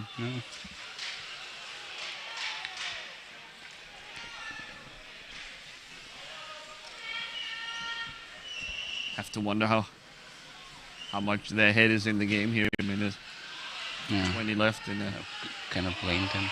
20, now a 30-point game. Putting Sek on skates. Yeah. It's hard for Sek. He doesn't get much help always from his defense, being left behind by the Finns. So the margin will start with a 3, it looks like, unless the Australians can pull one back. There was an opening, but Matti kind of closed it. Noch eine Minute zu spielen in dieser Partie. 1 minute to play in this game. Almost own goal by the Finnish. That would be Finn. Oh. Saved in the end by Sek. Stephen Webb back the other way. Come on, Nossi, come on. Jasmi Ahonen has entered the game. Yeah. Stephen Webb a little frustrated here by not being let through by the Finns. He awarded a free ball. That's it, I'm afraid. But I think the Finns closed the gap before he was there. So. Voironen all alone with Sek. Does pretty well, Sek, there to at least close some of the gaps. Oh, now we're coming close. 31-0, and that old storyline rearing its head back. The Finns will tie the Danish with another goal. 25 seconds to do so.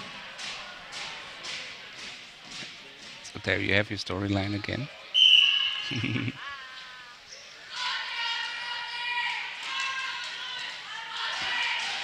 I will shut my mouth not to interrupt it again. Here's Webb. Metsikainen back the other way. Oh no, there is Metsikainen. Oh no. Oh, saved by Sek. Mursu though. Oh, they caught it. 32-0, tying the Danish record for biggest scoring margin. For the second time this tournament, the Australians will go down 32-0. Bit of a slog getting through this game. There's only 3 seconds left. Buzzer in a few seconds will put the Aussies out of their misery.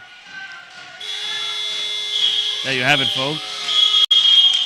32-0 is the final result from Finland against Australia.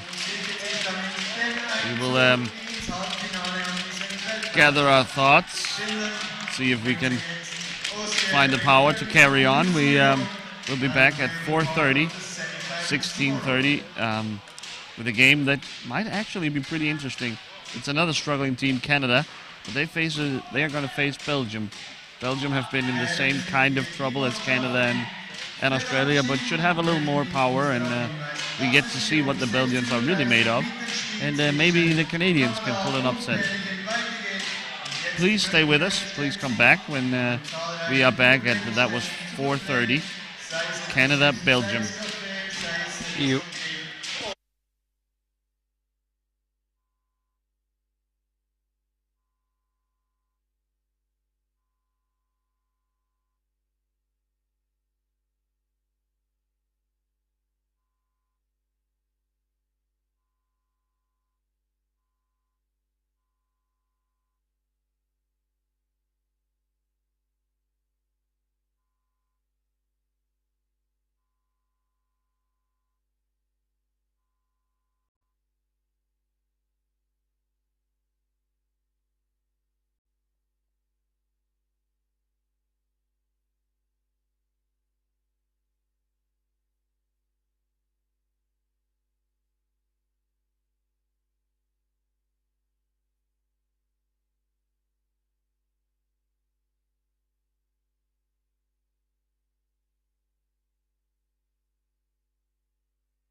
Please welcome Team Canada.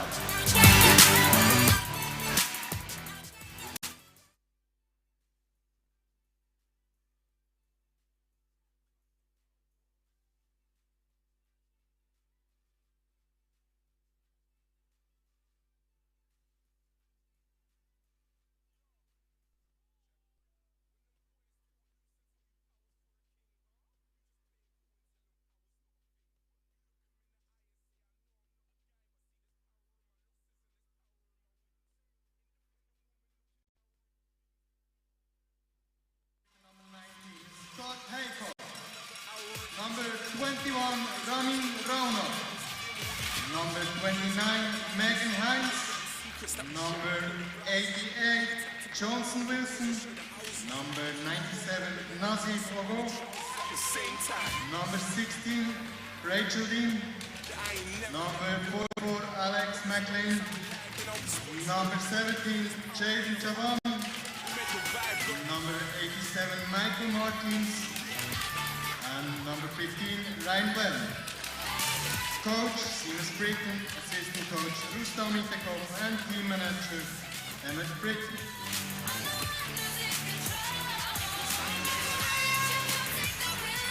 Der Gegner von Kanada ist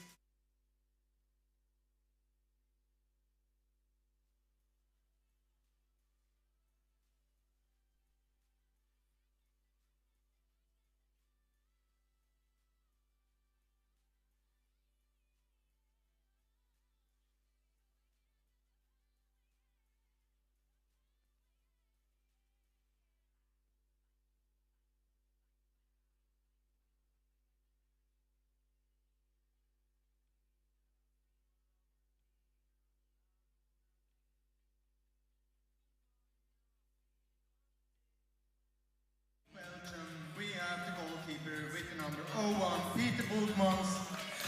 With the number 4, Seppe Hemmerichs. With the number 6, Dan van Nerum. Number 16, Arno van Rose. Number 42, Yasin Kaya. Number 8, Maxime de Krop. Number 10, Sene Brouwers. Number 13, Jan Verheyen. Number 22, Jarno Leutz. And number 25, Jerry Demu. Coach, Anne van Huisten. Team manager, Maria van der Velde. And the referees of this game are Christoph Stormark and Michael Roche, together with Gerhard Mentz. So please stand up for the national anthem of Canada.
Once again, welcome back to Stadthalle in Sursee, Switzerland. We're about to get underway with the penultimate game of today's schedule. It's Belgium versus Canada. Both teams have struggled so far, I think it's safe to say. Both teams are young, still learning, and in a rebuilding phase, or in a building phase in the case of Canada. So it will be actually fairly interesting to see the two teams going up against each other. We might get to see Belgium, with a little more activity, being able to dictate play a little more than what we've seen so far against some of the tough opponents they've been facing. The three other teams in this group are all excellent teams: Italy, Switzerland, and Holland, and neither Belgium nor Canada have really had much of a chance at developing their own game, playing creatively and so on, offensively. They have their superior opponents. So here are the two captains, also the two goalies, Peter Boetmans of Belgium and Scott Haycock of Canada, exchanging gifts and standards.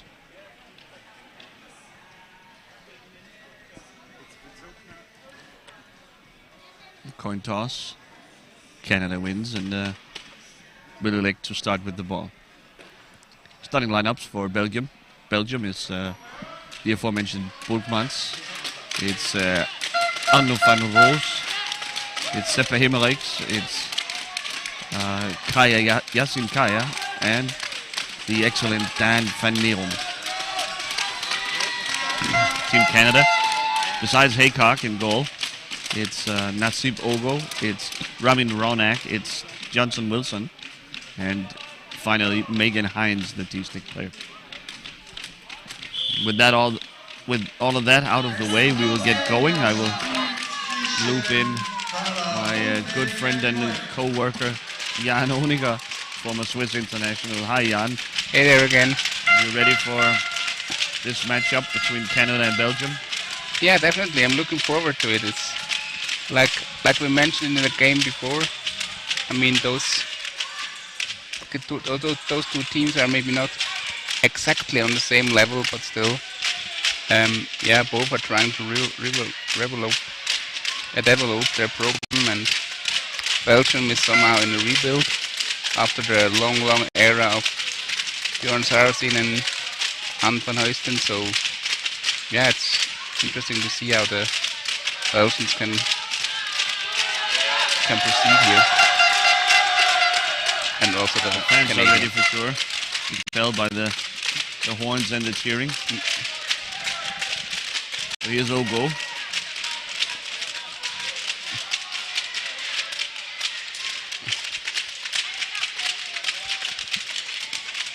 Trying to pick up a block from Hines. He sends a shot deep. Maybe it was a pass more likely to Johnson Wilson.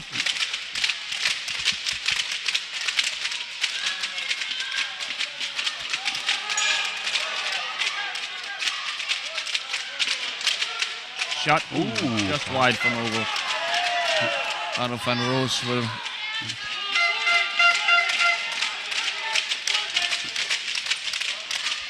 fighting in the boards here, along the boards.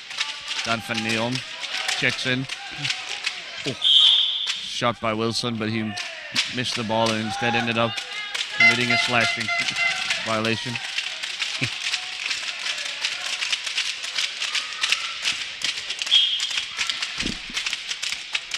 So Van Neerom would build up if he could get it by the charging Ronak. Here's Ogo. Belgians. Van Neerom again.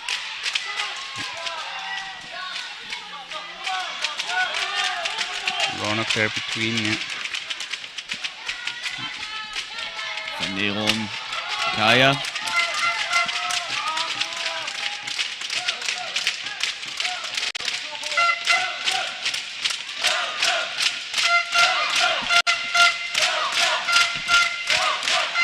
Canadians take over control. Here's Ronak, he'll shoot, knowing him. Ogo, a little more of a patient approach.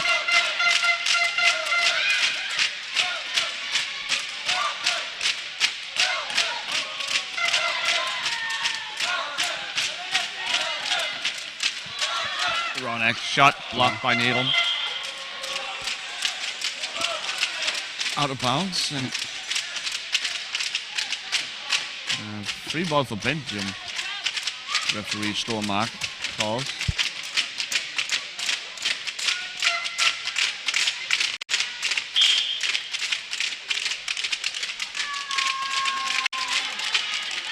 Oh, Van Neel's pass intercepted by Ogo. Van Neel wins it back though. Sends it to Kaya. Met by Wilson. Ronag in there as well. Ogo now. Off to a good start here, the Canadians.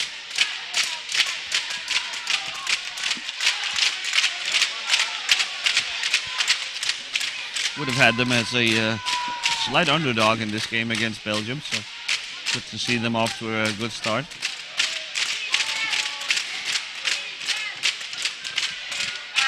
Shot wide from Ogo.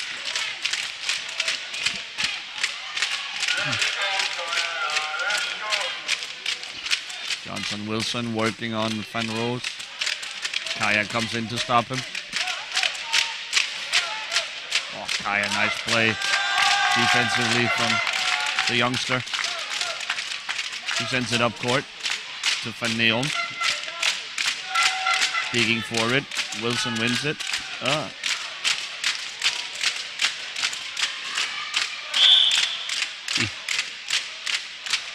Now finally we get a Belgium free ball.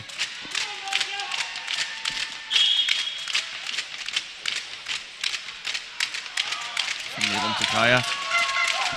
But the long range of Nasib Ogo wins Canada back the ball. Ogo to Ronag, a shot. Ooh, just missed it. What was this wild windmill action from you see from Ronak time and time again? He doesn't connect every time, but when he does, man, there's a lot of power there. Ogo will take this himself. He'll basically have to shoot it here. Here comes Megan Hines to tip him the ball.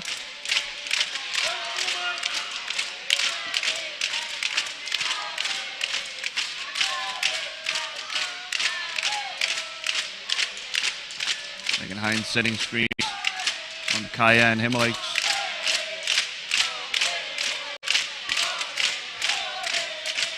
Hemmerich there. Ronak helping his teammate Ogo.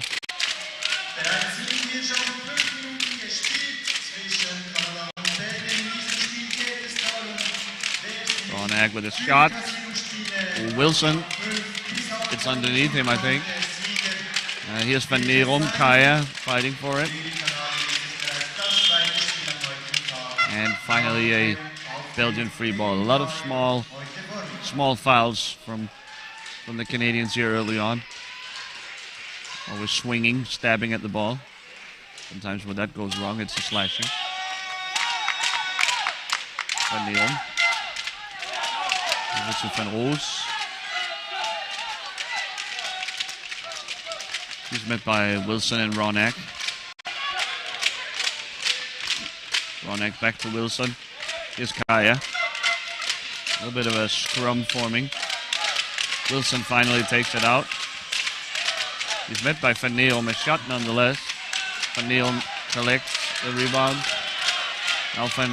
Now Wilson is missing in defensively for Canada.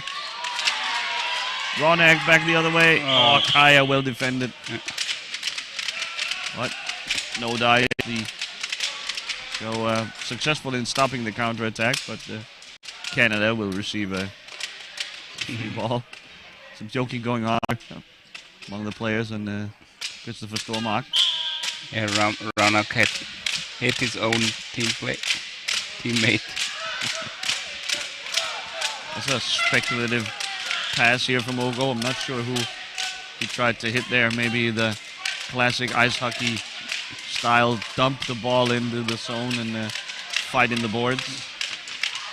Yeah, I mean that's pretty in the Canadian DNA. So dump and chase.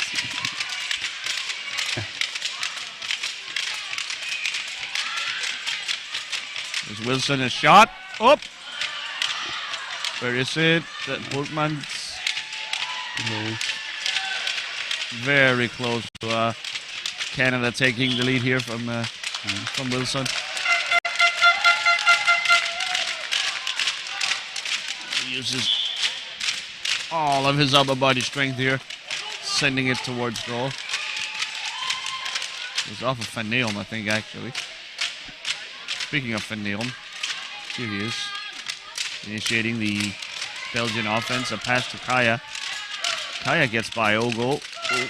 Loose ball in front, but no Belgians there to punch it home. Ogo to Wilson, blocked by Van Olf.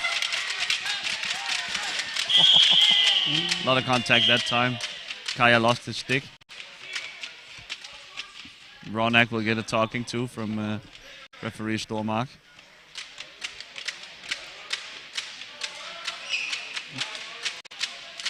Kaya a little shaken up here, I think. But he'll grit his teeth and play on.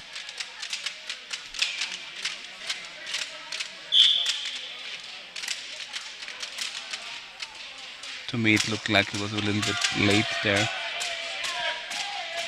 in this crash. A challenge from Ronak.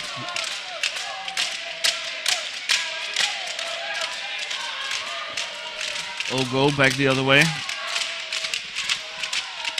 Covered well by Kaya. Yeah, the Belgians so far struggling a little by controlling the ball for themselves for a longer span. Canada's pressure really effective. Yeah, really. I'm glad to see a game like more like the same level, or it's more of an open game. Yeah. We get to see what each and every player really has got going for him when the team isn't always completely stopped by the opponent. Shot wide. Kaya. Wilson again, a little handsy there with the stick work.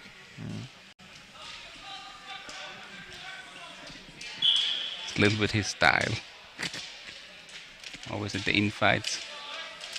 Van Oos gets by Ronak. Nice move. Around Hines. Shot. Haycock. Nice moves by Van Oos. Now a pass up front. Oh, Kaya was there. Whiffed on the shot. We know him. The moment he crosses midcourt, he's going to shoot. Van Neelm. Oh, nice forechecking by Wilson there. Wilson, nice forecheck. Ronak misses the shot.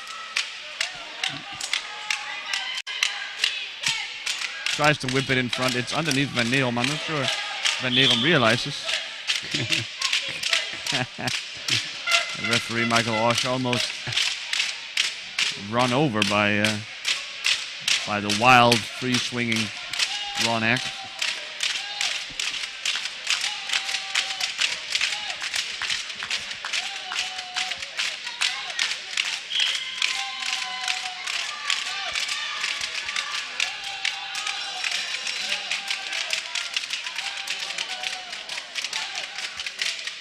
Here's Kaya in the boards.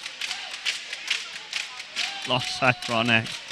Was told to calm down a bit by Stormark. I'm not sure all of Ronak's movements are voluntary, so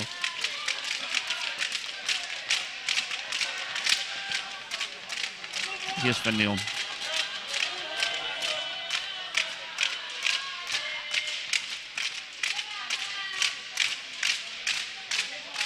I also think Ranak really don't want to hurt anyone or be too strong in the game. Yeah.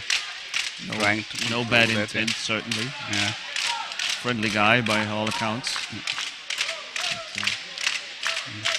He's in there fighting hard all game long, we know this. Oh, Van Neum gets his shot blocked by Ronak. Here's Ogo. Shot. Ooh, just wide. We're still tied at 0 here, 10 minutes into the game. A rare sight in these World Cup finals. Ronak swipes the ball away from Van Oost. Now Ogo back in control. Sort of. Met by Himmelex. Ogo on the move.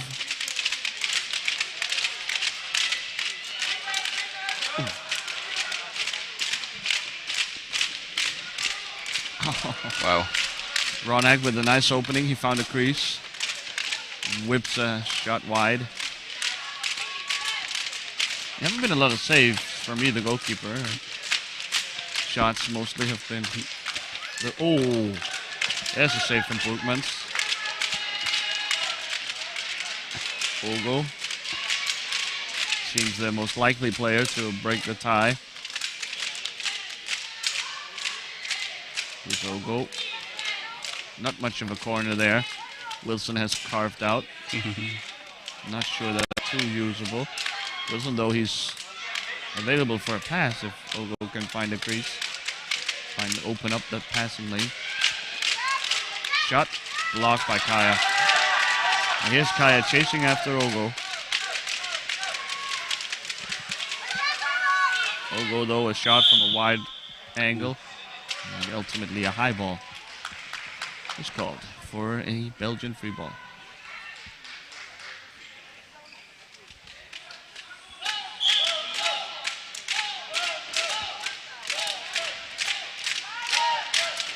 Van Neum then.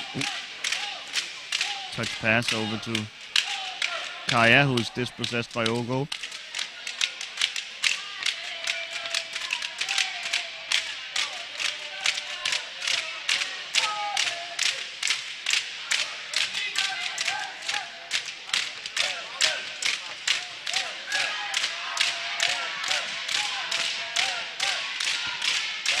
Canadians really have taken control of this game. I mean, they're still tied at 0, so I guess there's a limit to how much in control you actually can be. But they have the initiative. It's got to be a new feeling for them.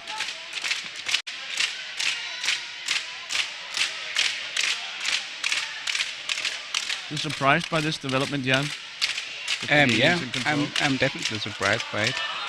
I mean, I like the shot see deflected, and yeah, really, I was not sure what to expect from this game, but so far, yeah. Van Neum, a shot blocked Nice by ball. Heinz. Nice. Despite having seen both of these teams 3 times already in this tournament, as we mentioned, as we alluded to earlier, we haven't really seen what they can do, because they've always been up against superior teams and who have smothered them with pressure. So Wow. here, hiding in plain sight, we may have a pretty decent team here in Canada. Able to keep possession. Ogo nice and patient.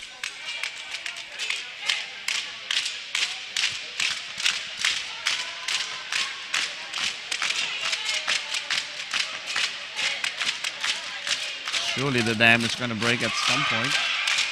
Here's Ogo again. Finds a crease shot. Blocked by Kaya. Kaya back the other way. He's got Van Neum with him. Oh, he tries to get it to Van Neum, but the backhand fails him.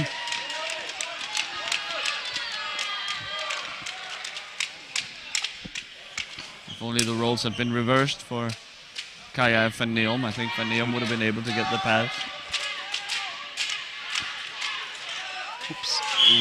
Yeah. Slashing here on Ronak. Going for the ball, but coming up with all stick.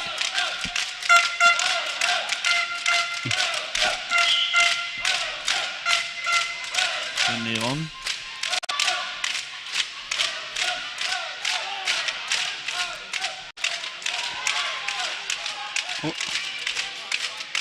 And Neon tries the backhand, but it's blocked. Johnson Wilson.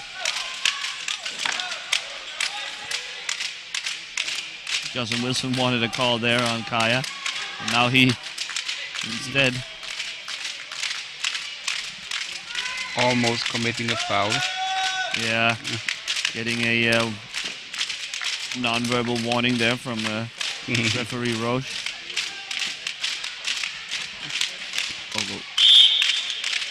Finally the contact here, Wilson. He's being told to stay calm down by his bench, and he nods his head. Yeah, I'll be good, he said. Belgian free ball. So Wilson a bit frustrated, clearly. Not getting the calls he wishes. Here's Van Neom. Circle around the net. He's met by Ogo. Covering the corner as well. Yeah, the Canadians really good. Canada's really good in covering their corners. Like,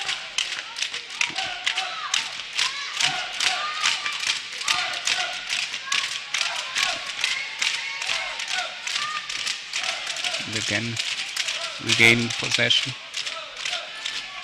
Oh, go back the other way. He's got Ronak with him. Can't get the pass there. Van Neom breaks up the play. Feints on the shot.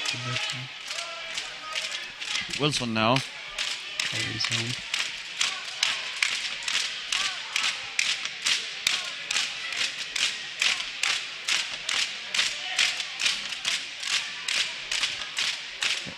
Shot from Wilson just wide. A nice little overhand there on him.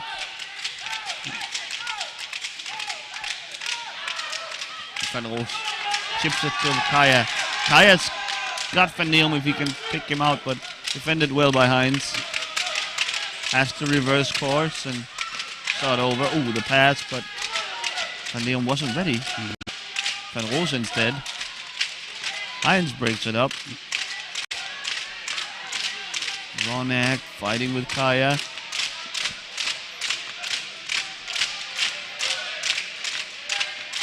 Ronak, it seems he's going to dig it out eventually. It's in the corner, and now Ogo will pick it up.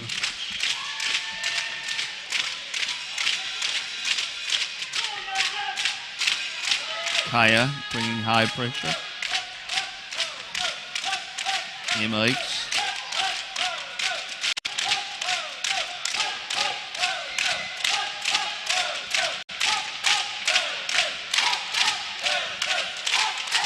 Here's Ogo, met in the boards by Kaya.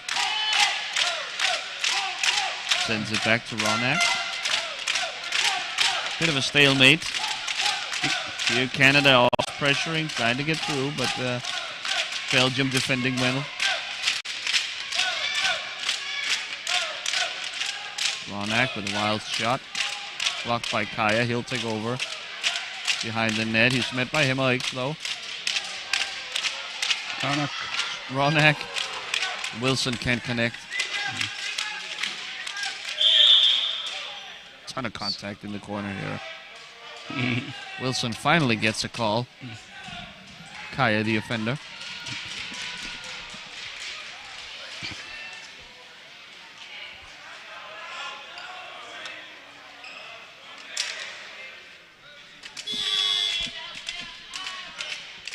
We get our first substitution 18 minutes into the game.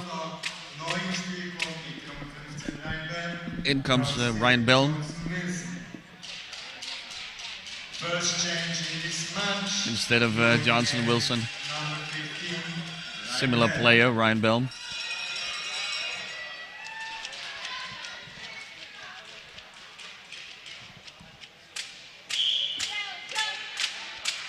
Let's see what element he brings in. Canada now with 5 players who all have World Cup experience. They were here, I say, in Italy for 4 years ago.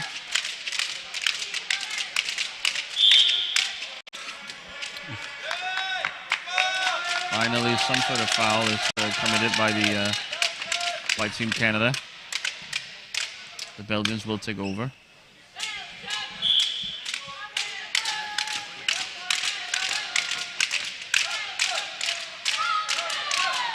Van Neon. Blocked by a combination of Hines and Ronak. Kaya.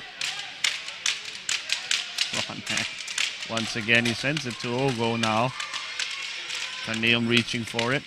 Can't get it. Noch 1 Minute zu spielen in der ersten Halbzeit. 1 minute to play in the first half. Ogo.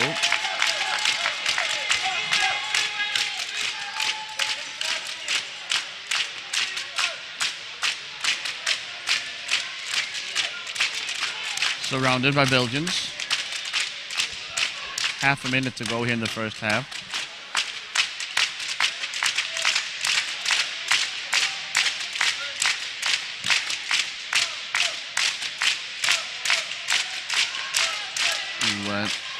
Gap opening for Ogo. He can't connect. Ronak. Oi! How did that not go in? Oh. And now a slashing call goes against Canada. I thought that was in from Ronak. Yeah. Bultmans did something to keep it out, or apparently. Let's see Here it again. is. Bultman was there, I guess. Hard to tell here from the slow. Yeah, definitely. It's 9 seconds to go if Van Neon is to break the tie here in the dying seconds. Kaya. A lucky punch. No. Nope. So time runs out on the first half.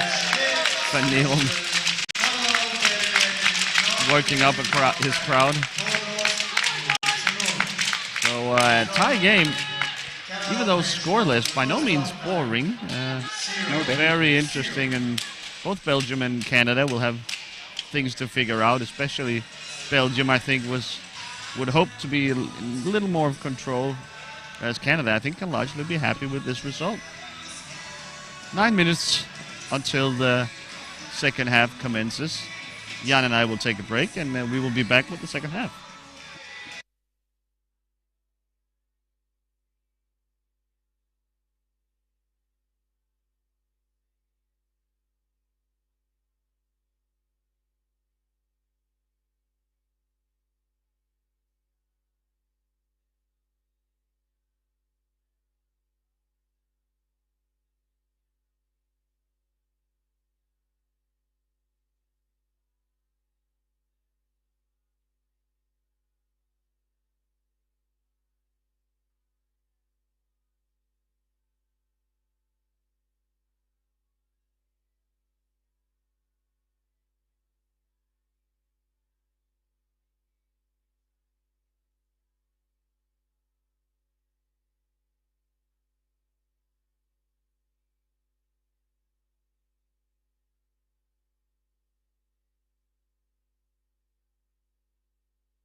Welcome back to Stadthalle Sursee.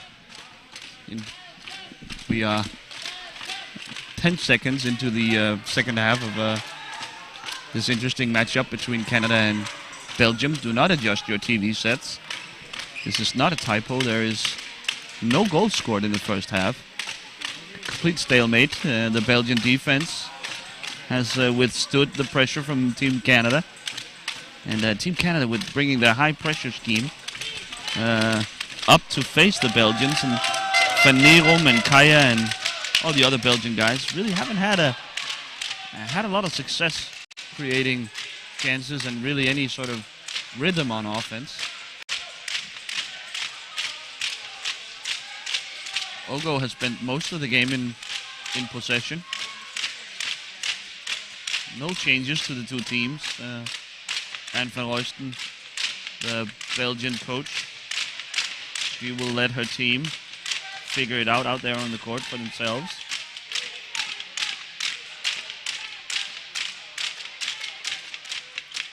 Shot from Ogo, but wide, covered well by the Belgian defense. Whoops. Almost a little dicey situation there, but Van Neerom snags the ball, and he will drive into the Canadian defense. Oh, the pass to Van Roos, just out of the reach of number 16, Arno Van Roos. There's Megan Hines in the corner. There were no changes to the lineup, as I can tell, or? I don't believe so, no. No, there were not. Yeah. No. Ryan Belm was substituted in the last minute or a minute and a half of the first half. I would like to see one of the other Belgian handstick players from those two young guns there sitting on the bench. Jan Oloix, Gerrit de Moor. Pass sent wide by Van Roos. No Belgian there to punch it in. Here's Ronak. Oh, Kent struggling to find the ball. Oh. Frustrating for Ronak. He was in with a shot there. Van Neerom. The pass to Kaya. Oh! There it is. Team Belgium takes the lead.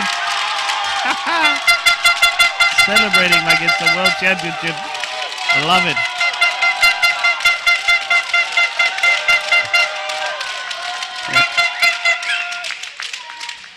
Da ist der 4 Führungstreffer für Belgien durch Nummer 6, Dan van Den. So Dan van Neerom credited with the goal. He riles up the crowd.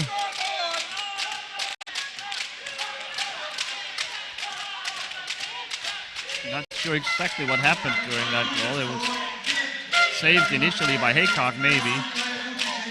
We just missed it here on the slow motion, but we get the beautiful pictures of Van Neerom celebrating. Oh, to be young again, huh, Jan? Celebrating a goal like that. What? Sorry. I say to be young again. Yeah, I think so. The youthful exuberance from Van Neerom. We got some kind of issue with the scorekeeping here. Stormark on the headset communicating. Are they gonna? What's happening here, Jan? Help us out. I have no clue.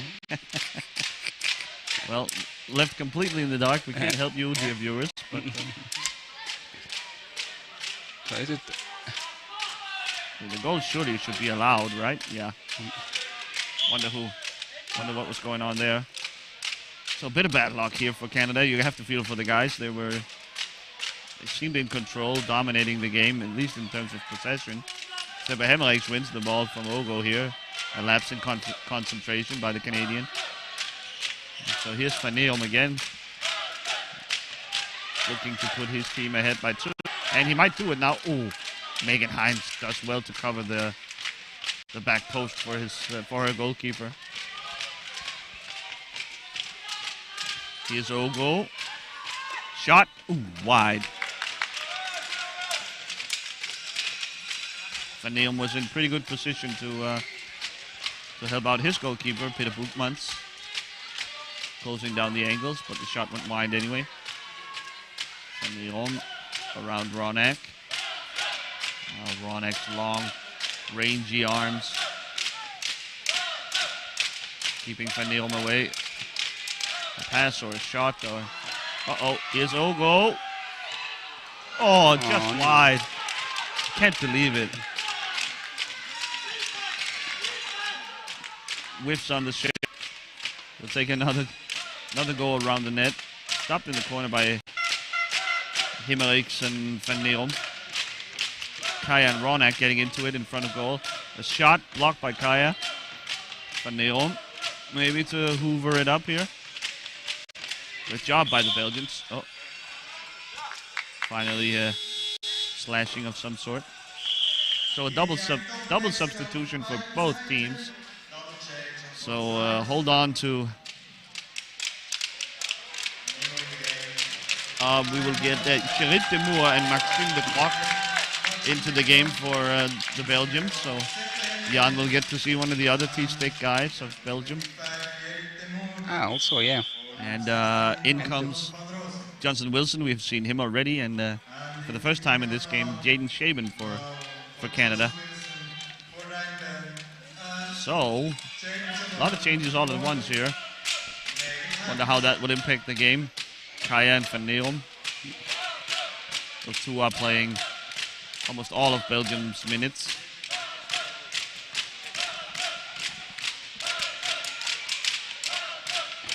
Kaya, met by Shaban.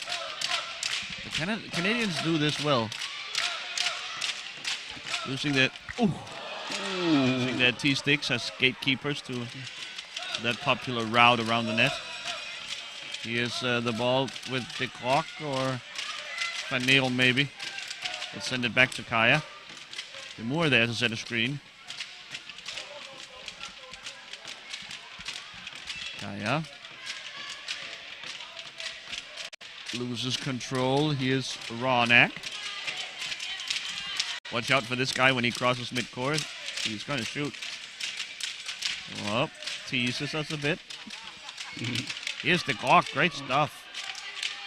Maxime De Croc. He's always been impressive to me whenever he's gotten into some of Belgium's games. Uncompromising. Just sticks his nose in there. Oh, Ronak trying a nifty move around De Croc. No dice. Here's Ogo.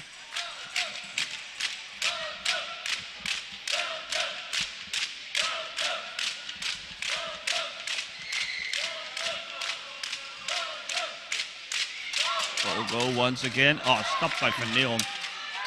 Almost looked like he was by Van Neum, but in the last moment he caught up to him. Kaya. Up to Van Neum. No. Blocked by Ogo. Shaban in unison.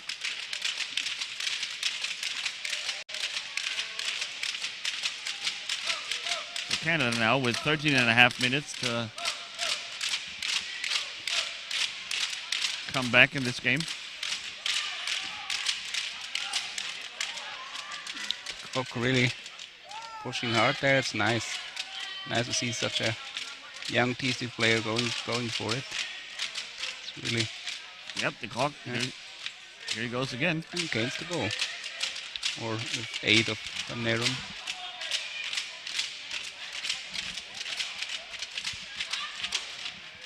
Van Neum will start over for the Belgians. It's a shot from wide. 2 or 3 Canadians in front. Here's Wilson against De Moor. De Moor there to block him. Boekmans is able to sweep up. No, Wilson still. De Moor digging for it.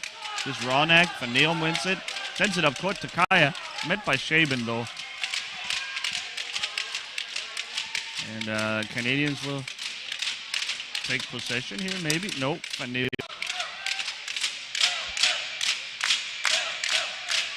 Not the prettiest of games, we must admit. There's a lot of A lot of fighting going on in the boards and in scrums. Ronak. Intense though.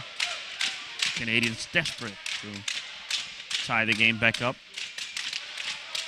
Ronak. Across midcourt. Sends it to Ogo. Shaban. Oh, Ronak! Wow, Oh, great save. save from Burgmans.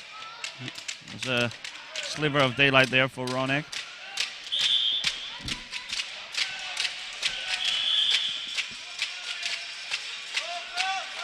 It's an issue here with Kaya's chair. Or at least I hope it's his chair and not No, I think it's. Kaya himself who's I think it's hurt by himself somewhere.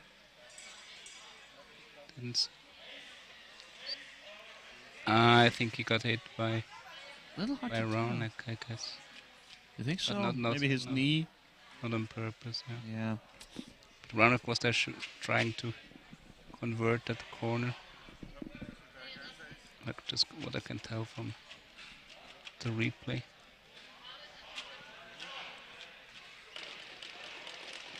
So Kaya seems to be all right. Throw some ice on it. It's No. Kaya being serenaded by the Belgian fans. That's the best band-aid you'll ever see. Here's Ronak. The clock chasing him. Oh, That's just right at clock him. stabbing at the ball.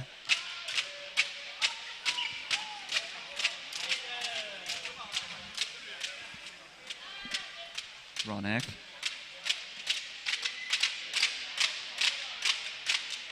Seppe Hemmerich seems to be the preferred option for and Van Oysten. Oh, wow. Here's Van Neerum in on goal.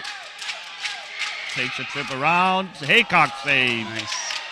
Beautiful stuff by the Canadian goalkeeper. That keeps them in the game. So I was saying Hemmerich seems to be the preferred option for Belgian head coach Van Oysten. But it won't be long until Maxime de Glock has will force a change on that.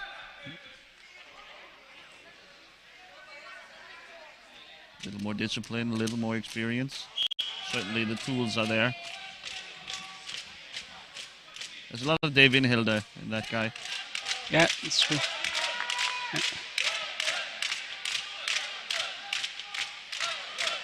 Here's Ogo. Pressure high from Canada. Ronak. Excuse me, the high pressure from Belgium.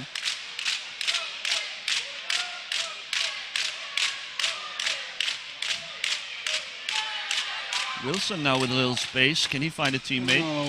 He forgot the ball. Yeah, the ball. I think the ball was stuck at the boundary there. The opening there, yeah. No. Tough luck for the Canadians. Ogo. The clock is there, so not to worry. A high ball as Ogo tops the ball there.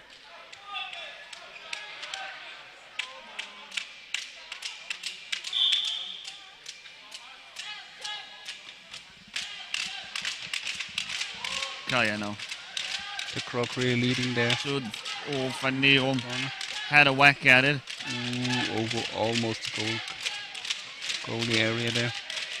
So Ogo needs to be careful not to commit a penalty here.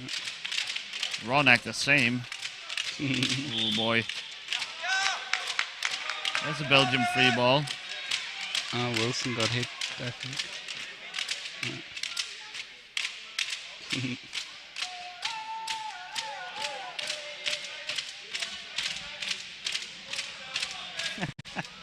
Ogo hates to move off his spot here. He has a good position, he likes it, but in order for the game to continue, we must find the ball underneath him. So Kaya now has a sliver of daylight, but Shaban there blocks it well.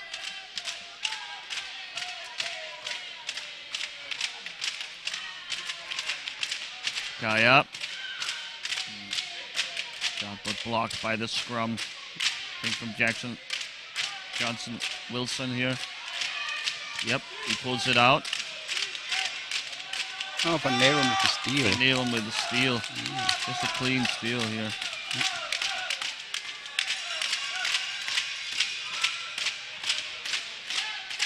And turns around, picks up the screen from the door. Van Neum rejects it. Goes around. Oh, Kaya. No. Oh, blocked by Ogo. Oh, and here's the Now there's penalty. the penalty shot. Yeah. Someone, Ogo or Ronak maybe. I think it was Ogo's back play. Yeah. Ogo, he had to do something to stop Kaya, and in order to do so, he ended up crossing the goal area line there. So, big spot here for Van Neum. He can take a 2-goal lead for Belgium. That would seem to put the Van Neum to his left, backhand, shot, goal. Okay. Haycock was close. He had a chance. But Van Neum just about threaded the needle there. You hear the slow motion. Nice and easy to his left, over to the backhand, right in front of Haycock.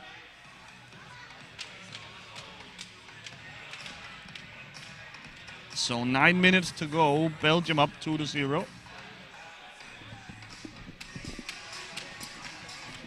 Yeah, Canada looked a little bit tired in the second half. Not on the same level as before, or like, yeah, have some more issues to get their chances. Don't forget the impact of Maxime de Groot. I really like what he's done from the T-stick position. Stressing the Canadian offense, constantly harassing Ogo and Ronak. Yeah, good forechecker, really.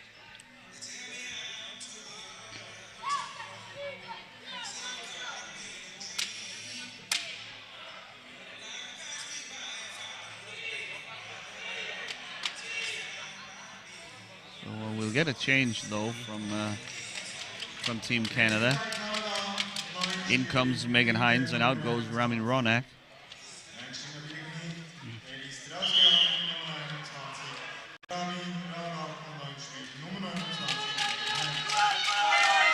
Belgium still no changes. It's De Moor, it's De Groot, Van Neum, Yasin Kaya, and of course captain and goalkeeper Peter Boekmans.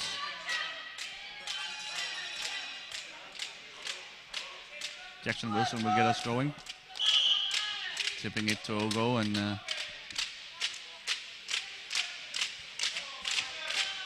so the Canadians are going all in on setting screens and picks here for Ogo, and the Belgians are responding by sending the pressure here. I like this call from head coach Van Royston. Don't just sit back and invite the Canadians to come back in this game. Go for the throat, send the pressure, and play proactively. Here's Kaya collecting the ball. He's met by Wilson. Gets a screen from De Moor. Nice job. Now Kaya tries to get it to Van Neum, but Van Neum wasn't ready. Ogo intercepts. Shot wide. Wilson hacks at it. Kaya gets it by Ogo, I think. Yep. Here's Yasin Kaya. Needs to get around Wilson. He has Van Neum with him. A shot, but it's blocked by Megan Hines, I think. A lot of contact from Wilson here. Oh, nice play from nice pass from Kaya, but Van Neum just unable to get to it. Michael Rosa is there, the hand in his pocket. He had a hand in his pocket. 3 times, so green card. 3 times and a green card. Yep. I'm really like. So, sorry. So Shaven leaves the court again, and in comes Ronak. So that experiment of 2 T-stick players for Canada was a short-lived one.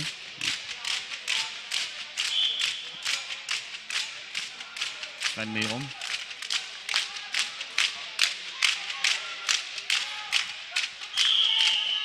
And another penalty. Again. Oh, brutal. A little hard for us to see exactly what's going on. Stormark almost explaining the rule here to the Canadians.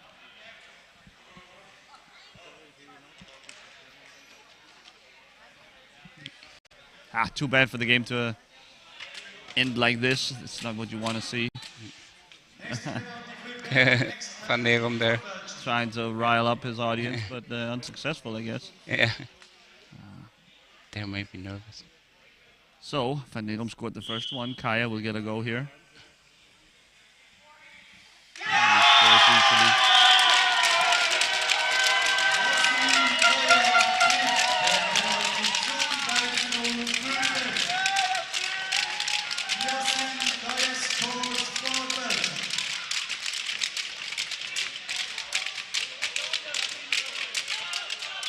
Well, so the game now out of hand, I think, for the Canadians. They haven't scored in 32 minutes. Little hope of scoring 3 times in the next 7, excuse me.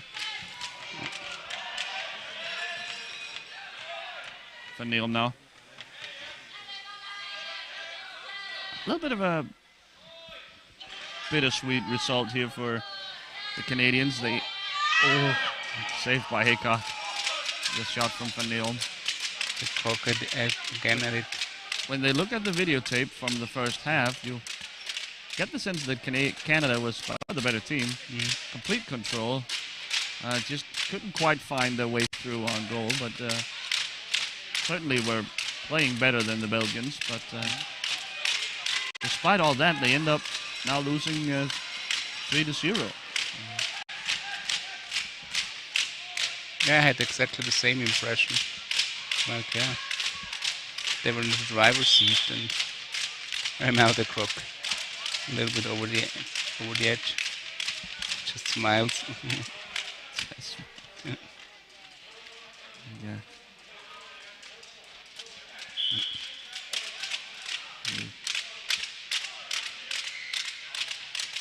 The clock not to be discouraged. Still applying high pressure. This is Johnson Wilson now. Finding Ronak maybe. No. Sends it in front. It's blocked by Van Neerum. He takes it the other way. Pass to Kaya now. Around Hines. Great job by Megan Hines. Even though she crashes into her goalkeeper. Yeah. But you got to do what you got to do to keep the ball out. The ball now just leaving the penalty area. Haycock. I don't think Haycock can see it. It's underneath him. Don't reach below there. Probably just stay quiet now.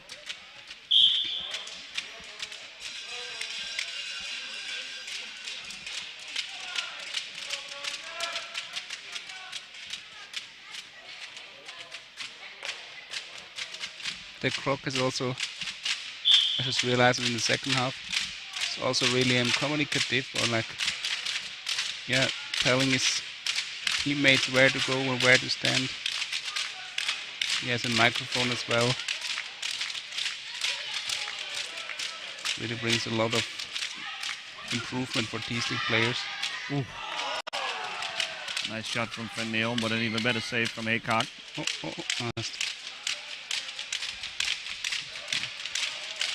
There's some potential in this Belgian team. They can improve. Here's Van Neerum. Blocked by Ogo, sent away by Ogo. De Moor just takes it into the corner, plays it for Kaya.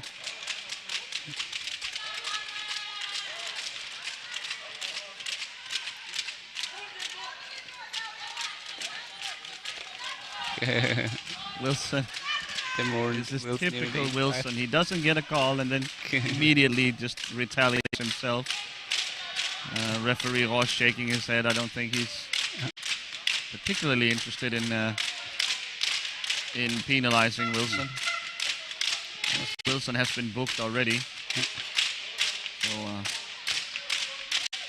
there was a little smirk on Michael Rush's face. So yeah, he was I think in another moment he could reach back in his pocket.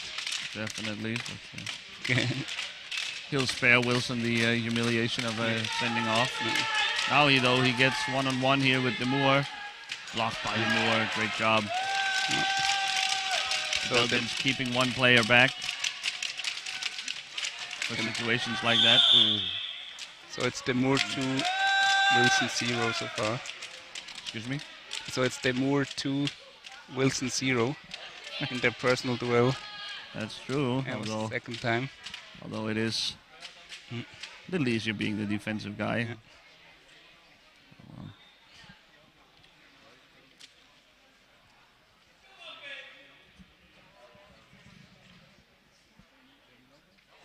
Can't help but wonder if Demure would be an even better player if he was given a T-stick instead. There's not a lot of juice in his left arm, and he would improve his balance in the chair and maybe clear his head for a more with a more clear job description. Panero again. Riling up the fans here. Playing to the crowd. Don't quite know what the weight is, but here we go.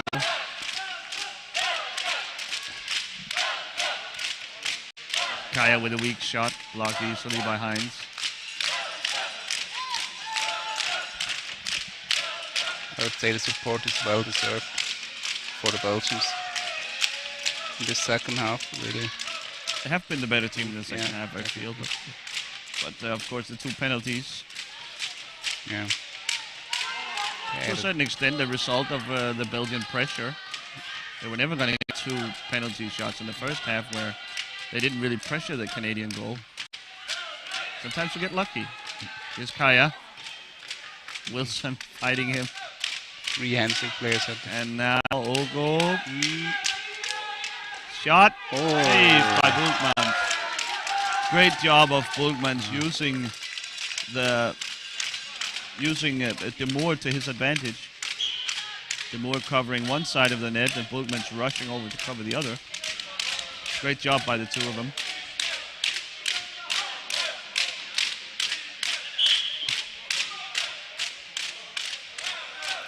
Kaya. 2.5 minutes left of the group stages for these two teams.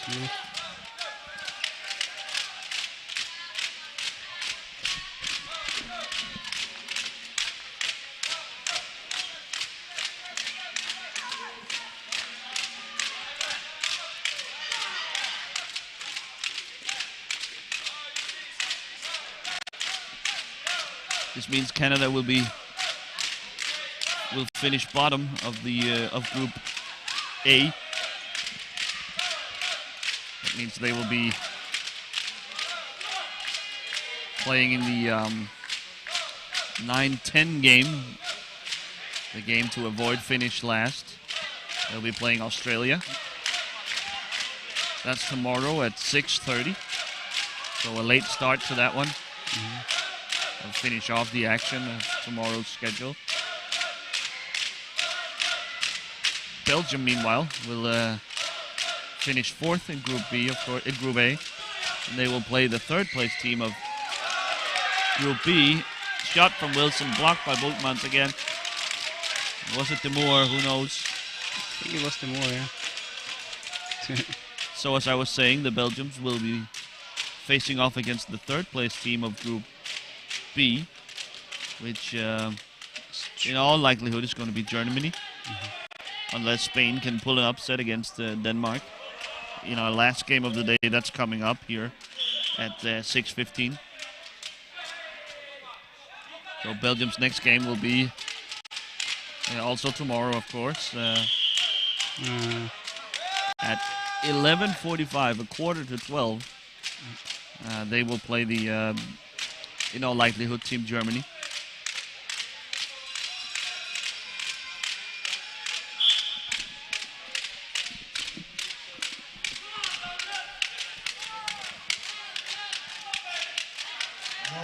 Kaya around the net, trying to find Van Neerom, turned away by Ronak. shot from Ronak. It's blocked by Bultmans. 40 seconds to go. Yeah, tough luck the Canadians didn't even score here. Van Neal shot blocked by Haycock.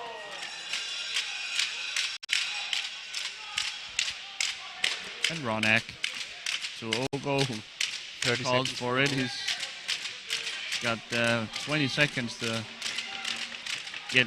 Oh. That's Kaya stealing the ball. So nice try from Ogo.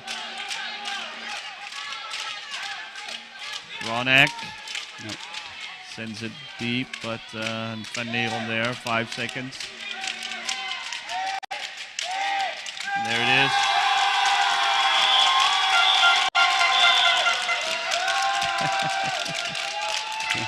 You gotta love these young Belgians celebrating a rare win. Beautiful stuff. That's what hockey is all about. Team Canada, though, hard luck losers here. They were dominating this game early on, but couldn't find a way through. And in the second half, it's as if Belgium had more energy. And they ended up winning 3-0. So, Jan and I will get ready for the last game of today. It's 6:15, as I just mentioned. It's Denmark versus Spain. Denmark, I think, have secured. Yeah, they have secured the Group A win, but would still like to go and beat Team Spain, obviously. And Spain still improving, still learning. Yeah, I think they have been a positive surprise in this tournament. So let's see what they can do against some of the big boys in Denmark. That's 6:15, and until then, have a nice afternoon.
10, Nikolai Richelsen. Number 22, Mats Larsen. Number 69, Tim Dalsgaard Pedersen. Number 92, Simon Domkov Christensen. Coach Rasmus Sieder, assistant coach René Iverstedt Helesen, and team manager Annette Nielsen.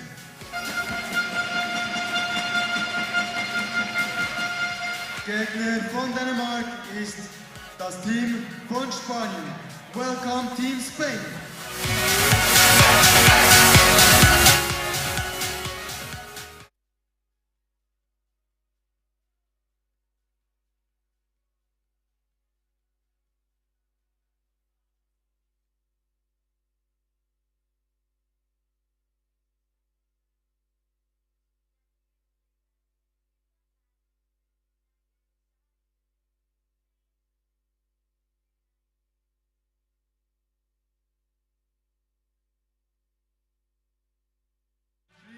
Gabriel Calvo. Number 7, Sara Granada. Number 8, Antonio Rodriguez. Number 9, Asier Sanchez. Number 6, Juan Manuel Fernandez. Number 10, Jose Miguel Casato. Number 11, Roger Badia. Number 12, Jordi Valle. Number 14, Arnau Kamps. Coach Salvador Pons, assistant coach and team manager Anna Ruiz. The referees of this game are Timo Virtanen and Matthias van Hove, together with Ilka Siki.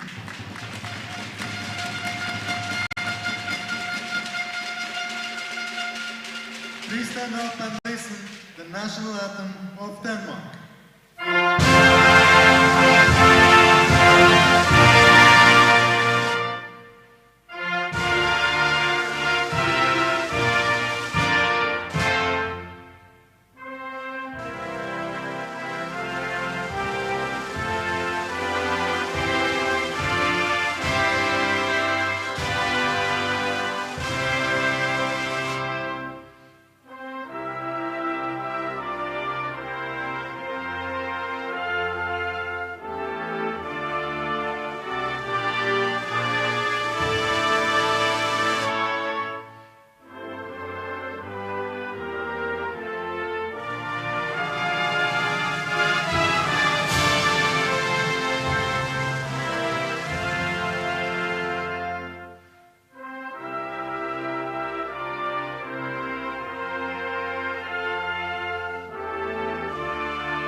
Welcome, ladies and gentlemen. Good evening and welcome to Back Inside Stadthalle Zuelsee, where we are getting ready for the last game of today's schedule. It's Team Denmark and Team Spain.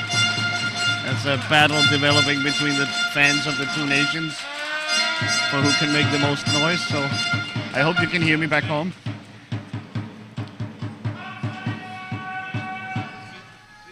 Spain and Denmark here. Denmark have their place secure in the semifinals. They have won the group already, and are now putting the final touches on their tactics to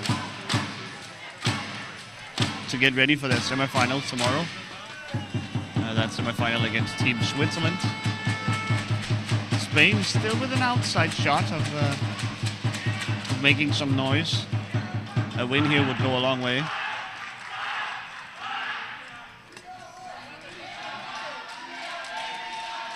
Denmark, though, the clear favorite for this game.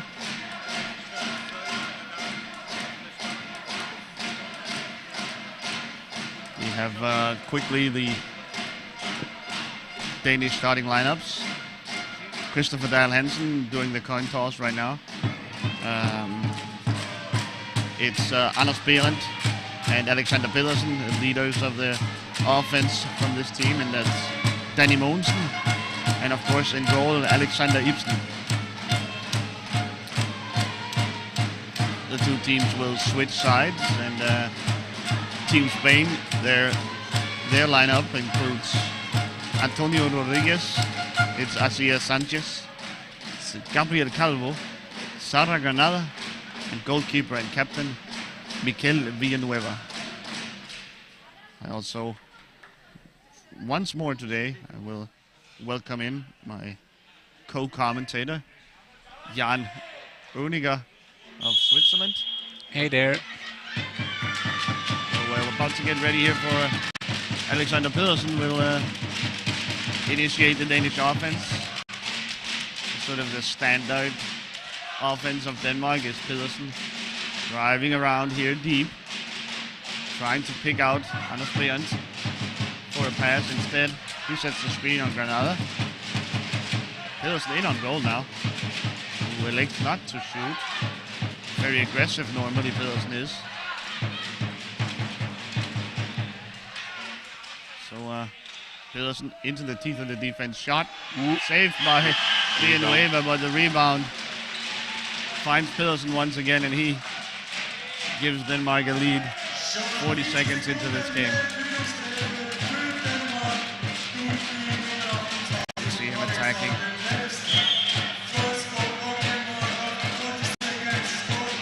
Bit of bad luck here for Spain that the rebound would fall straight to Pedersen like that. Denmark already back in possession. Behrend this time. Pedersen has a absolute hammer of a shot. He can shoot from very long distances. Just ask the Germans, who he single-handedly almost beat.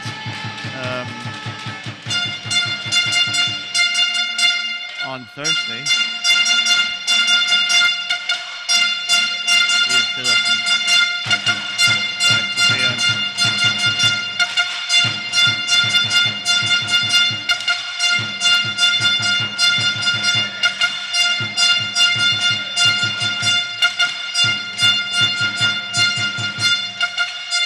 Shot, it's wide. Antonio Rodriguez will collect. The noise level dying down a bit here.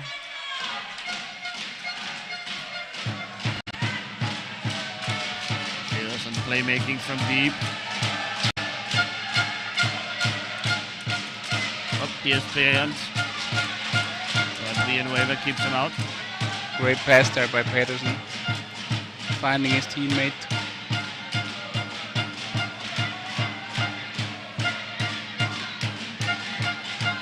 Talked about it before, Jan, but Denmark going through a similar transition as Team Switzerland, trying to center the offense more around passing than driving. So you can say it's a bit of a Dutchification of the offense, trying to emulate what the Dutch have done so well for many years. And finally, the Danes have the talent to pull this thing off, with Alexander Pedersen emerging as a superstar of the game.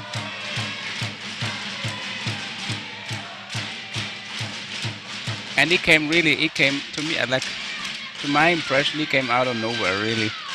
Like, I mean, I know all the Danish. Yeah, I don't know, I'm a little bit fond of all the Danish guys. I mean, I have a favor for Danish guys. And it's like, I know all them for, I don't know, Anders Berend for many years. And yeah, Pedersen was always, I saw him once, first at the 2-on-2 tournament, and then I was really, back then I was already impressed, and now in the last years he really improved his game, really. Strong guy. He picked up PCH at a late age, back in Aarhus, Denmark.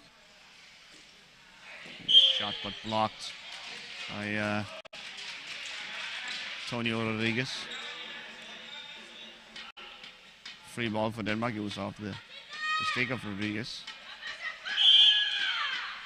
Oh, passed it to Berend. There was some moment there where Villanueva left his post open.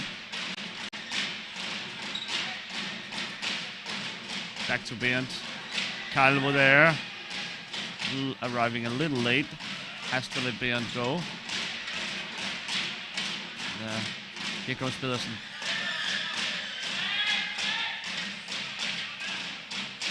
Such a strong right hand.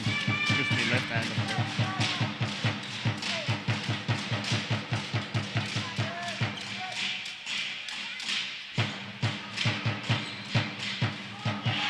And he turns in on Villanueva. 2-0 Denmark. 4 minutes 30 into the game.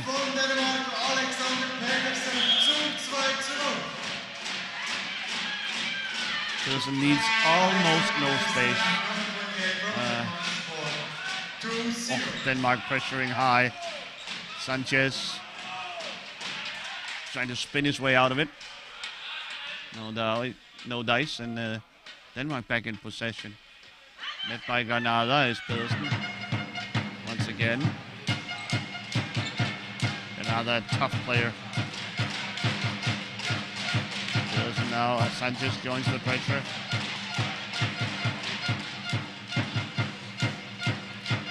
Ooh, another shot out of nowhere.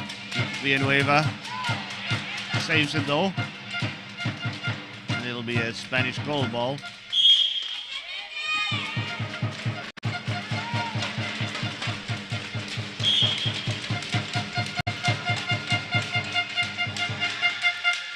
Yeah, not a lot of ball possession for Spain so far. Another quick turnover from Spain. I would like to see what Roger Badilla could bring from the Spanish bench at some point. Sure, no doubt we will get to see that. Pedersen misses the shot. Calvo wins it. Here's Rodriguez. Met by Mogensen. Rodriguez sends it up court. Here's Berend back. Shot, score. Oh, nice goal.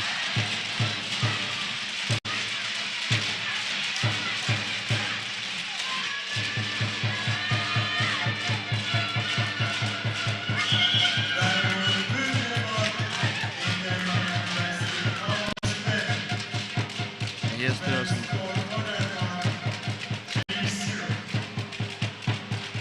Spanish not at all able to retain possession against this high pressuring defense from Denmark. Sanchez working hard along with Granada. Commits a foul in the process, but they need a little more toughness, I think, the Spanish, to force their will on the Danes. There's a Spanish timeout.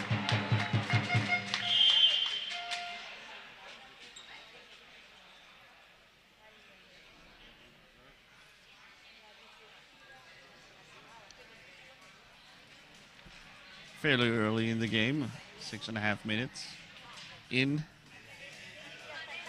Aronio, Coach Aronio of Spain will need to talk things over.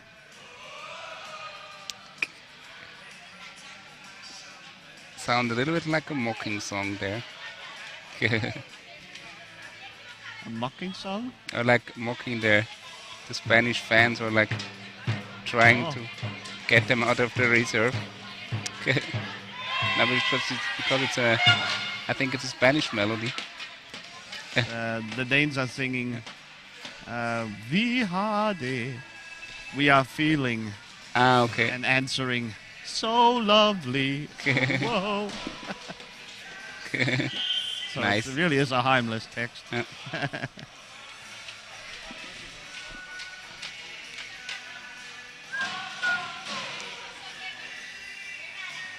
So the fight for positions around the Spanish goal area already in full swing. Berend and Pedersen will kick us off.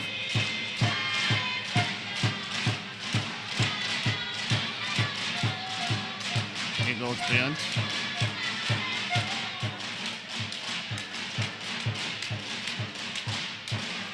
Berend now getting by Calvo's shot. Wow. And a goal. Beautiful finish there by the active leader in goals scored in international tournaments. Anders Berend, he has done it all, he's seen it all.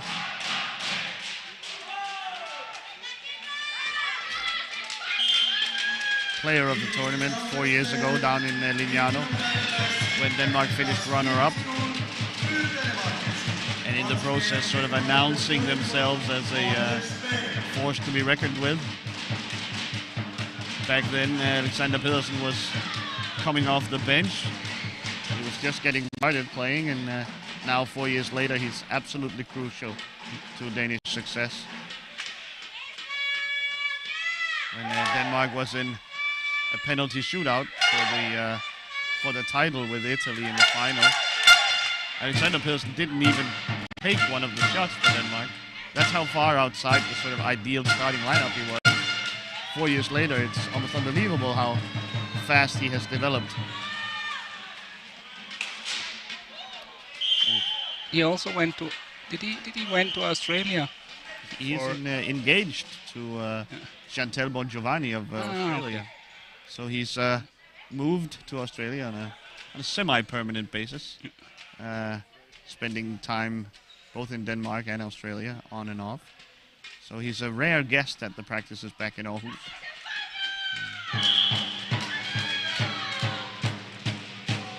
Perhaps that's the kind of stuff the Australian program needs. A little inspiration from outside. Yeah, definitely.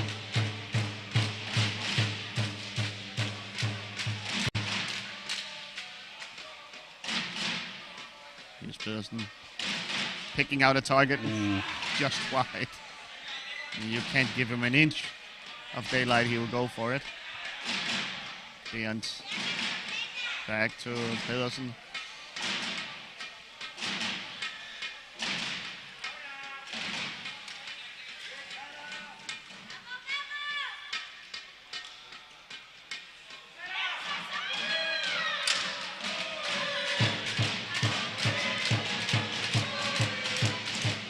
The Danes are like in the duo. Mogensen, Hansen are trying to cover Sanchez or pick him out of the game a little bit. Yeah. Sanchez is a player you can frustrate, get in his head a little bit. The Danes are trying to do just that. A shot from Pedersen, excuse me, but blocked by Villanueva. That was, or is still, one of the T-Sticks works I like the most. Ooh, Villanueva. When you get sent just on one player and you have to focus on him and to ruin his match day or try to ruin his match day. That's really nice infights. That's what you get up for as a T-Stick player. Here's Bernd. Pedersen I just remember some years ago when I played a tournament with a German team in Prague, and we faced them, De Pont Rotterdam, and I decided to make one-on-one against Kamal Tatai. So I was on Kamal for both 20 minutes, and afterwards I think I received a yellow card, or for sure a green one. And in the end, the coach from Rotterdam came and said, "You're the only one that's allowed to do that to my Kamal." And that's really one of those games I really remember well. Peterson with a shot saved by Villanueva. I gotta tell you, Villanueva played an amazing game in their earlier matchup against Germany, but ultimately unable to get the win were the Spanish. But Villanueva really has played his way into form during this tournament. Oh my God! Gabi Calvo is that horn behind us. out to have his T-stick fixed, straightened out.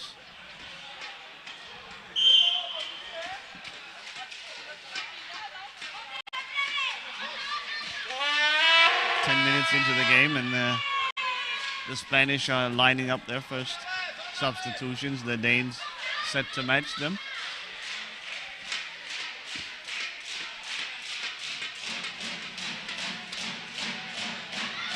Peterson around Calvo, nicely defended by Calvo.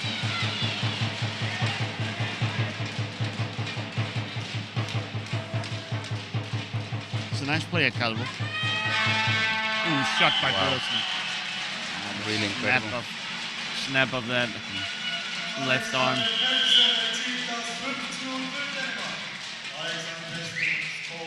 So we'll get what is basically a standard Danish double substitution. It's out with Hansen, out with Peterson, in comes Christensen and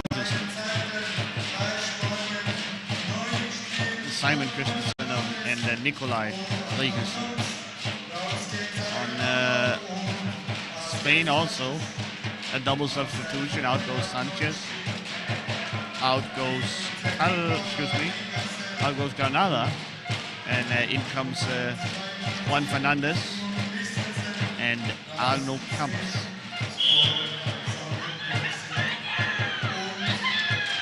Here's Rodriguez.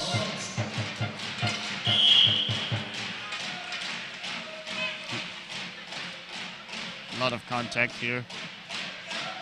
Careful reversing, it's quite dangerous. The Danes will take over.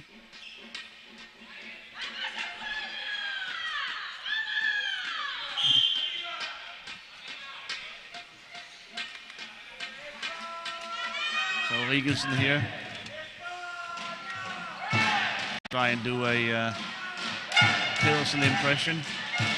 Sitting deep, trying to look for Anders Berndt.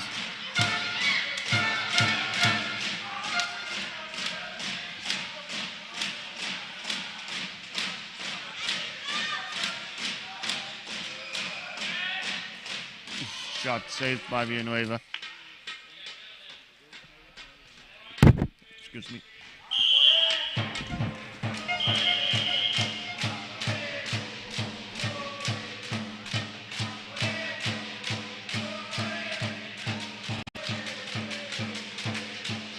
So a stick change here for Antonio Rodriguez. Spanish will get going with their goal ball. Maybe there's more luck in the purple stick. Nice pass up to Calvo. Oy, oy, oy. Beautiful pass from Rodriguez.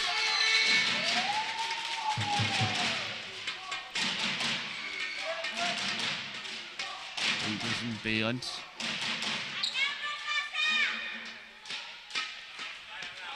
Oops. Rodriguez drops his stick, quickly picks it up.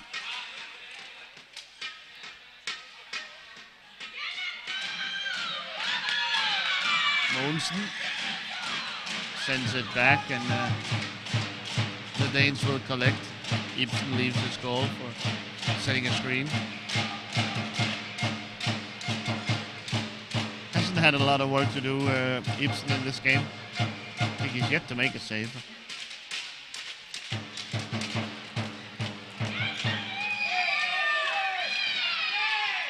Mikkelsen. Pass to Behrend. Oh. Behrend almost had it stopped, but I guess it squirted through there on the post. Just what the Danes are trying to accomplish with their game. They need Mikkelsen to get by the first line of defense and then set up Behrend near the goal.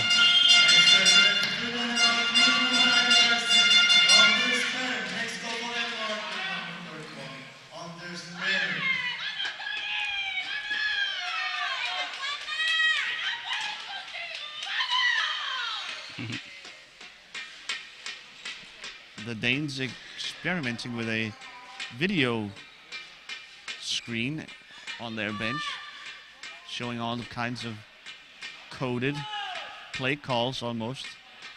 Currently says 8:38 in front of head coach Rasmus Yder. I have no clue what it means, but no doubt Danish players will know. Sometimes it's been color codes, green, yellow, and red.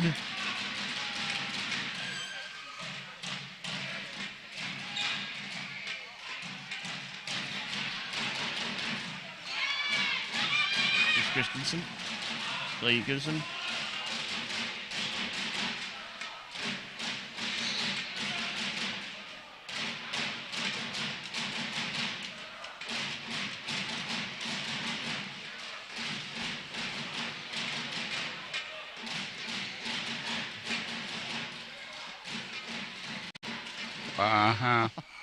Mikkelsen whiffs on the shot. Juan Fernandez. Venture out. He's met by Behrend, who pokes it ahead to Christensen, but Antonio Rodriguez sort of reaching over. Nice screen here from Ibsen, and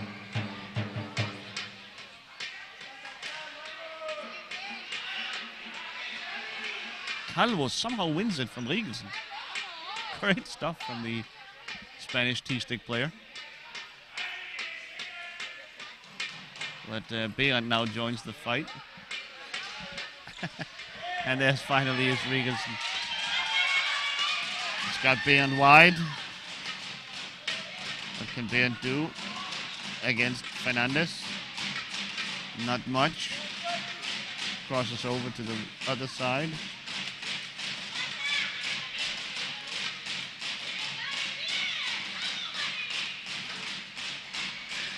Behrend to Rigelsen this time. Reversing the connection. The Spanish in a much more compact, conservative alignment on defense now. Yielding to the pressure of the Danes. Calvo though will, from time to time, break out of it. Behrend guarded by Fernandez. Here's Rigelsen.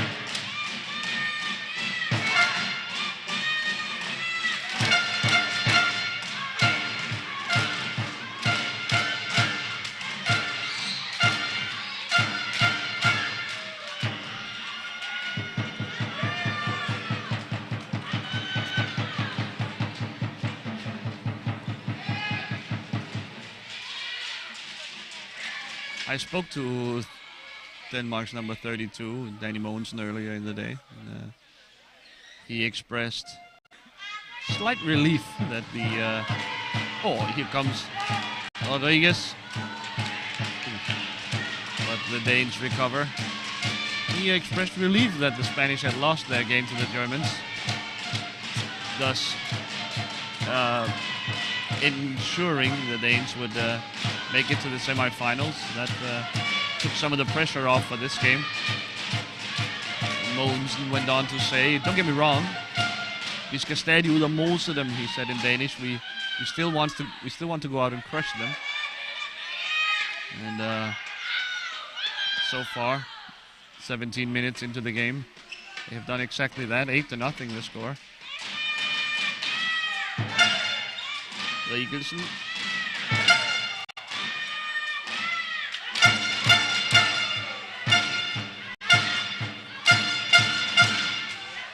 The Spanish, by going to this lineup, has sort of steadied the ship. The scoring has slowed down for Denmark. Just as I say that, here's Bernd with the 9th goal of the game for Denmark. But the Spanish have sort of given up on any prospect of creating anything, creating turnovers or other ways to score.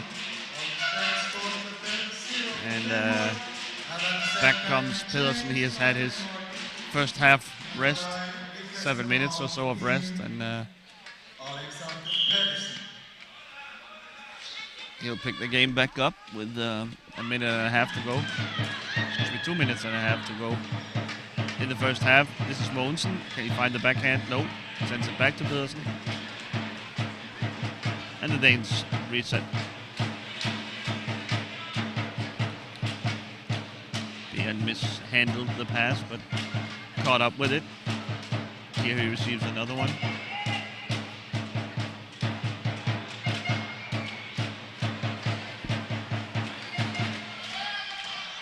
Pedersen. Guarded well by Fernandes that time. Tried the wrap around. The ball squirted harmlessly past Mikel Villanueva.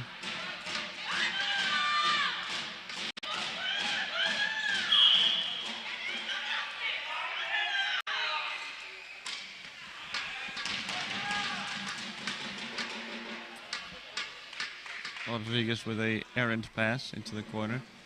Here Pedersen picks it up. Ibsen does well, still screening Fernandes. Now he lets him go. Oh. Arno Kamps fighting for it with Bernd. Bernd wins it. Pedersen, number 28.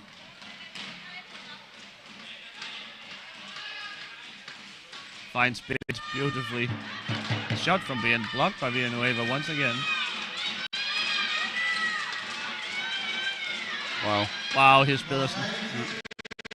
A whip shot blocked by Calvo. Here's Rodriguez.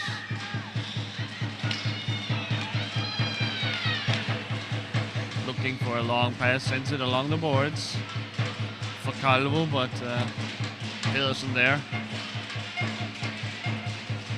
Not sure what Rodriguez is hoping to accomplish with these long passes up ahead to Calvo, guarded by Pedersen. That seems unlikely to lead to anything of value.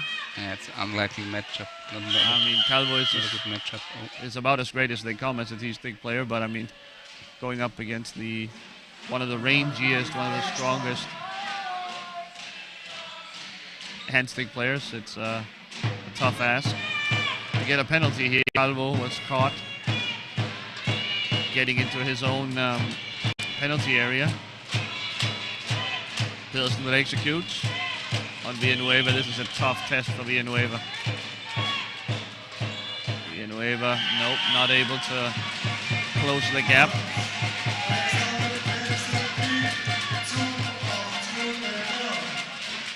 That long, strong arm of Pedersen, just able to move the ball so quickly. We get another round of substitutions.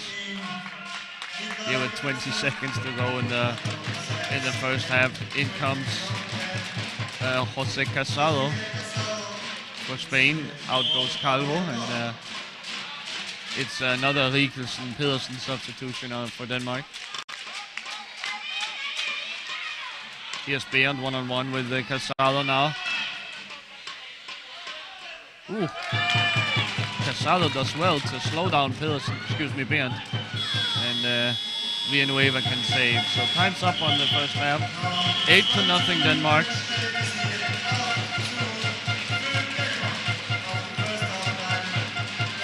The Spanish able to slow down the Danish goal scoring pace by a little in the latter stages of this half, but of course the game well out of their reach.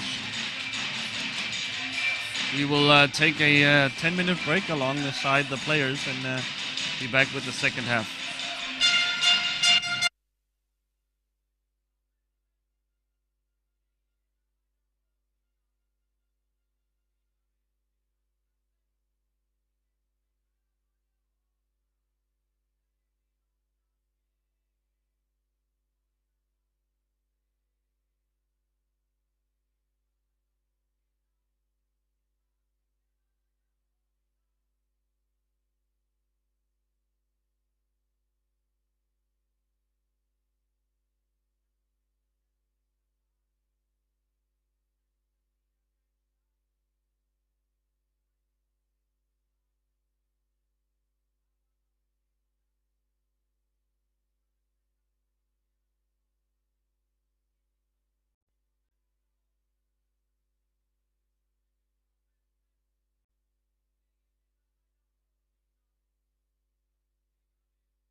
Around the net.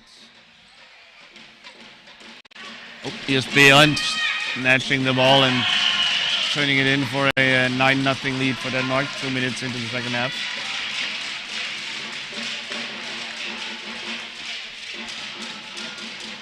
Angriffsspelen erzielt das 9:0 für Dänemark.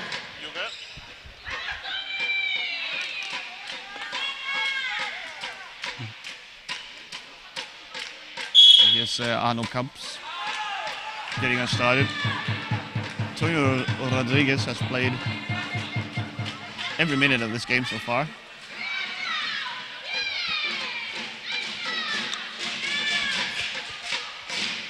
I have to say, Jan, I'm a bit disappointed not to see Roger Badia in the game.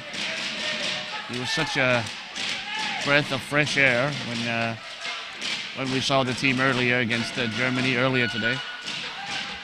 Yeah, me as well. I hope they will bring him in the next few minutes.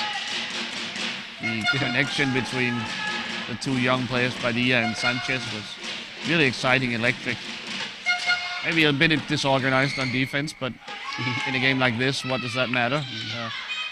The Danes are going to score goals anyway. Gets Jensen here, the safety valve.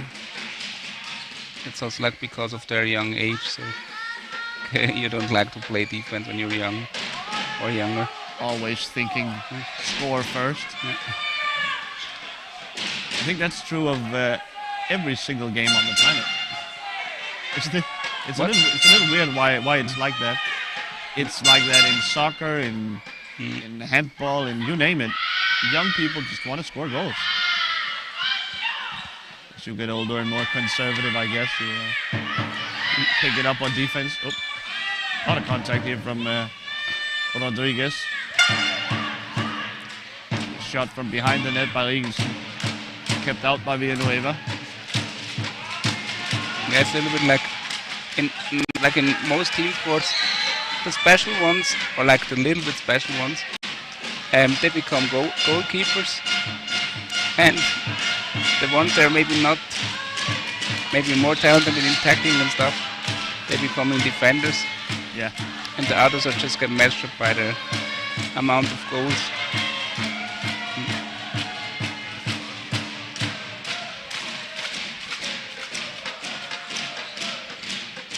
I mean, of course, you cannot say that to all goalkeepers, but I mean, yeah, I'm a big ice hockey fan. I know that from experience there, and in football, they also have a lot of really bold characters, or like, yeah. I think in pouch hockey as well. Thinking about Atsu Ahonen, for example. Sticks out, or yeah.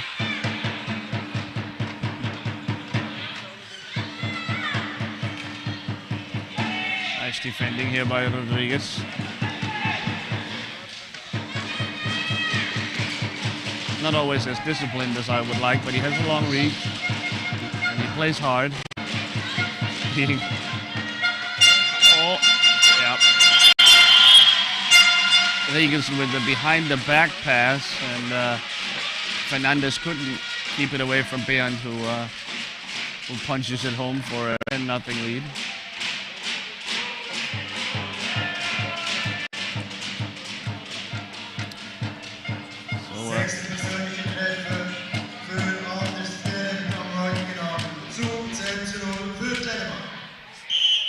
Also nice that I just saw that Jensen was making the block together with Christensen. Sorry. Like, yeah, that's the experience of the L hockey that they can set screens. Shot and a save by Pedersen in goal. Tim Pedersen. Yeah, that is the main reference point for many Danish players. And I think a reason why we tend to develop pretty good T-sticks is that experience from L hockey, which is sort of the first sport you try out in Denmark anyway. Yeah, I mean, when I think of, I can name a lot of, or at least 3 or 4 really good, strong T-sticks For example, Rasmus Broberg, he was really, wow, I was really impressed by that guy. Playing in the 2010 World Championship, he was winning awards as the best T-stick player almost from the moment he started playing. Yeah. And just a natural talent.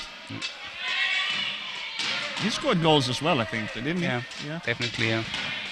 I think I at least saw 2 of him, yeah. Also in club tournaments, like I mean, Christopher Hansen is also decent T-stick, and now Simon Christensen on the field. Also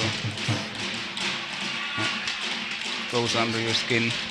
You develop a tolerance for physical play as well. Oh, here's Rodriguez. Speeding by Katrina Jensen.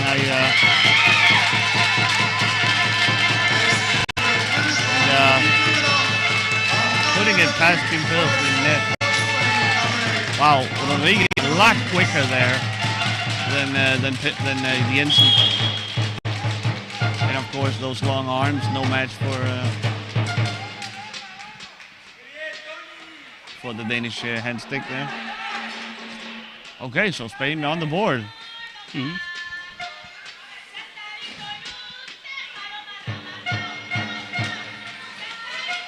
Behind Regensen. Wonder if Spain poked the bear here. The Danes, if they will take it up a notch. Sanchez is getting ready now again. And Badia. Good to see Badia sort of loosening up that shoulder on the sideline. I see him doing that all the time. Getting red. I always think like he's getting red. Just staying warm, staying loose. A pass from Regensen to Pean. No connection. Here's Fernandez.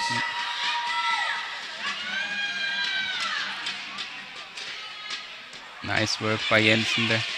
Closing the gap shortly for Fernandez. Good work. Really, I like handstick players when they also do a lot of blocking work. That's really screening. That's really nice. Just gives so much more value to your game, to your team.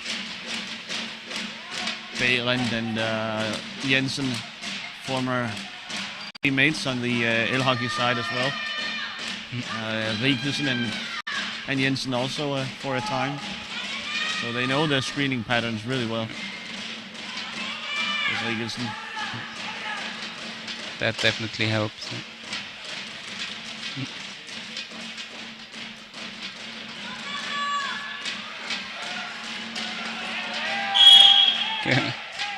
Casado not giving up an inch. Nice.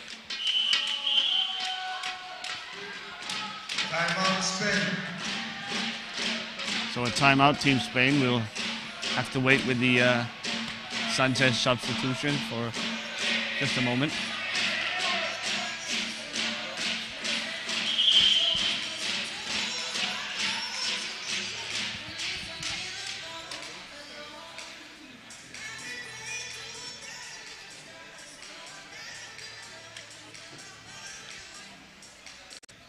Yeah, mathematics of the Danish roster just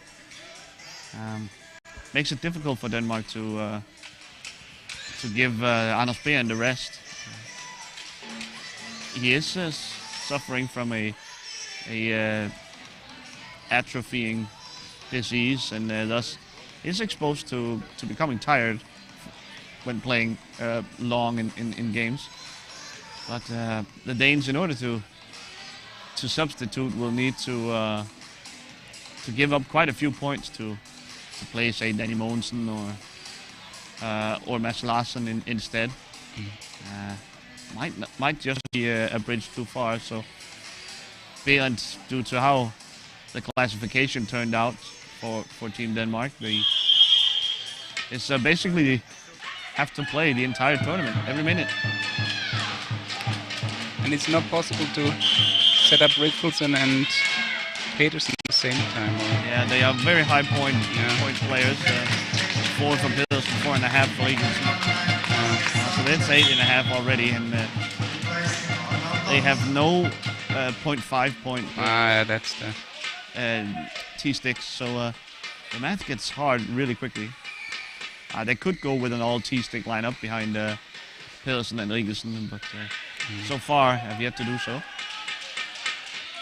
Might actually be worth a try here in a game that is out of hand. Going into the playoffs, see what that type of lineup can give you. Ooh. Wow. Behrendt punches in Taking a huge hit before there. taking a huge hit from Villanueva. Yeah, the two of them just sharing a nod. They're fine. Yeah. Out of Behrendt. That's what happens when you're going for it. Behrendt, the nicest guy ever. He won't hold a grudge, I'm sure.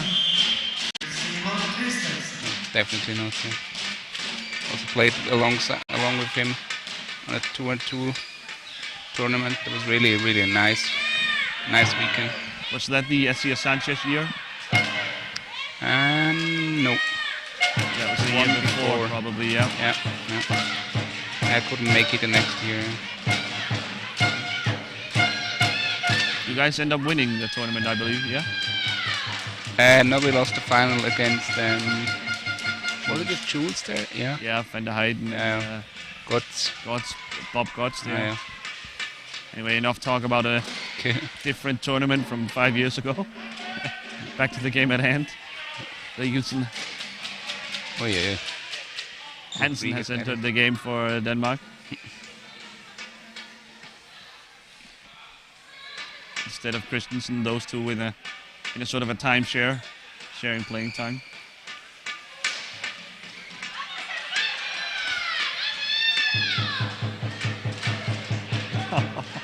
A lot of contact from Tony Rodriguez there.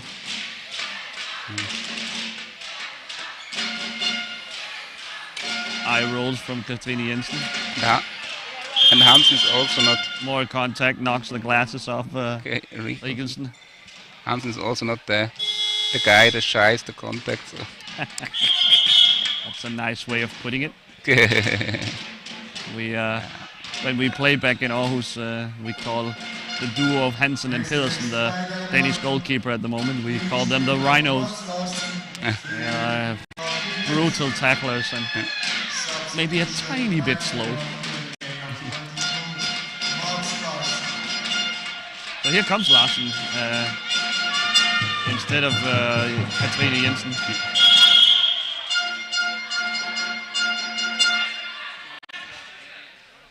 Spanish working hard on Anders Behrendt there. Sanchez dropping the stick. Gets it from the referee. This is Kimmo Virtanen. This is Kimmo Virtanen. I was confused between the two Finnish referees earlier on today, and Jan corrected me. The other referee from Belgium, Matthias Verhoeven. Behrendt sends it deep. Oh, he's met there by Sanchez. Call goes against Spain here. I thought that was incidental contact. There was a lot of it though, so maybe some sort of call must be made. Verhoeven tells Sanchez to calm down a little bit. Tranquilo. Tranquillo, yeah. Okay.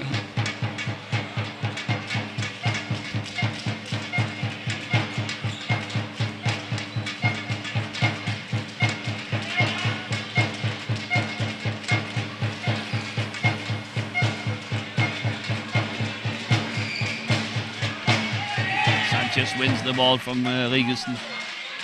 Rigelsen has a hot temper himself, so you can get under his skin. I think that's what Sanchez is trying. It's a battle of wills between the two. A nice matchup. Rigelsen spins away from Sanchez. Now Sanchez wins the ball for Spain. A blocking foul on one of the two Rhinos, either Pedersen or Hansen. Hansen was just shaking his head.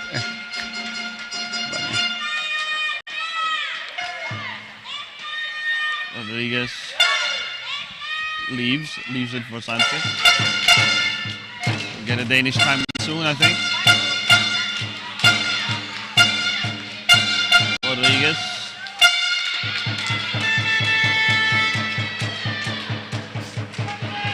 Sanchez's shot blocked by Rigelsen. The Spanish are getting more into this now.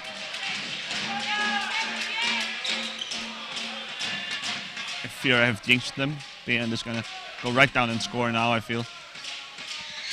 Sends it to Rigelsen.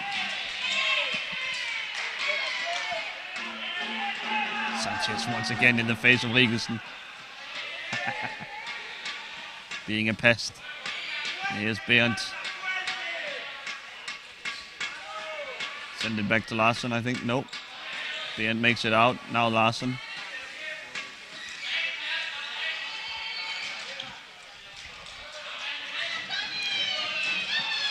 Antonio Rodriguez wins it from Larsen. Nope. Larsen just holds on and His chair is not working. Larsen's chair is out of order.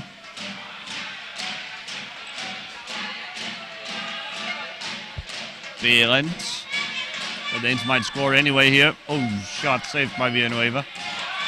Back the other way goes Spain. Hansen there, a lot of contact. Really unnecessary in a game like this, but such is life when tempers are flaring.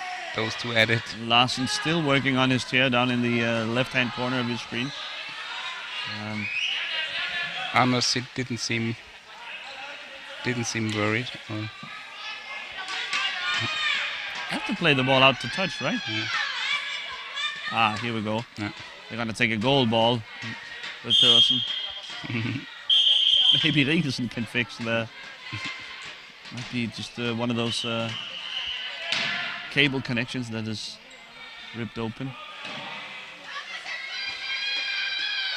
Bad luck for Larsen. He's doesn't get a lot of playing time, sadly.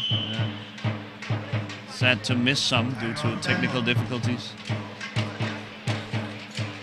So can we hire Nikolai Rigelsen as a mechanic? I think he would be open to that. He's not doing anything when Denmark's not playing. So, Okay.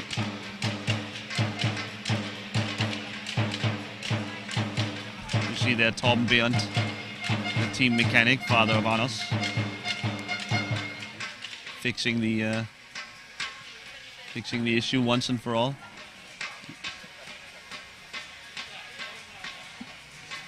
Denmark had called the timeout even before seeing Larsen.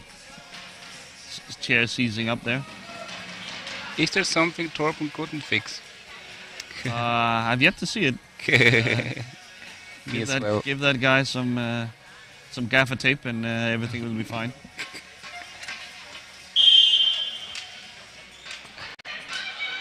Just Pedersen. He also fixed my chair once, so that's why I know. Oh really? Yeah, in the 2-on-2, I guess. Yeah. And it looked so easy, but way too easy.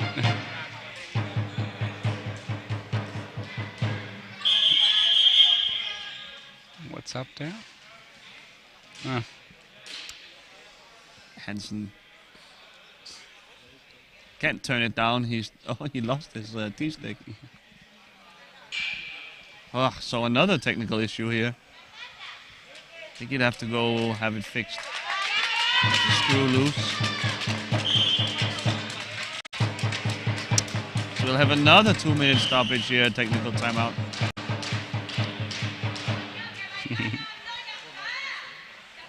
Substitution maybe, who knows?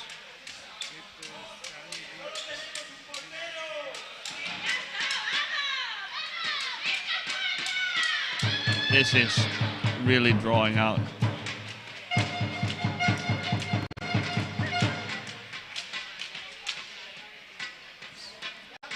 We will get a substitution. In comes Christensen. Siki running the final checks. And maybe I think the Danish should spend an hour or so just tightening down every screw on every chair. Going into the semi-finals here. A couple of technical issues. Rigelsen to Behrend will get back into the game. 6 minutes to go. 11-1 the score. The scoring has slowed down considerably since Pearson left the field.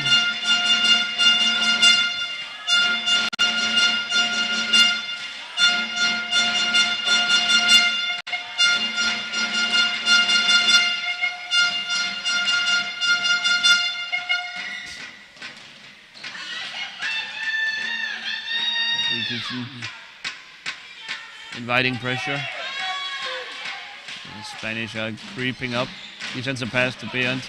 Beant, the backhand shot. Saved by Villanueva. Yep, I think he's got it. Underneath.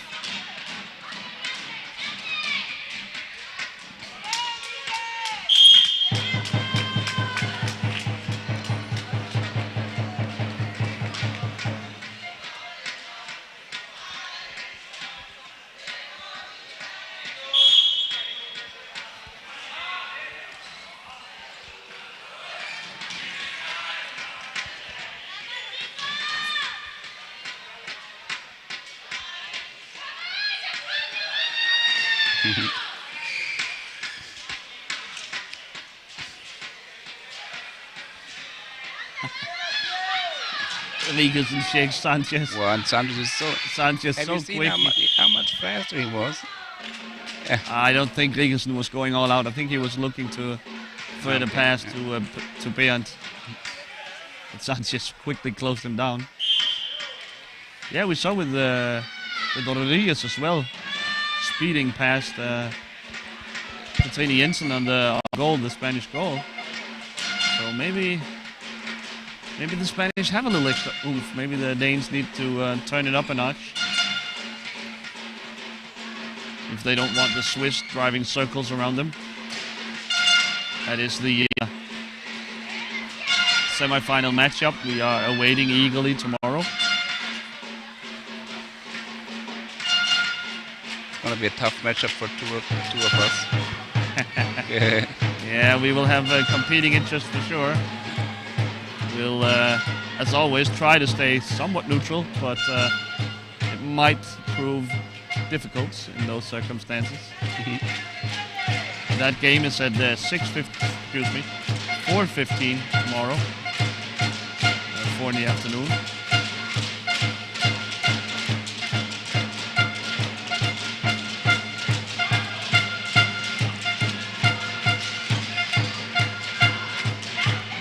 Yeah, and we didn't met in a longer span on international level. No, the teams avoided each other at the 2018 World Cup, and of course the 2020 European Championships were cancelled due to COVID. Rigelson very upset with the treatment. Now this big, with the treatment he's getting here from Rodriguez. Honestly, I don't think there was much in this. He's obviously okay, Rigelson. He has the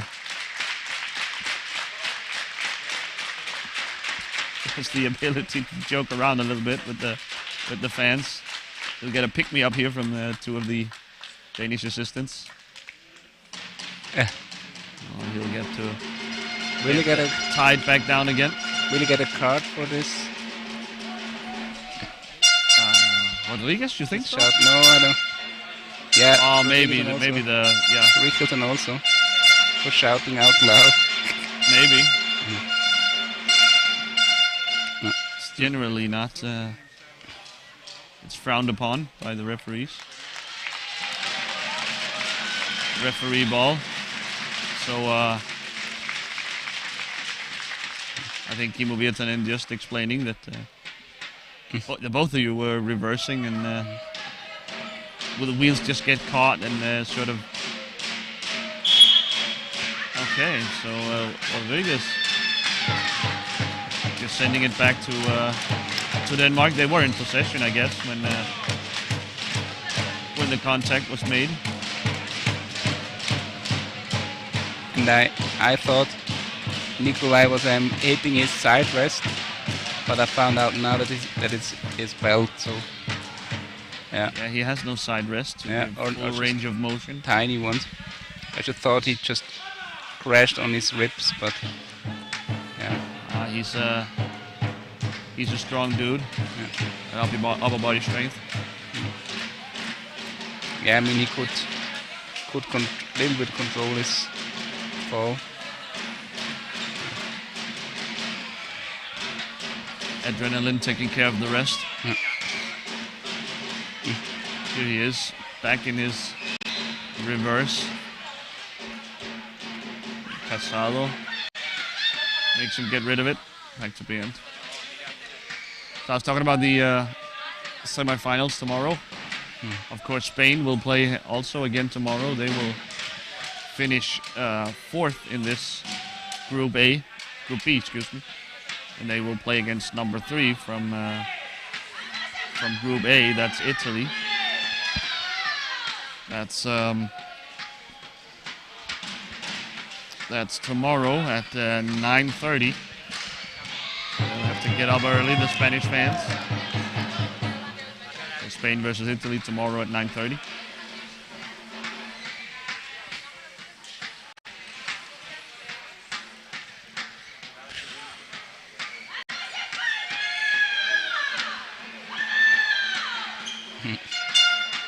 From tomorrow onwards, we go to the knockout phase, so no games can end in a tie. So we might see extra time, we might see penalty shootouts. That's always exciting. I'm a bit surprised that Rodriguez didn't got booked so far. Yeah. He has played very hard. He's played every minute of this game. You haven't seen Roger Badia at all. That's a bit of a disappointment to us, I think, Jan, right? Definitely, yeah. He's a fun player to watch. We'll have to wait till tomorrow for that. Here's Regelsen. Regelsen really has become the key player here. He's always in possession. I think he's forgotten the plan the Danish have to seek out passes to Bernd. The Spanish are getting under his skin. They're pressuring him high up and might be getting a bit carried away here. So 29 seconds to go of today's action here from beautiful Sursee, Switzerland. Rodriguez sends it up to Sanchez. A shot blocked by Bernd. Bernd takes over. The Danes one more goal here maybe. He sends it back to Regelsen. 10 seconds to go. Regelsen gets by Casado. Won by the Spanish. Turned over once again. And time will run out. It's 11-1. The Danish beat Team Spain. Spain only losing the second half 3-1. So they righted the ship there, and I think we'll be overall fairly satisfied with how they comported themselves. Just show handshakes there between Regelsen and Rodriguez. All is good. So, it's about time for me to say goodbye for today. I hope you'll rejoin us tomorrow morning, 9:30, as I mentioned. Spain versus Italy. For more information on who plays who and what, for what and when, please go to PCHWorldChampionship.com.